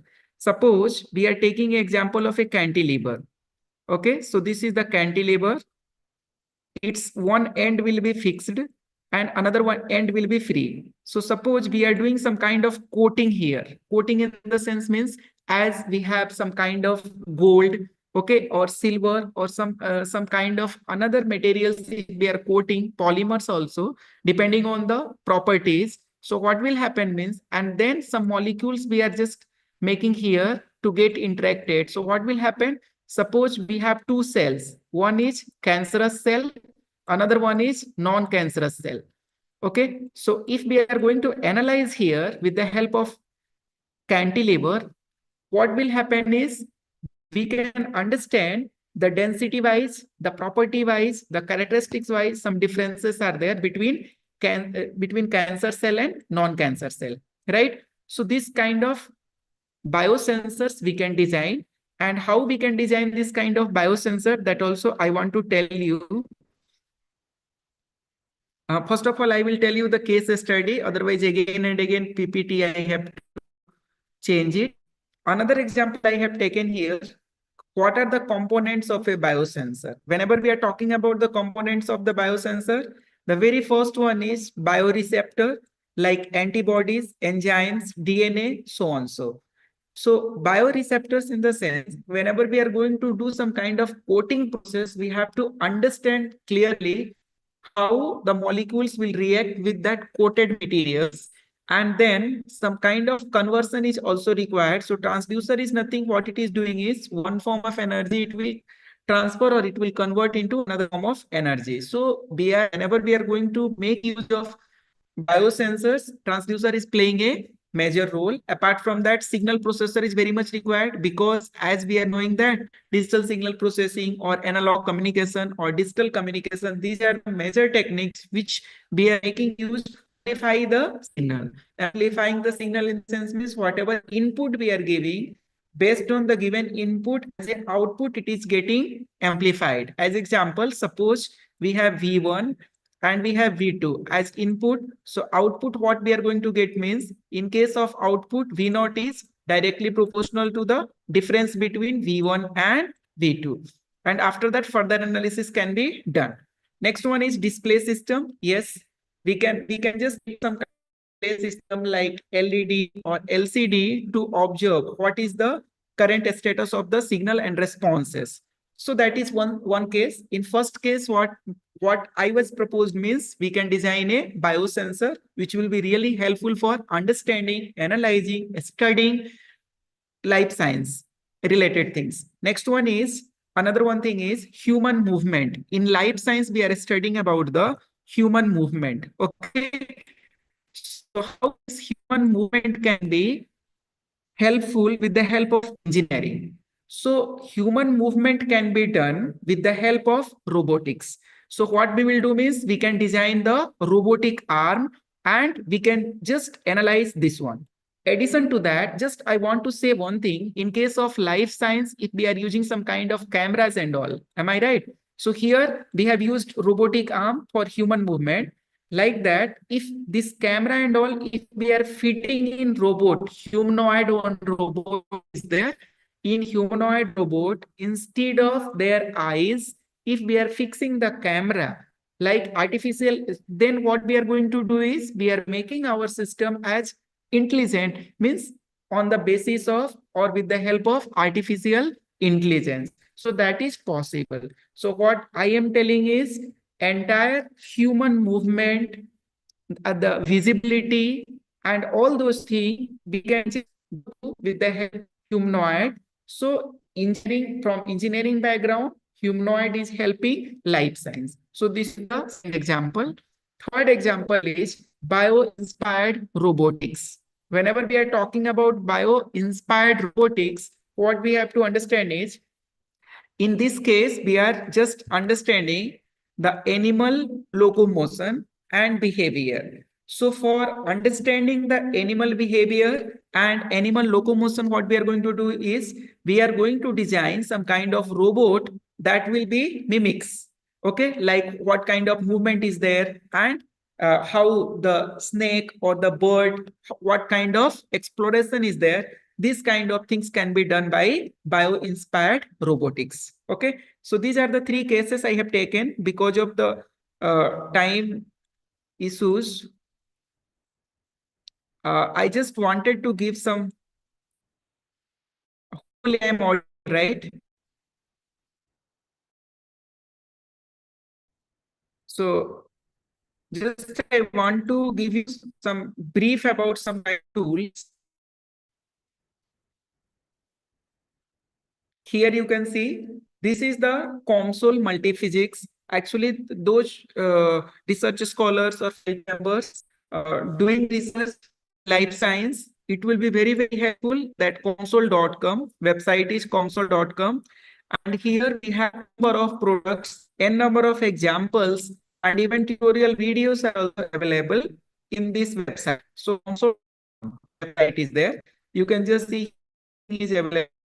Okay, so for our research area, you can just find out there's already designed models are available, so we can have some kind of clarity how we can do our model according to the pre-designed model, right? So here some of the design model are there. Actually, internet is today somewhat very weak internet. That's why not opening. So kindly please check it here, comsol.com. So this is one tool. Next one is if somebody is very much interested for circuit based like circuit designing or 3D designing. Actually, COMSOL is useful for 3D design also. Then you can go for Tinkercad. Okay, so Tinkercad, it is a circuit, it is a tool. There you can just go for the circuits and you can design. Okay, so what you have to do is you have to just sign up, and then after signing up, you having so many designs like 3D available, as well as we have circuit also available. See here, this is the circuit design, and here it is the 3D design. So like that, as per our examples, whenever you are working on audio, will be Tinkercad will be very, very helpful. Apart from, if you just want to make use of some kind of specific circuit, and suppose somebody is not good in coding, actually now computer science department is very, very popular, but people who are from non-computer background, they are they don't have sufficient knowledge of coding and struggling. But in that case, what you have to do is, this is the software LT-SPICE. It is called as LT-SPICE. So this is free software. You have to actually, whatever I have discussed here, out of that one, COMSOL is paid. Okay, students versions are also available. Tinkercad, it is free tool. Next one, LT-SPICE, this is also free. What you means you have to go and install it here, 64-bit. Okay, as per your actually as per your system specification, what windowing system you are using, accordingly you can just install it and you can just do this. See here, essential tutorials are also there. You can just open any one of tutorial and it will be just giving the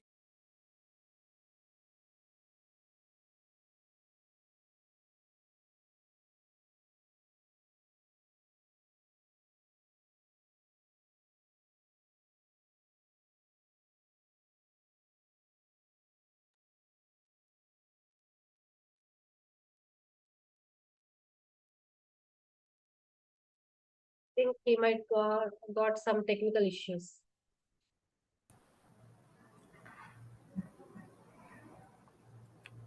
His screen is off, madam. Yes, sir. Audio, sir, audio also off. Yes, I think madam. some internet issues are there. Let us wait for 1 minute, sir. If not, I'll call you.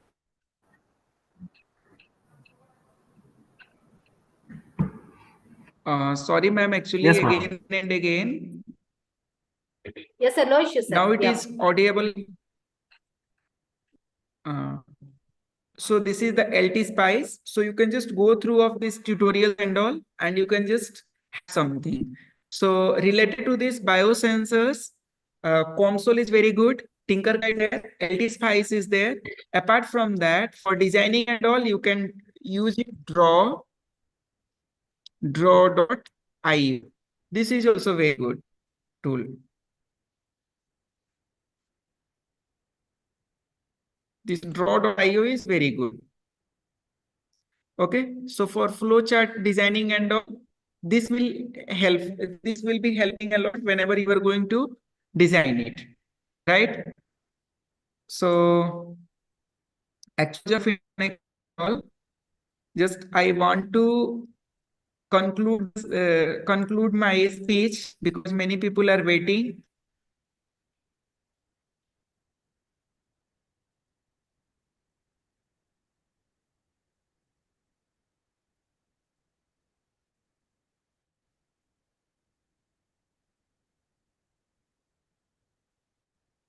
Okay.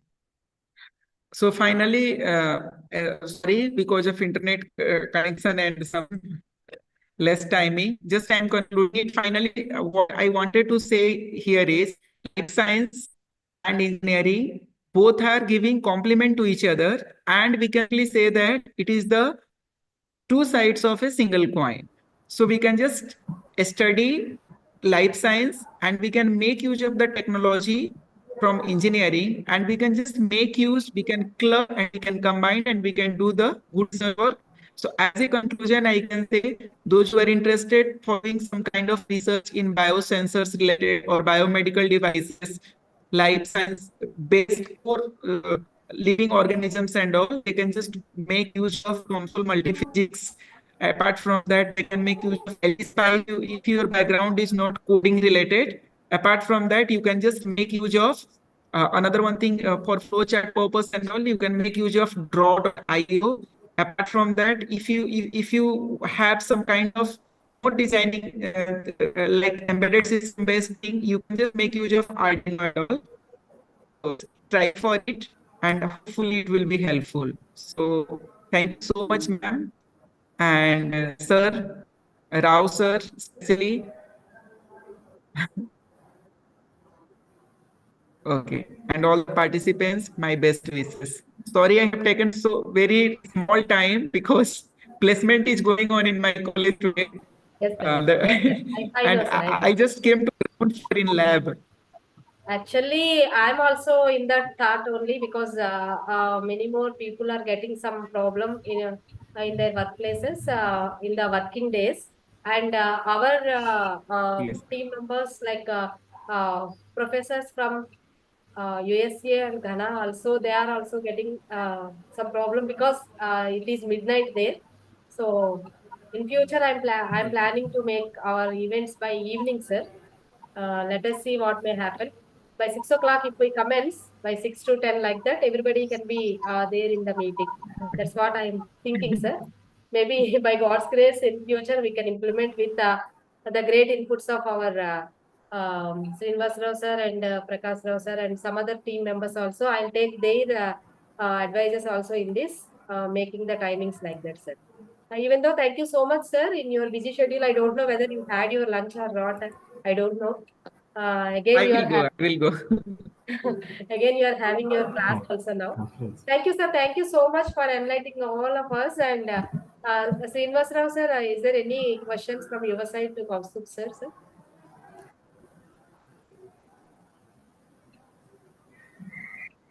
Srinivas Rao, sir. Okay. Okay, sir is. Okay, sir. Thank you, sir. Thank you so much, sir. Okay. I'll get back to you by this evening, sir. Thank you so much. Sir, madam. Yes, ma'am. Yes, ma'am. Yes, madam. When should I give my presentation? I'm just free now. Yes, ma'am. Yes, ma'am. You can do it now, ma'am. You can share your screen and please introduce yourself along with your title and please present your paper. Yeah. Thank you so much, ma'am. Actually, I have my examination duty again from 1:30. That's yes, what I'm just free now. Huh? Yeah. Yes. I'm sharing my screen, ma'am. Yes, ma'am. Ma'am, you can do one thing. Already I've sent it to your WhatsApp. Can you just share my screen, ma'am? Ma'am, from my side, it will be somewhat difficult. Is there any problem from your side? Yeah, I've sent it to your WhatsApp, ma'am. Yes, you had sent me, but I also have some I'm other just work. seeing if at all I can share. It's in my mobile because I'm in from my mobile. If it is sports Because computer, somebody it's are completely joining, different. no, so it will be somewhat difficult for me to make them join in I'll the just see, meeting. ma'am. I'll just see. If it is possible, I'll just share. Yeah. Yeah, I'm doing it, ma'am. If it is any problem, let me know. Recording in progress. Sorry to disturb you, ma'am. Will you please tell me once when will be my presentation is? I'm Tejaswini Masne. I'll be announcing one by one, ma'am. Please be waiting. Okay, thank you.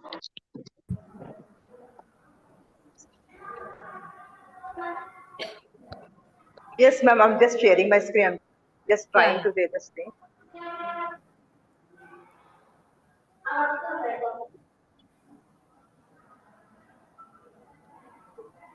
Okay, ma'am. I'll share my from my side. Just wait. Just see, ma'am. Possible, huh? Easy, I think.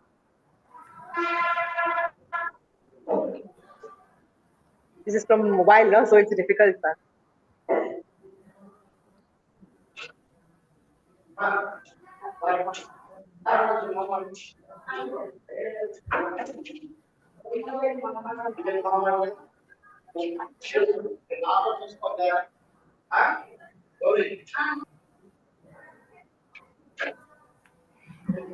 Yes, ma'am. Please go ahead. Yes, thank you so much, ma'am. Yeah, coming to me, I'm Hemlata Chakapattam. I'm doing my PhD from Multidisciplinary University, and my core subject is environmental science.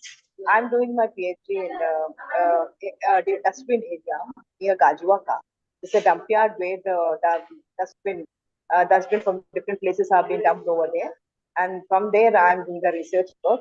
Actually, when I started my work, I could see that the area where I was doing was completely with contamination with the metal components.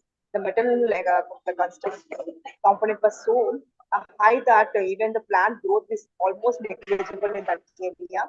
But slowly, I thought that I have to change the environment of that place, and I've started doing work on that. Firstly, what did I do is I have just selected the place, some area where I have extracted the soil, and I've sent the soil for the testing. When I sent the soil for the testing, I could find that the soil is highly contaminated with the different heavy metals like nickel and arsenic and lead, which was completely polluted, and it's not fit for the plant growth. Then I thought that I have to do something about that. And I have selected some few plants, native plants like Pinata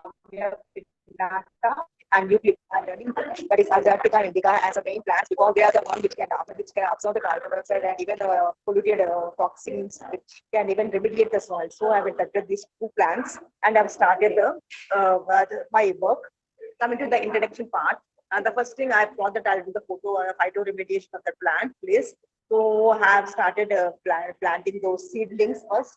Beginning, it was so difficult for me to grow the plants because it was monsoon. Before the monsoon, all the plants after the monsoon, I can find that everything got saturated and nothing was left. So 2 or 3 times, twice and twice, I have started planting those plants in that area.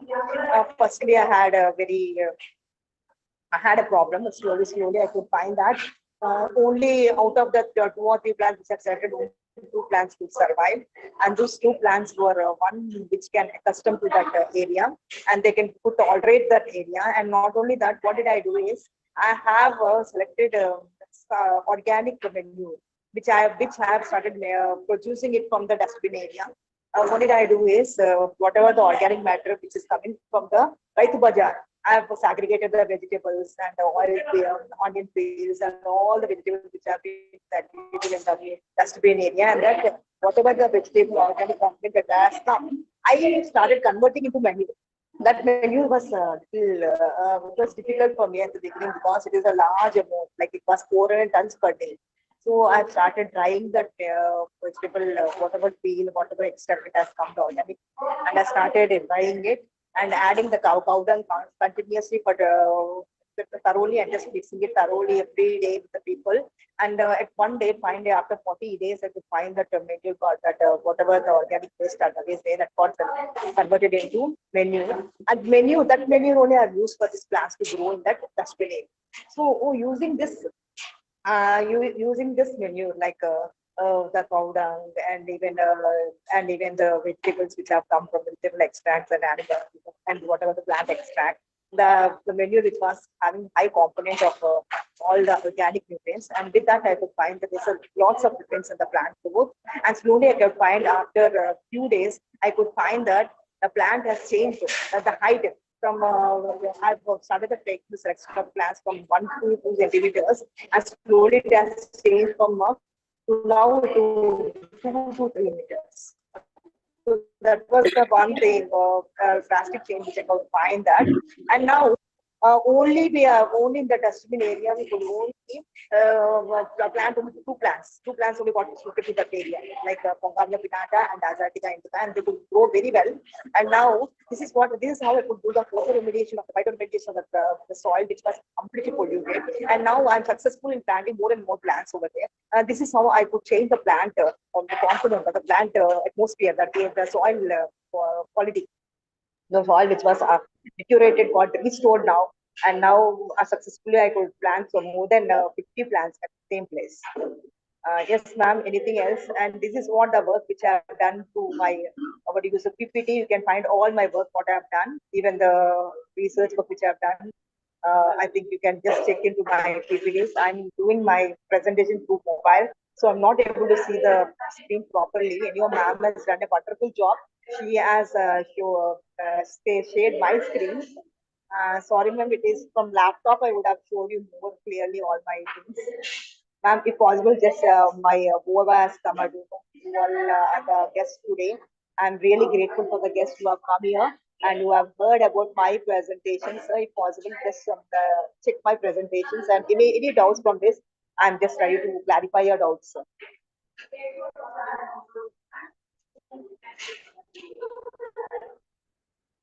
Yes, ma'am. Aruna, ma'am. Yes, ma'am. Yes, ma'am. I think you heard my presentation. Actually, if you say that next slide like that, I can do that. But I'm also somewhat confusion because I understand. also If it's from the laptop, I would have done very wonderfully. This mobile, I'm also not used to mobile. No issues, ma'am. Actually, I think today some internet issues are there, so somewhat some voice is not audible clearly. Okay, no issues. Okay, ma'am. Yes. And even though phytoremediation is a very good concept and phenomenon, I also very much fond of that work, ma'am. Being a engineering chemistry person, I'm also very much fond of that. Thank you so much. Thank you, ma'am. Thank you so much. And it was my effort from last 3 years, ma'am. I was going on doing the planting. Everybody was thinking that why this lady, she's doing so much of struggling in that dustbin area where it's not at all suitable for the plant growth. Why is she doing that? But at the end of the day, now restore the soil, the bad quality of soil with only the manure which I produce from the dustbin area. That is a successful thing which I have done, ma'am. The manure is also been highly nutrient, ma'am. We can be used for any, and we are selling that manure for whatever we have produced in that dustbin area. Yes, ma'am. Yes, ma'am. Thank you so much, ma'am. Thank you so much. And you please be in your works, and I'll get back to you by this evening, ma'am. Thank you so much. Thank you so much. Now it's time for our next presentation bearing the number 9, morphological and physiological adaptation of crop plant under arsenide stress and interference of gamma aminobutyric acid by Priya Gahlot. Yes, ma'am. Present, ma'am. Good afternoon, ma'am. Yes, please share your screen. Yes, ma'am.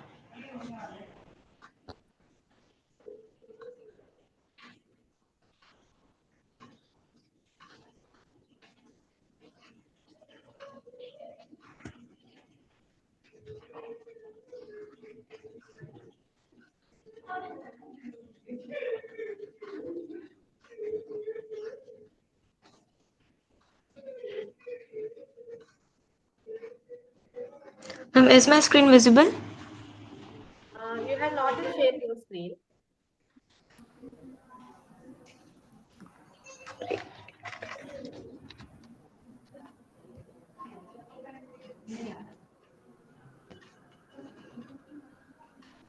Once again, you please share your screen. Yes, ma'am.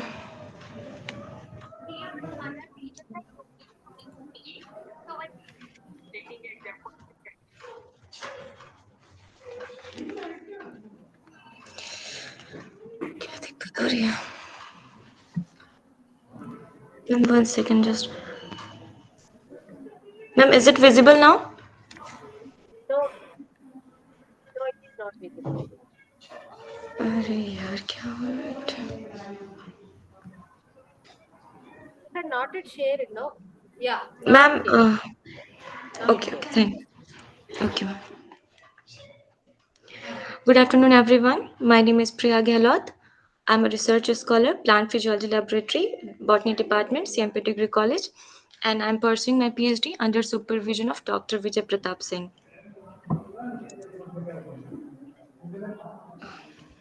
My topic of presentation is morphological and physiological adaptation of crop plant under arsenic stress and inferences of GABA, that is a gamma aminobutyric acid.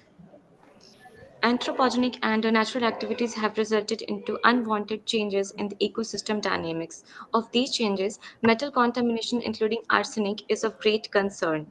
Arsenic is a naturally occurring toxic semi-metallic element found in the earth crust, air, water, and soil. It is considered as the most poisonous one. Arsenic poisoning has enhanced enormously in 3 past decades, which causes potential harmful effect on human health and environment. Yes, ma'am? Human health and environment. Direct exposure of arsenic in a human is seen through drinking water, and indirect exposure is by irrigation of agricultural crops by these contaminated water.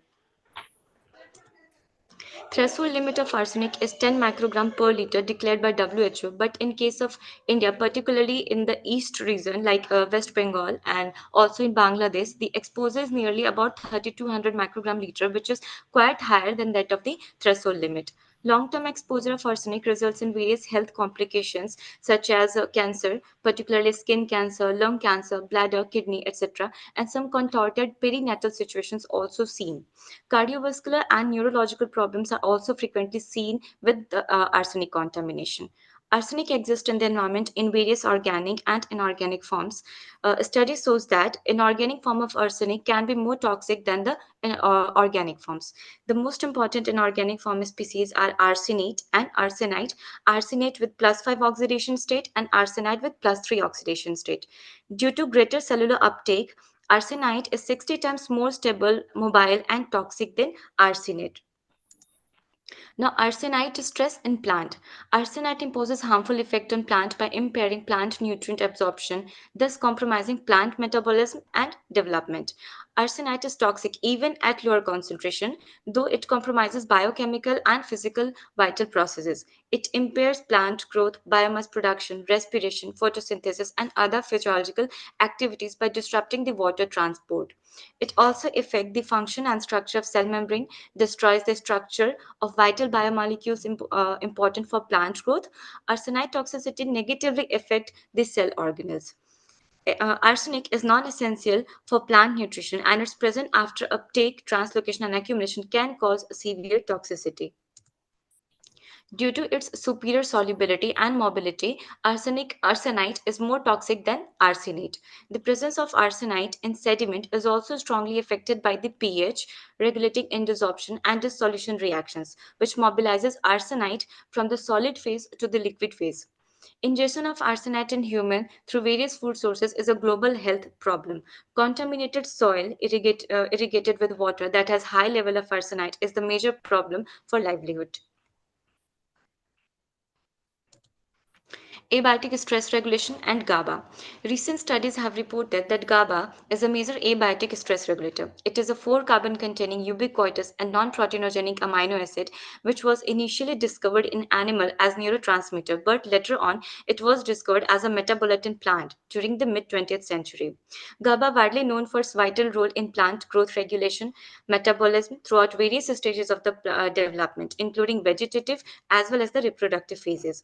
GABA is also involved in regulating responses to environmental stresses, both biotic and abiotic, by modulating physiological and biochemical processes, including gene expression, ultimately enhances the stress tolerance of plant.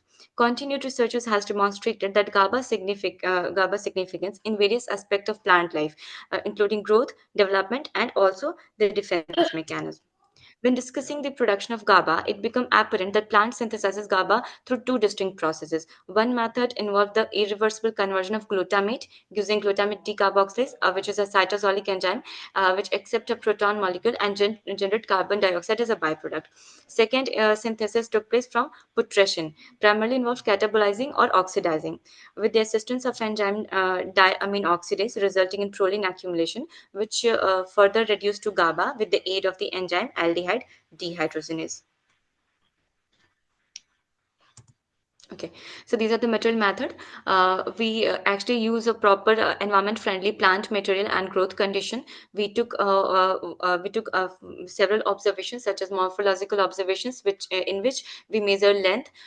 We took also observations of the biomass and various other morphological parameters, which is going to be seen in result. And in case of physiological observations, we went up through relative water content, stomatal images, measurement of fluorescence, transient quantum yield, and other parameters. This is the result section. This is a part of my work. We provided different concentration of arsenite to the plant samples, and we see that though as we increases the concentration of arsenite, the plant shown the severe effect and almost got died. But at lower concentrations, such as 2 macromole and 5 macromole, though the plant was survived, but still we saw some kind of decrease in their biomass and other physiological parameters such as quantum yield. Similar, but when we treat the samples with the GABA in different concentrations such as 20 macromole, 50 macromole to 100, etc., we see there's a slight increase in biomass and quantum yield. So we can conclude that there is a positive effect of the GABA on plant when we provided it singly. Okay, so this is what we provided. We provided 3 different combinations. The one is the control, second is the arsenite, and third one is the arsenite Excuse plus me, GABA. madam. Yes, sir. Change the slides, madam. Okay. It's stuck in the first slide only. Okay. Okay, sir. Wait. Yes. Now it is coming. Yes, visible. Okay. Thank you so madam. much. Okay. Thank you. So these are the treatments we provided with arsenite. Different concentrations of arsenite we provided, and with increasing arsenite concentration, the plant shows deadly appearance. And though at lower concentrations such as 2 macromole and 5 macromole, the plant was survived, but still there was decrease in biomass and other parameters such as the quantum yield. When we provided GABA with different concentrations, we see that there is an increase in the biomass of the plant length of the shoot and root length also, and the quantum yield. All of them was having slightly increase with the increasing concentration of the GABA. This is the combination of our treatment. We provided 3 different combinations. One is the control, second is the arsenite, and third one is the arsenite plus GABA. You can see, and this is the fresh weight graph. You can see that there is a decrease in case of arsenite in comparison to the control. And in case of arsenite plus GABA, there is a slight increase in comparison to the control. So we can conclude that GABA do have some kind of mitigatory effect on arsenite toxicity, along with the positive effect when it provided alone. And similar kind of effect we can see in case of shoot length. So again, we were having the same kind of result. There was slight decrease in case of shoot length, particularly in case of arsenite treated plant. And when we added GABA, we see that there's an increment in case of shoot length and root length similarly. This is relative water content. We measure there was a great hike in case of relative water content when we added GABA along with the arsenite. Though the water content was was greatly reduced in case of arsenite treated plant, but when we added GABA, there was a great hike in case of relative water content. Similar kind of observations we were having in case of FM1 FM. This is the result, and the last one is the stomatal image. You can see the amount of the stomata, stomatal density we were having. In case of arsenite treated plant, the leaves were having some low count of stomatal density, whereas in case of arsenite plus GABA, there was a hike in case of stomatal density. So we can conclude that uh, uh, though arsenite is having a toxic effect on a crop plant in all kind of the parameters, but when we added GABA to it, we were having some kind of positive effect in every way. So we can conclude that GABA do have some mitigatory effect on arsenite toxicity, and hence we can perform more researches on this regarding other parameters also, like gene and other molecular level. So these are the references that I have used, and thank you. Thank you, everyone.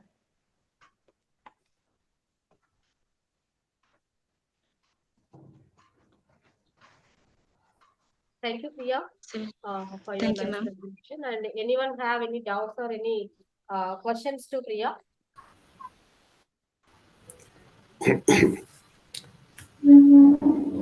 I have one question. Arsenic is a dangerous toxin. You are using this on what is it, barley? One of these important. Sir, you are not crops. audible. So I I am can not hear you. audible. I can't hear it. So I can hear you. Yes, Hello? yes, yes. Can you hear now? Yes, sir. Yes, sir. Yes, ma'am. I can hear you. But he said it's not audible. No, you are audible, sir. The Please. arsenic is very toxic, and she's Yes, sir. using arsenic Yes, sir. in one of the important crops. I think it is Yes, sir. barley or something. So Yes, sir. what are the repercussions? That means yours is you are trying to remove arsenic while killing the people out of arsenic poison. Yes, sir.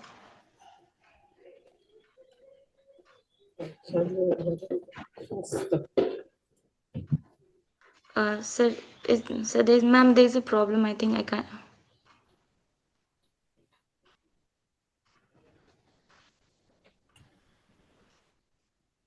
Ma'am, I think sir is some pause. Has been structured for some time.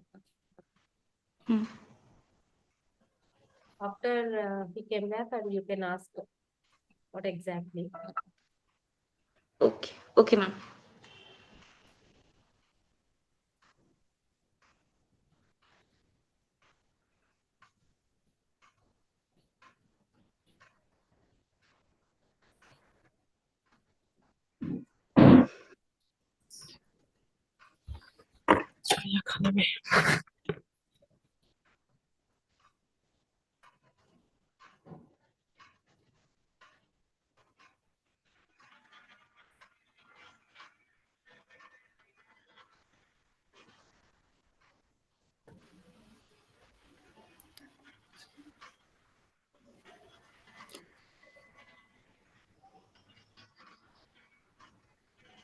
I think Joe move to the next presentation.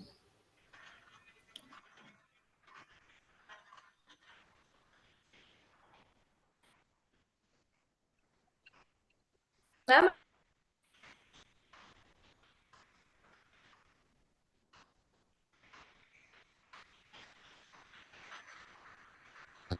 sorry for the disturbance. Actually, somebody had called regarding the certification and everything.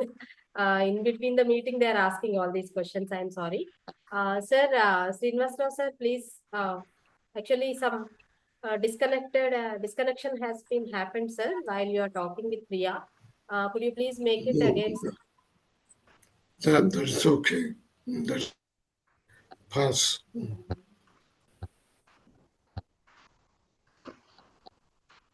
Shall I go for the next presentation, sir? Yeah, thank you, sir.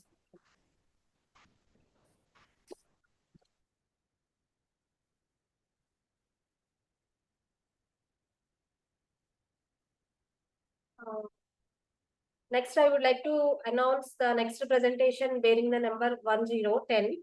That is from Farm to Fork, Sustainable Tableware Innovation Using Agro Waste by Priya Kumari. Alok Kumar Singh, Amity Center for Water Studies and Research, Amity Institute of Biotechnology, Rajasthan, Amity University. Is Priya Kumari or Alok Kumar Singh, Shweta are there in the meeting? Yes, ma'am. I could see here Alok Singh. Am I audible, ma'am? Am I audible, ma'am? Yeah. Just please raise your volume. Okay, ma'am.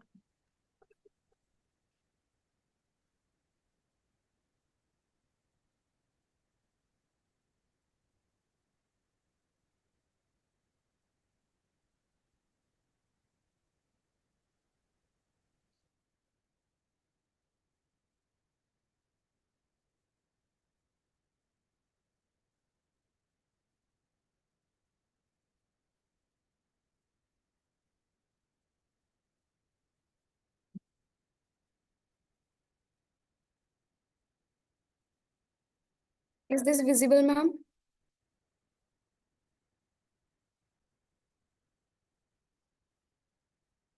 Am I audible, ma'am? Raise your volume. Raise your volume. You are audible and your screen is also visible. Okay, ma'am. Can I start, ma'am? Yeah, please. Okay. First of all, good afternoon, everyone. Thank you for giving me this opportunity to present my research work on this platform. My name is Priya Kumari and I'm pursuing Bachelor's of Science in Biotechnology from Amity University, Rajasthan. Today I'll talk about my research work which is on sustainable tablewares using agro waste. So let's start.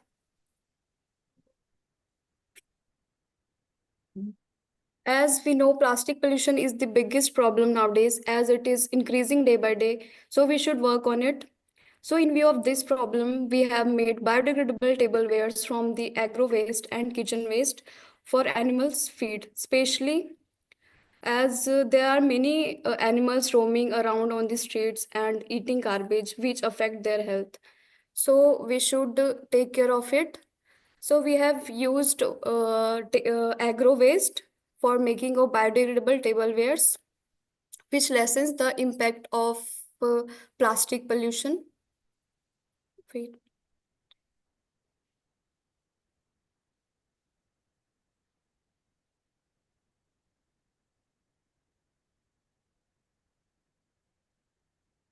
Is it visible?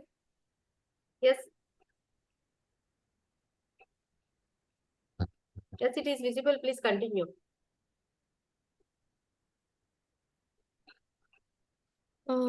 For disposable items, biodegradable options Just are make more it full environmental screen. friendly. You just make it full screen. Okay.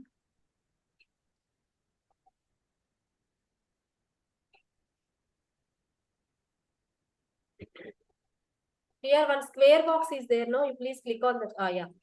Yes. For disposable items, biodegradable options are more environmental friendly since they are frequently manufactured from renewable sources like corn flour, sugarcane, or bamboo. Wheat rice straws, wheat rice bran, and other agricultural wastes. This may cause shortage of food for animals. So we have developed tablewares which can replace plastic waste. These tablewares disposable plates are prepared using wheat straw and vegetable waste and husk along with cotton seed hulls, mustard oil seed cake, mixture of gram maize, and other flours. After human use, these can be used for animal feed without affecting their milking efficiency. So here the review of literature, like there are many papers which have been published, but they have used many harmful chemicals like CMC and SCNF, which is harmful for health of animals. So our product is different from these. Here is the methodology, like first of all we take wheat straw, mustard oil cake, mixture of grains including maize, bajra, barley flour, and we grind all the ingredients along with the vegetable waste.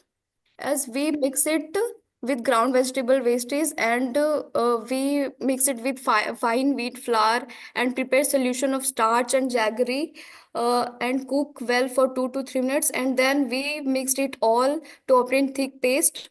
And after that we add fine wheat flour to maintain thick paste, and we gave it any shape, like using any mold which can be in the shape of tablewares, using dye by distributed in evenly manner. Then we dried it in hot air oven at 60 degrees Celsius for 24 to 48 hours. Then we applied coating of starch at the back and edible waste coating in front of side. And after packing, tablewares are ready to use. As this is the results and conclusion, as we have done many tests, like strength test and wettability test, like it can analyze, it can retain water liquid ability, like it can sustain exposure to water for 1 hour without degrading or becoming damaged. It can tolerate temperature also up to 60 to 80 degrees Celsius. It can be used for animals feed, so there will be no shortage of animal feed in future when wheat straws are used for preparation of tablewares. It can reduce plastic pollution. We can use edible coating materials, so that it should be safe for animals feed and easily degradable, non-toxic and compostable. An animal feeding experiment is going on. Till now, no effect on milking efficiency has been observed. The leftovers are easily biodegradable and can be composted. Here are the pictures of the product we have made. Like this is on the left side it is uncoated and right side it is coated. We are currently working on coating things because it is not, we have done coating things, but we have not applied in it. As we know, looks does matter, so we have to work on coating. Here are the tests we have performed. Wettability test, like approx 1 hours it can sustain water, and strength test, like we threw it from 4 feet above but it did not break. Here are the acknowledgements, like I want to thank Dr. Shweta Kulshresht ma'am for guidance, and my colleague Alok. Thank you. Here are these some references. Thank you. Thank you, ma'am. Congratulations, and sir wants to interact with you. Srinivas Rao, sir. Do you have any questions to the presenter? Anybody wish to ask any questions to presenter?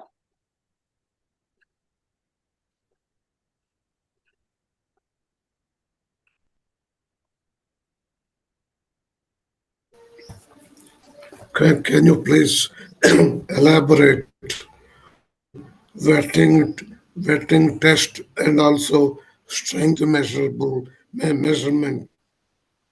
Can you elaborate how you do the tests? Like, sir, we have put water on it for 1 hour, but it did not get degrade. Like, it can tolerate that wettability or liquid. So if we take like any food, we can't take food like more than 1 hour, so it can tolerate that liquid efficiency. Okay, I understand, but wettability The reason is it is Yes. hydrophobic, not hydrophilic. The moment you put water, it simply spreads. So No, sir. what is We are working on coating which is hydrophobic, sir. hydrophobic Coating is person? hydrophobic. Yes, sir. Yes. Okay, okay. Okay, thank But if it is that sort of thing, how do you make the strength measurement? Sir, it didn't break easily, sir. Like we can't throw it like always. No, we threw it like 4 to 5 times. After that, it break, and it is not easy to break it. So it is strong, sir. We can say it.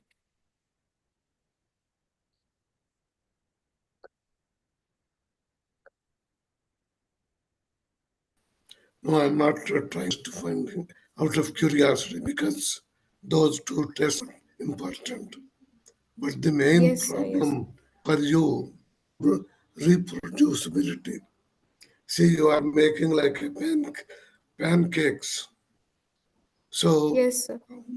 how do you make sure that to the sample,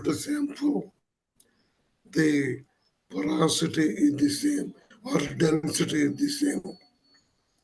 Because basically just to pressing some of these waste. So obviously you are left with some inside porosity. Then let us say one cake has 60% density, another has 80% density. Definitely the other one will have high strength, but you can't compare a pear to an apple, right? Sir, like there are many sustainable things which are not made of plastic and which are biodegradable, but we have made this for animals feed. Like we our main focus is for animals, so animals can feed it. So we have made this in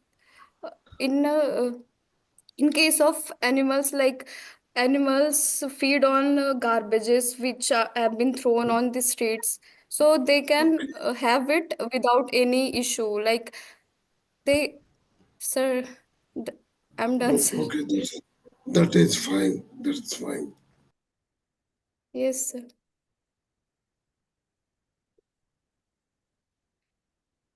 Yeah. Any more questions? Any more questions from audience side to Priya? Okay. Now I wish to move to the next presentation bearing the number 11. Again, the same Amity University, Rajasthan. Title: Antimicrobial Activity of Herbal Solutions to Inhibit Spectrococcus mutans by Alok Kumar Singh and team. Yes, ma'am, I'm present. Yes, sir. Please share your screen and make your Ma'am. presentation. Okay.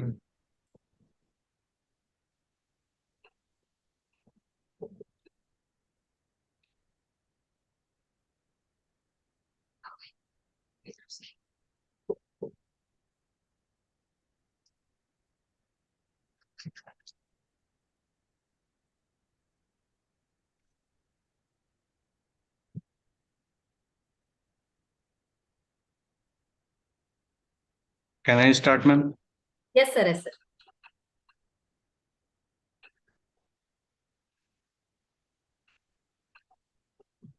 Yeah, please start, sir.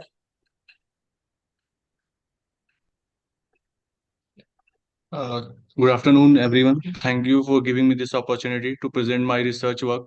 I am Alok Singh, and I currently pursuing BSc Honors Biotech from Amity University, Rajasthan. And my topic of presentation is antimicrobial activity of herbal solution to inhibit Streptococcus mutans. Now let's discuss about Streptococcus mutant. Streptococcus mutant is a harmful bacteria, and it is the primary responsible for the tooth decay, dental caries, and the producing acids that damage our tooth enamels. Toothpaste, mouthwash are harmful as they possess chemical. So we try to replace this with herbal solution. We use jasmine flower. Jasmine flower are reported, but leaves and stem are not. Therefore, we use stem, leaf for assuring antimicrobial activity against Streptococcus mutans. Here are the methods. In the present invention, the leaf and the stem of jasmine were used to prepare herbal extract. The herbal extract was prepared in two ways: by boiling and by exfoliate apparatus. The antimicrobial activity was assessed by using Streptococcus mutans MTCC stain 890. The agar-whale plate method are not useful in determining minimum inhibitory of concentration MIC. This study, the antimicrobial study, was assigned by time-killing test method. The purpose of the choosing this method is: first one, it is the most reliable mean of determining tolerance in the bacteria. This and the second one is this helped us to determine the concentration of mouthwash suitable for preventions and to the dental problem. Mouthwash should be effective to the tooth decay causing microbial, and how many cells died with respect to time must be found out. This fresh culture was exposed in different time period to the pure and diluted extract. Some samples with withdraw at a 15 minutes time interval and plated on nutrient agar plate by sprayed plate technique. After incubation at 37 degrees Celsius for 24 hours, colonies were counted. The result of the antimicrobial activity are determined by the colony forming unit per milliliter sample. And the second test, we performed antimicrobial assay in the three different ways. First one is agar-well diffusion method. Second, time time kill test method, and third one is disk diffusion method. This figure, first one is showing the agar-well diffusion method. Second, time based killing method, and third one disk diffusion methods. And the result, the antimicrobial extract was revolved that stem and the leaf extract was effective against Streptococcus mutans. In 15 minutes, the leaf and stem extract kill Streptococcus mutans bacteria. Here are some references that we choose. Here are the acknowledgement. I want to thank Dr. Shweta Kulsest, Coordinator, Amity Center of Water Studies and Research, Amity Institute of Biotechnology, Amity University, Rajasthan, Jaipur, for the guidance, valuable insight, and constant support. I would also like to extend my appreciation to Professor Vinay Sharma sir, Director and Dean Research of Amity University, Rajasthan, for providing me the necessary resources and facility. I would also like to thank my colleague Priya for her support. Thank you, ma'am.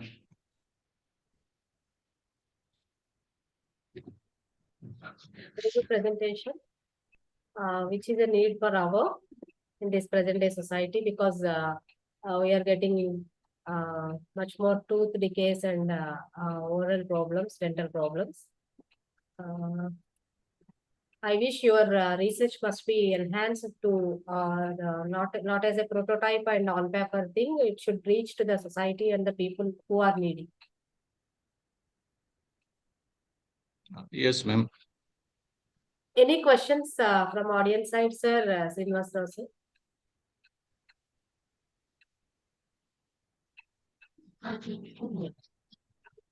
Sir, you are in mute conditions.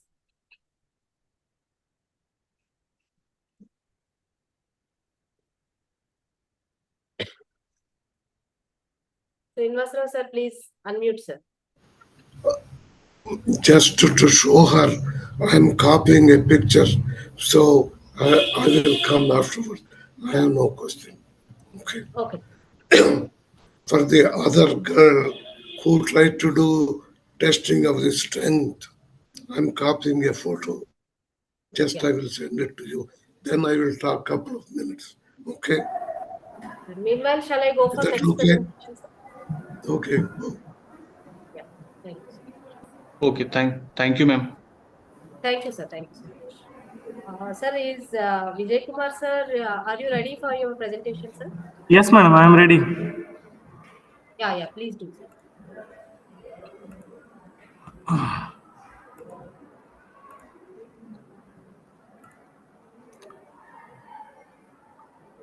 Madam, my screen is visible, Yes, madam? sir, your screen is visible. Yes, sir. My screen is visible, madam? Yeah, it is visible, sir. Please go ahead. Yes, madam. Yes, madam.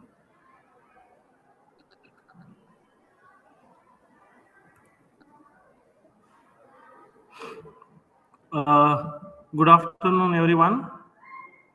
I am Vijay Kumar Tumbad, pursuing PhD under the guidance of Dr. K.S. Ketigi, sir,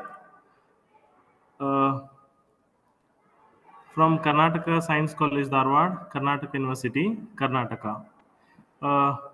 My research topic is sustainable biodiesel production from Pyrus glabra seed oil and Adenantara pioneer seed oil as novel feedstocks, evaluation based on fatty acid profile.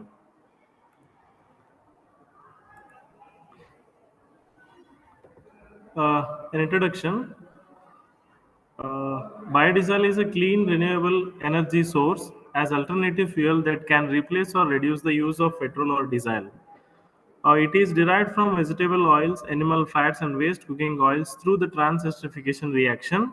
The properties of biodiesel are environmental friendly, like renewable, non-toxic, biodegradable, zero emission, and it can extend the life of diesel engine because of lubricating nature of biodiesel, and it gives the component output energy compared with the fossil fuel.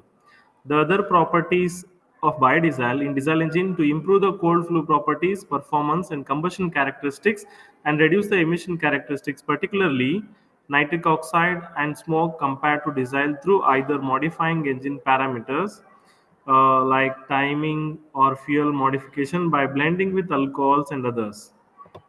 Biodiesel does not contain any sulfur, aromatic hydrocarbons, metals, or crude oil residues. It is an oxygenated fuel. Emissions of carbon monoxide tend to be reduced compared to conventional diesel fuel. Unlike fossil fuels, the use of biodiesel does not contribute to global warming as carbon dioxide emitted is once again absorbed by the plants grown for biodiesel production. Thus, the carbon dioxide balance is maintained. The optimization of trans-esterification process for biodiesel production is by considering the factors such as alcohols, fatty acid content, molar ratio of alcohols uh, to oil, catalyst concentration, reaction temperature, and reaction time. Then methodology. In the methodology, uh, plant seed oils are chemically complex esters of fatty acids. These are fatty fats naturally present in oil seeds are known as triglycerides. The molecular weight of these triglycerides would be of order 800 kg per cubic meter. These molecules have been split into simpler molecules so that they have properties comparable to standard diesel oils. Here, we are reducing the viscosity of prepared or produced biodiesel by thermal cracking, and the rancidity of biodiesel is avoided by adding antioxidants or vacuum pumping. Then the reducing unsaturation of the biodiesel by adding saturated fatty acids. Trans-esterification is the main method of synthesis of biodiesel, and developments in this area is using enzyme catalyzed, ultrasound aided, and nano catalyzed trans-esterifications. This is what the schematic diagram for trans-esterification. Here we use methanol and catalyst. This methanol and catalyst is directly combined with the oils or fats we prepared from the non-edible seed oils. After pre-treatment, we are adding methanol solvent and catalyst. Then trans-esterification reaction is done. After that, separation. After separation, biodiesel and glycerol both are separating in two layers in the separating funnel. There we are separated biodiesel as well as glycerol.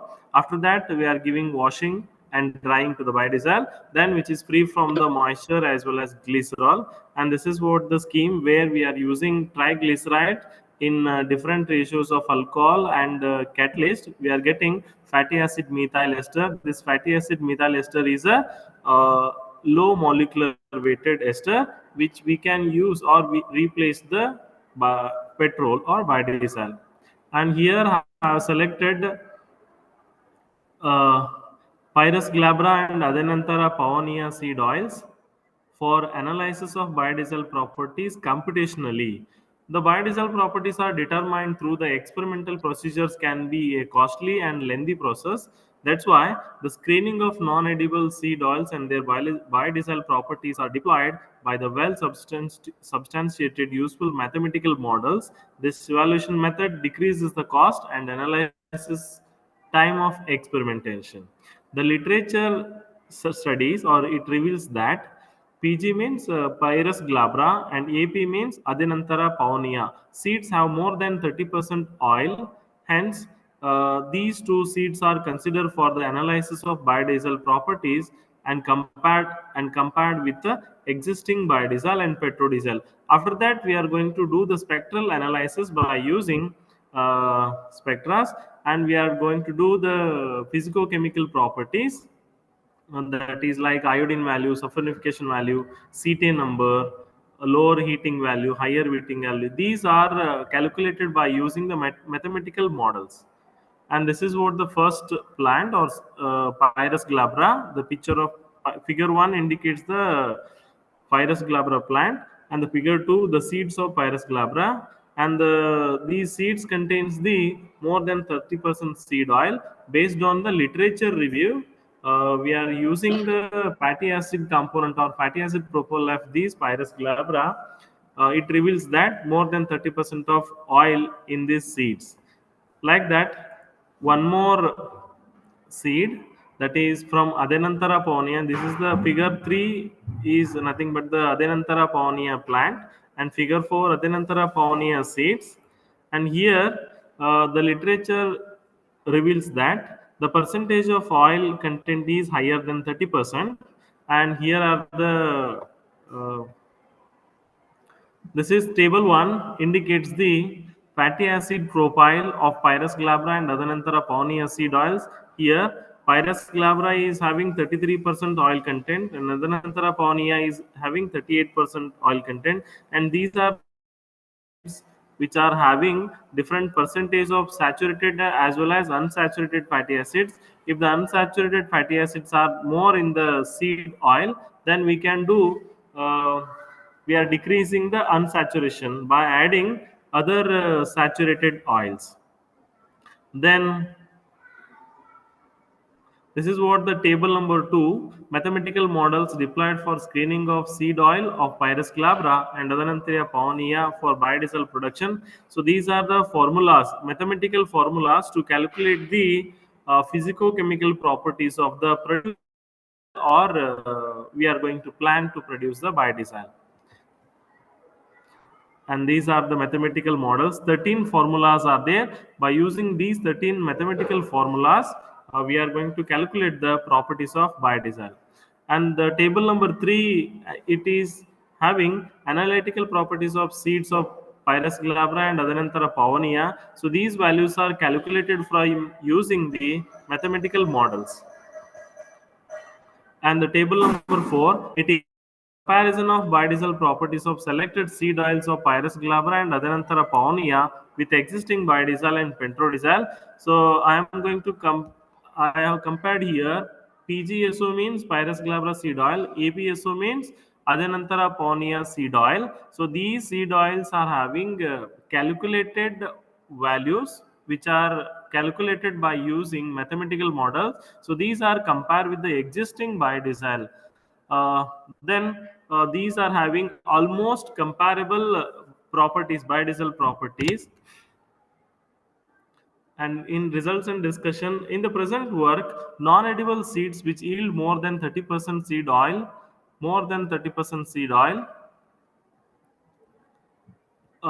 and their acid profiles are utilized for the assessment of their biodiesel properties After meticulous survey, Pyrus glabra as well as Adenantara ponea seed oil have been selected. The percentage of fatty acid profile is one of the key factors that resolve the suitability as well as sustainability of feedstock for the biodiesel production. The details of percentage of fatty acids of Pyrus glabra seed oil and Adenantara ponea seed oil are shown in table 1. Above I have shown these percentage of fatty acid profiles, and in table 3 there are mathematical models or formulas are shown. And here the first one, iodine value. I calculated the iodine value of these two seed oils, and these two iodine values are compared with the existing biodiesel. So there the iodine values of Pyrus glabra as well as Adenantara ponea seed oil are comparable with the existing biodiesel. So here I am going to compare the one which is the standard one. Petrodiesel is having the iodine value is 120, and here the Pyrus glabra seed oil is having the iodine value is 113.17. So like that, the another one is cetane number. Cetane number, it measures the ignition quality of a fuel. The high cetane number of biodiesel contributes to easy cold starting and low idle noise. The cetane number of biodiesel has up to 100, but the diesel fuel has only 40. The evaluated cetane number of Pyrus glabra seed oil and Adenantara ponea seed oil species under evaluation are 48.06 and 44.64 respectively. Low cetane indicates the presence of highly unsaturated components like 18:12. Here two double bonds are there, and 18:3. Here three double bonds are present in there. Due to the more unsaturation content, the cetane number is more, and we can be used this Pyrus glabra as well as Adenantara ponea seed oil. So these having cetane numbers are comparable with the petrodiesel. The petrodiesel having cetane number that is 46.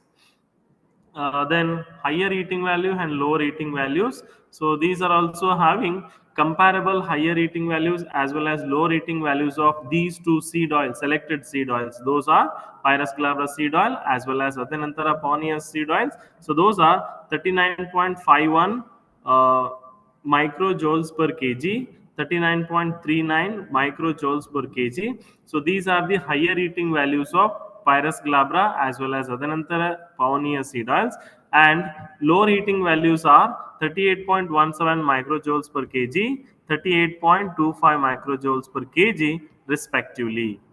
And cloud point here, Pyrus glabra as well as Adenantara ponea seed oils are having lower values because of more unsaturation present in the oil content. And kinematic viscosity, the kinematic viscosity is also comparable with the petrodiesel. Here petrodiesel is having kinematic viscosity is 3.1, and Pyrus glabra as well as Adenantara ponea seed oils are having kinematic viscosity. Those are 3.61 and 3.62, and we can use this biodiesel as in the position of petrol. Flash point, it is another criteria or a property which we can compare with the petrodiesel. The flash point of petrodiesel is 393, and the flash point of Pyrus glabra as well as Adenantara ponea seed oils are in the range of 400. So therefore the petrodiesel is having a flash point which is 393. Then we can consider these properties are in the range of standard petrol which we are using now. And the conclusion, the properties evaluated are based on fatty acid profiles of Pyrus glabra seed oil and Adenantara ponea seed oil are in the acceptable range of ASTM and EN biodiesel standards. The presented results are indicated the good feedstock for biodiesel synthesis. Both the seed oil species under investigation meet the major specification of biodiesel and petrodiesel. And these are the references papers I used. Thank you, madam. If any questions, please ask.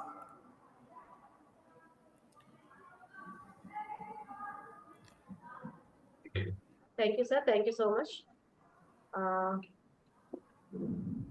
Can you please explain any blending you have done, sir, in this? Madam, next my plan is going to do the blending by using more than 2 or 3 seed oils. After blending, our aim is to increase the uh, fuel properties. Fuel properties like flash point. And one more thing, cloud point is very far from the petrodiesel. Then we are aiming to increase the cloud point also, madam. How can you compare the emission studies, sir? Emissions. After that, I am going to do emission study. Right now, I did 3 individual states. Those I extracted oil, and those I am going to convert biodiesel. And I did the characterization of those 3 biodiesel. But right now, I am doing blending of those seed oils. Okay, sir. Okay, sir. Thank you, and it is a wonderful work, sir. And as I said earlier, the earlier presentation for dental, this also need to reach to the society, because nowadays we are undergoing this depleting of natural resources, and we must rely upon the second generation, and natural resources, so that I wish your work should reach to the society. Thank With a you, very good, Dr. Aruna very good. Kumari, madam, and thank you, Sidvi Foundation, for giving me wonderful opportunity to present my work here. Thank you, madam. Thank you, sir. Thank you, sir. Any more questions from audience side to Vijay Kumar, sir?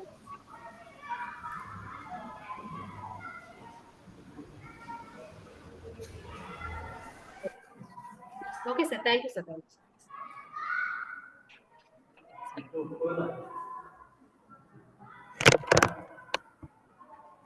I think, Srinivasrao, sir, shall I share my screen which you had sent one discussion before going to next presentation? Shall we have that discussion, sir?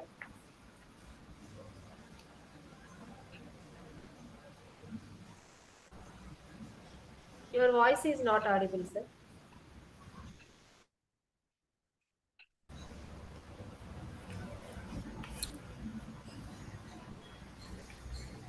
I'm still.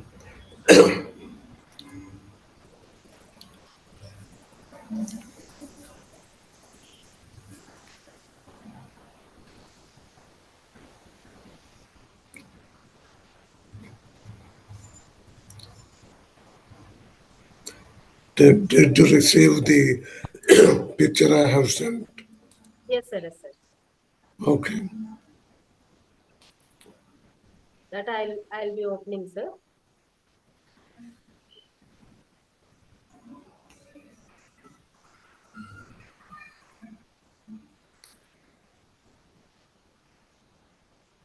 Yes, sir. Okay. I just wanted to tell that young lady from Rajasthan, or even her supervisor, if she's looking, generally to find out the strength of a cake, pancake, whatever it is. There is a simple apparatus you guys can build. This is what we built. It is called a split cell apparatus. Here on the bottom, there is a small cylindrical hole, and that was broken into 2 pieces. You can actually separate them. What we do, we put a thin film of acetone and join them together and bind with a clip, which is shown above, and then fill that cylinder with whatever you wanted to test and find out the weight. So you know the volume, you know the weight, you know the density. Now you place that whole setup on the base. Sorry for my tone. and tighten it with those screws, the clamp, and slowly, it's a motorized, slowly pull until it cracks.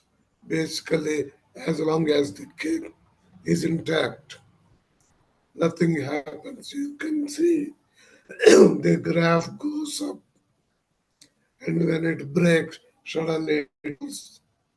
So you calibrate that one where it broke, and that is the strength of that particular cake for the density.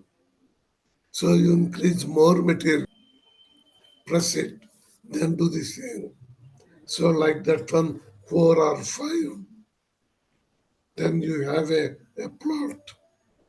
Later on, this will give you an idea what is the force that is binding them together. Is it simply a wonderful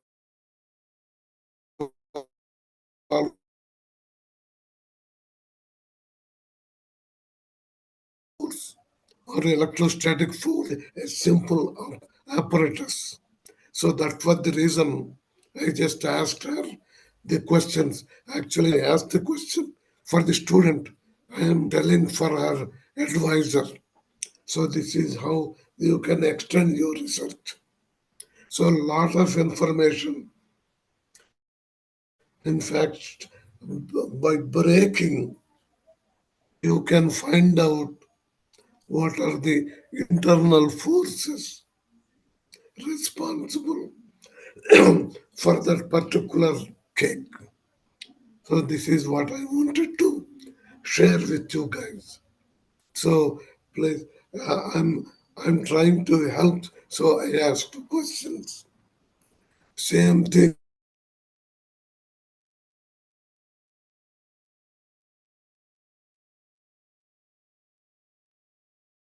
Portability test is not that simple.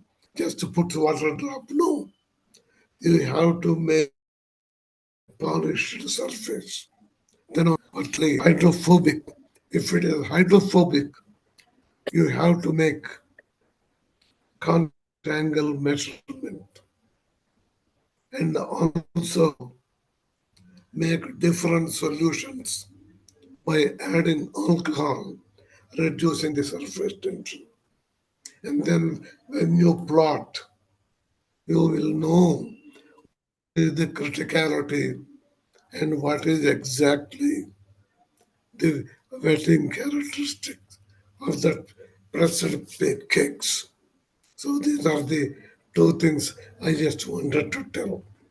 It is actually to your supervisor. Thanks very much. Thank you, sir. I think Priya, you got Priya Kumari and Alok Singh. You got some insights and inputs from sir to make utilization for the elaboration of your futuristic work. Thanks a lot, sir. Thank you so much. Now I wish to call upon the presentation from Tejaswini ma'am. I think Tejaswini ma'am is there. Wait 1 minute. If they have question, they can ask me. I'm just telling. Yeah.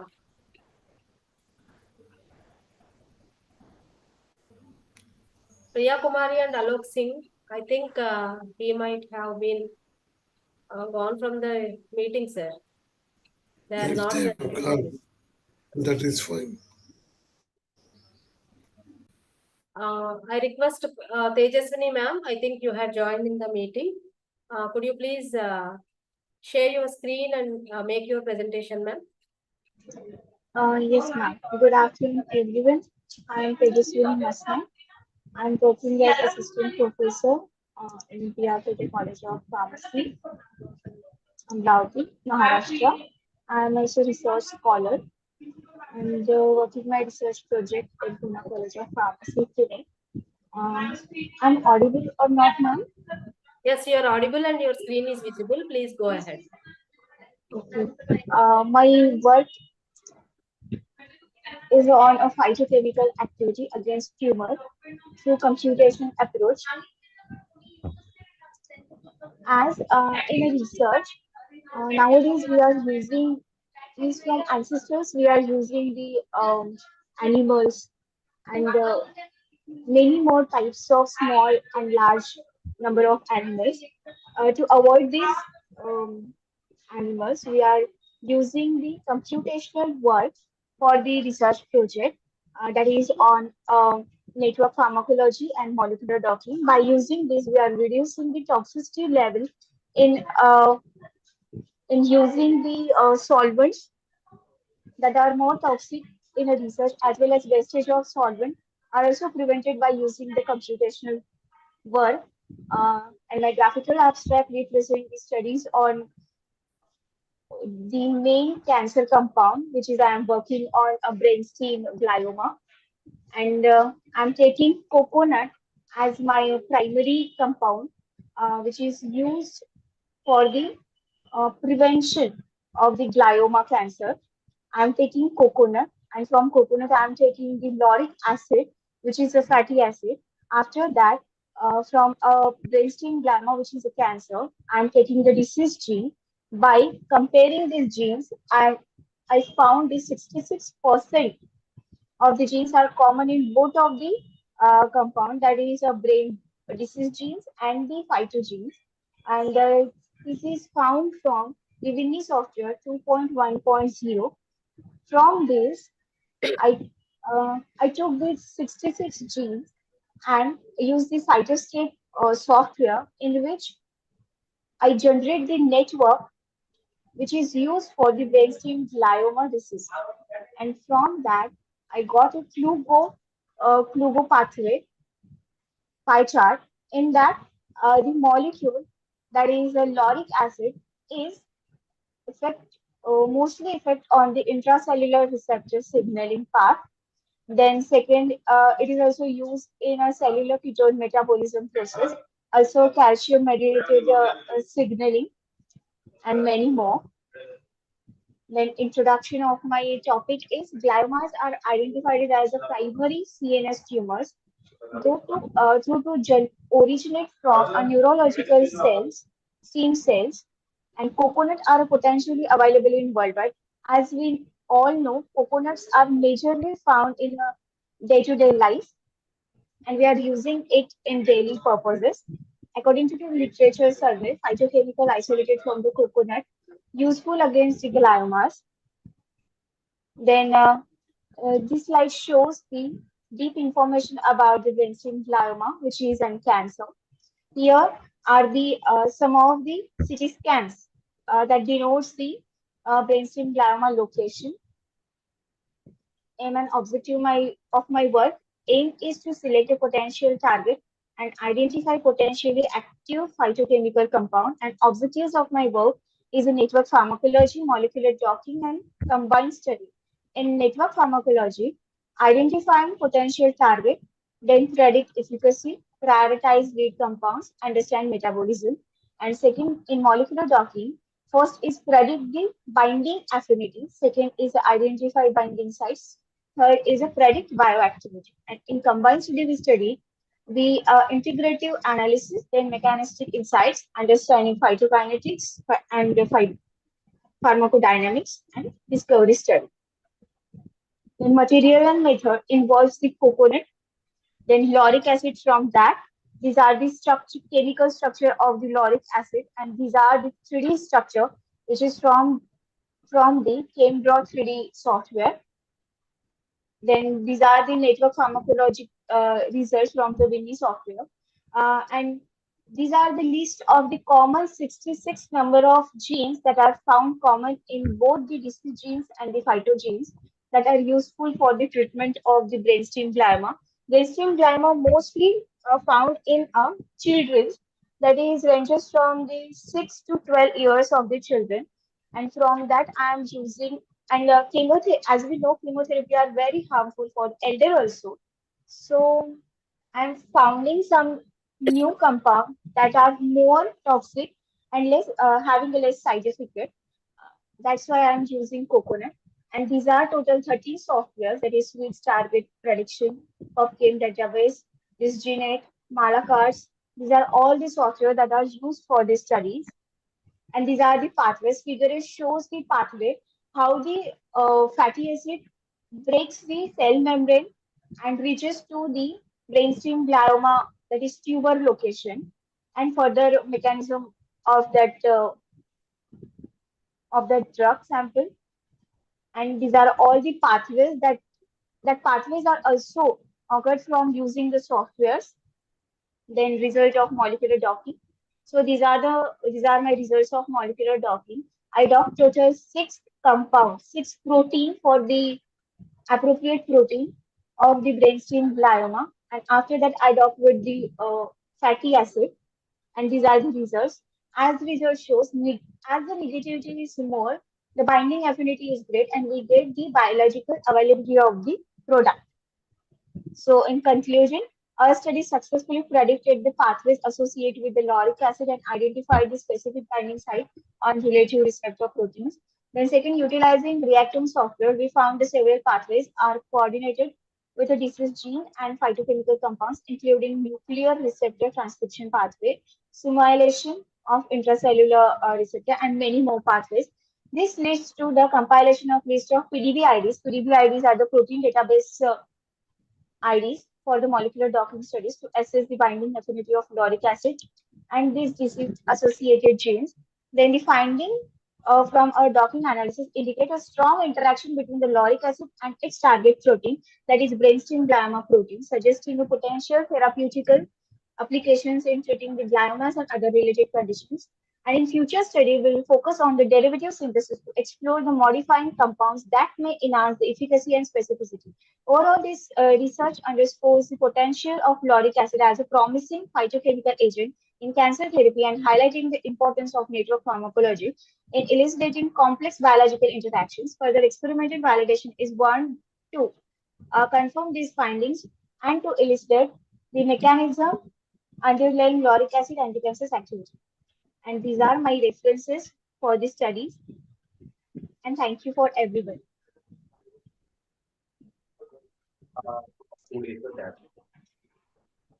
If anyone have questions, please. Any questions from audience side to Tejaswini?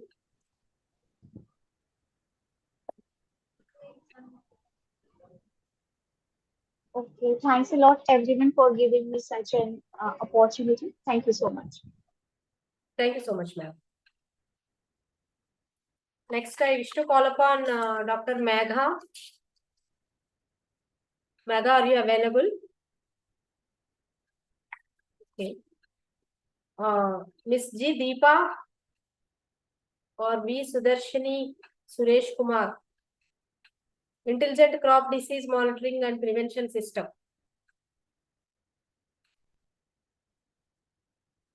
Are you available? Okay. Next, coming to Mindfulness in Education Techniques for Stress Reduction by Dimple Juneja. Is Dimple ma'am available? Okay. Okay, that's all for all of our presentations of this auspicious occasion of International Symposium on Multidisciplinary Innovative Research 2025. Anybody else wish to speak a few words? It is welcome for discussion forum. I request any one of the audience side, please speak a few words as in the form of a feedback or any suggestions or any discussions, so as to make conclusion of our conference, today's conference.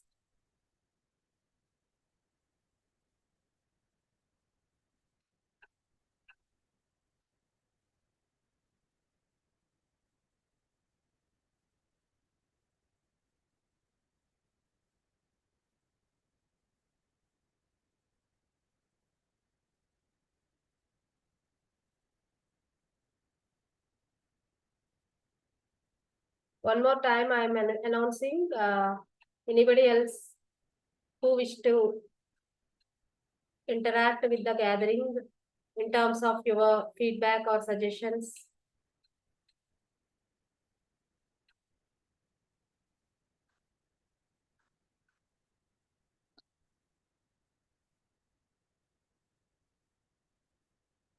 Dr. S. Priya, ma'am.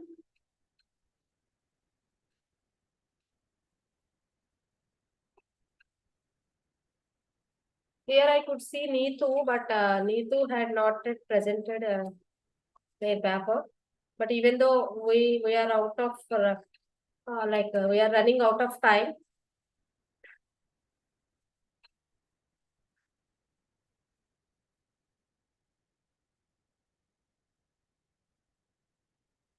Manisha, ma'am, could you speak a few Yes. words?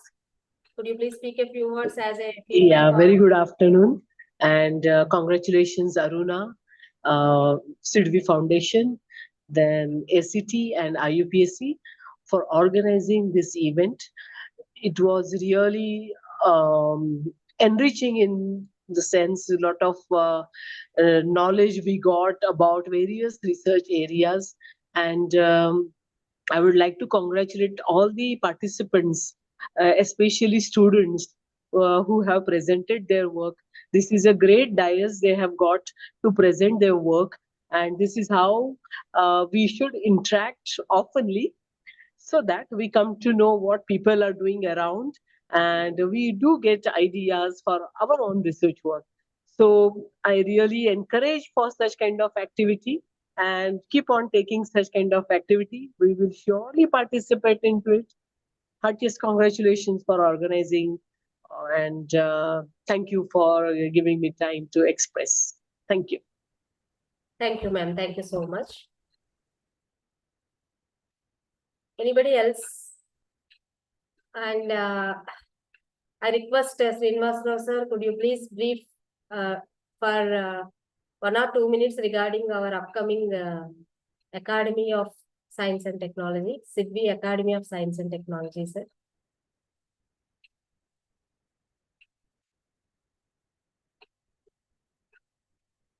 Sir, you are in mute condition, sir.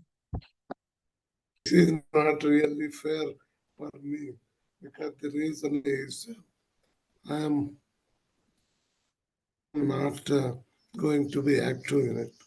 But the foundation, starting from a small unit, evolved into science, Sidvi Science Research Development. So there they have membership. Now the next progression is to initiate. It's called an academy. So in which Sydney Foundation will give both membership as well as fellowship. So this entitles to proudly show that you are a member of Sidvi Science Academy, Science and Technology, whatever it is. I'm sorry, my throat is really bad. So the fellows can, next to their thing as fellow of Sydney Academy of Science and Technology. So this is a very good opportunity. So those who are members, they are almost like a associate fellow.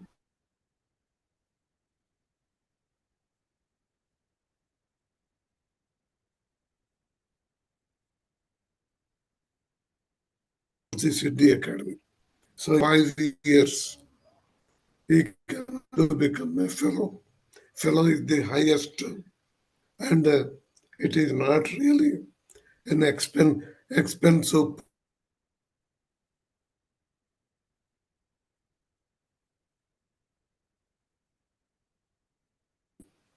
I think because I'm talking, but I don't know it's 2,500 or something, just into which covers for your certificate.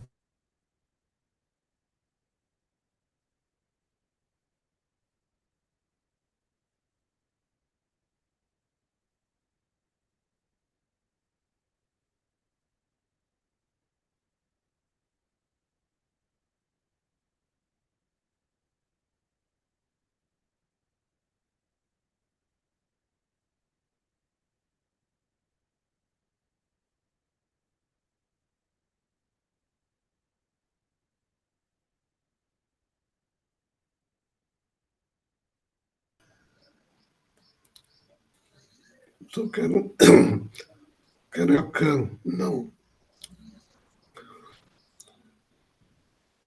Can I talk now? Yes, sir. Yes, sir. Okay.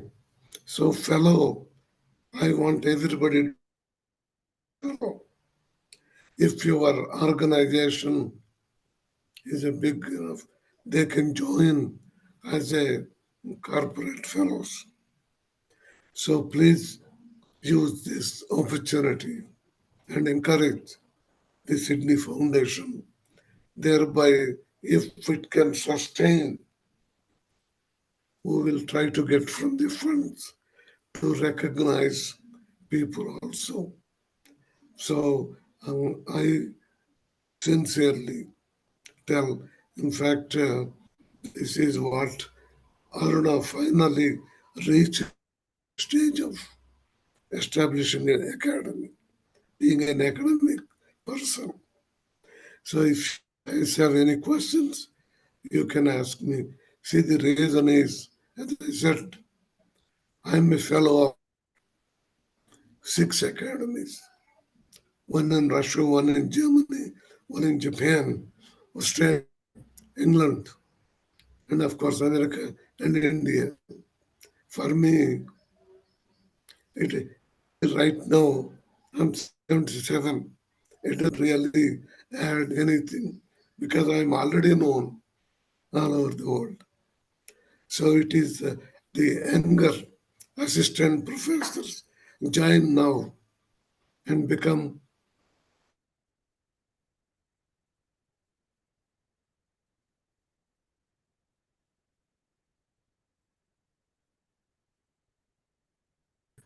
a member, or maybe member is already in SSRD. So in this academy, they may call as an associate fellow staff. They say we are associate fellow of AP Academy of Science, Academy of Science, all those things. So it is used.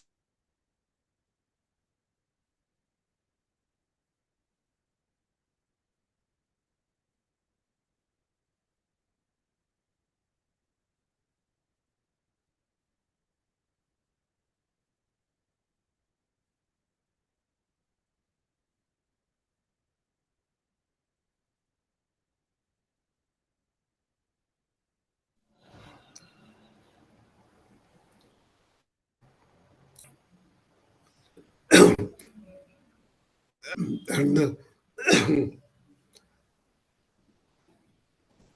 Yes, sir. Yes, sir.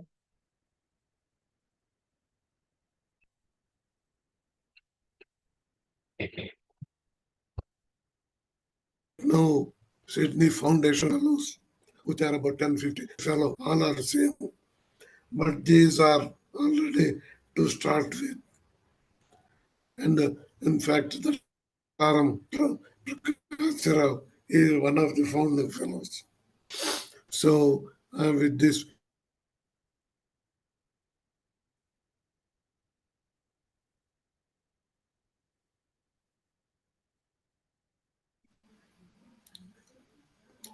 I think it is fine.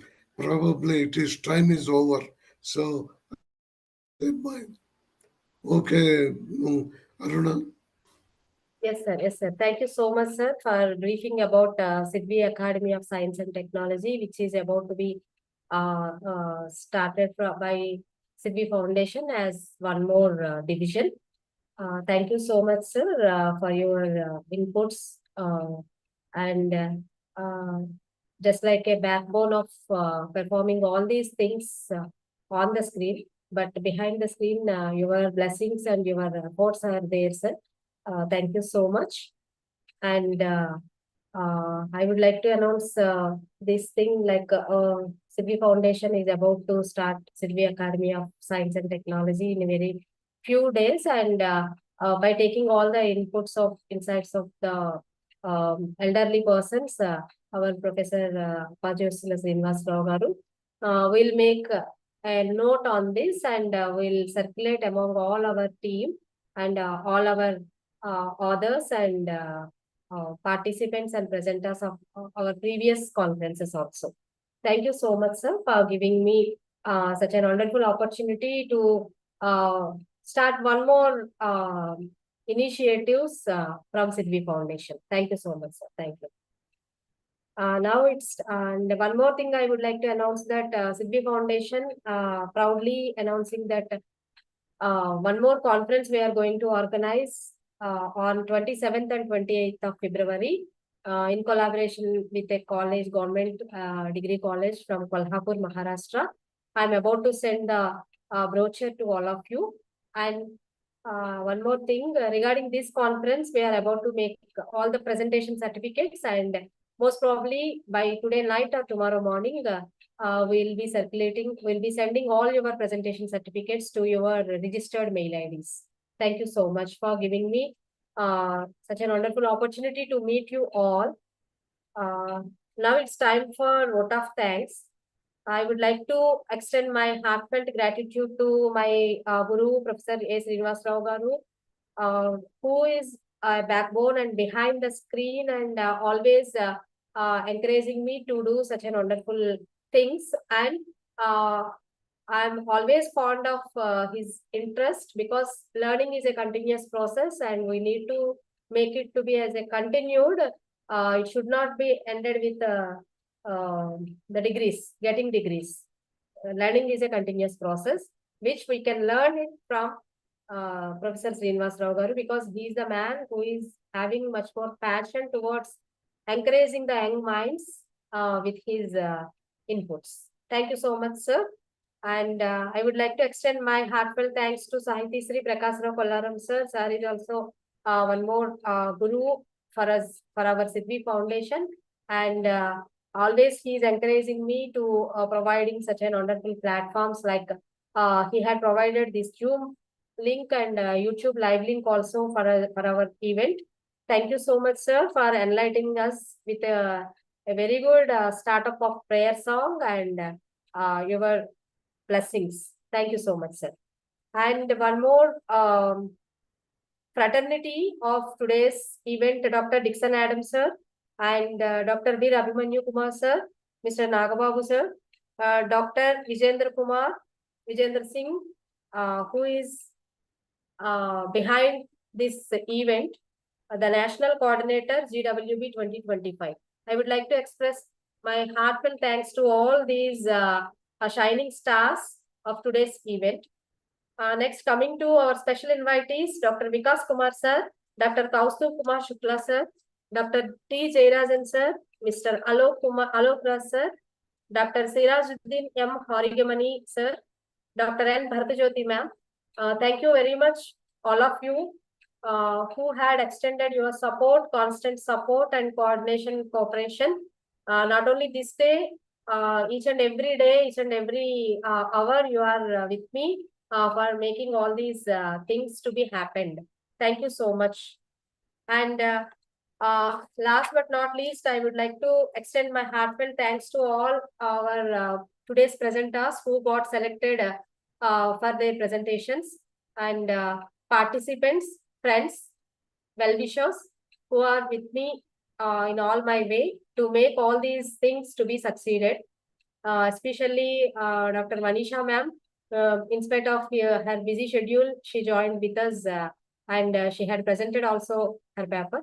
Thank you so much, ma'am, and thank you all, one and all, who had made this event a great success. Thank you. And now it's time for National Anthem. I request, if possible, please switch on your videos and please stand and join for national anthem.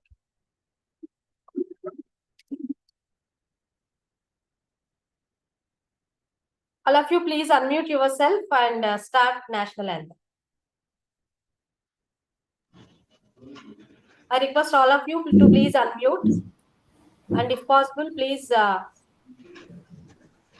switch on your videos. Okay. I'm starting now. Jana Gana Mana अधिनायक जय हे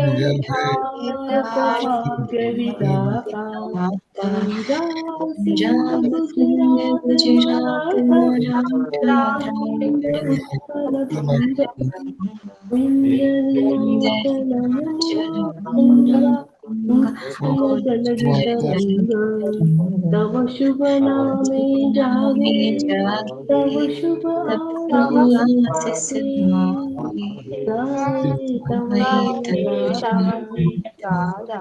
जन गण मंगलदायक जय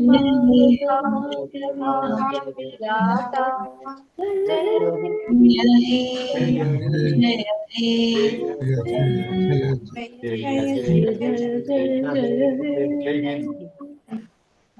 भारत माता की जय। माता की जय। Thanks a lot, one and all, and I officially declare that this meeting has been ended. Thank you so much.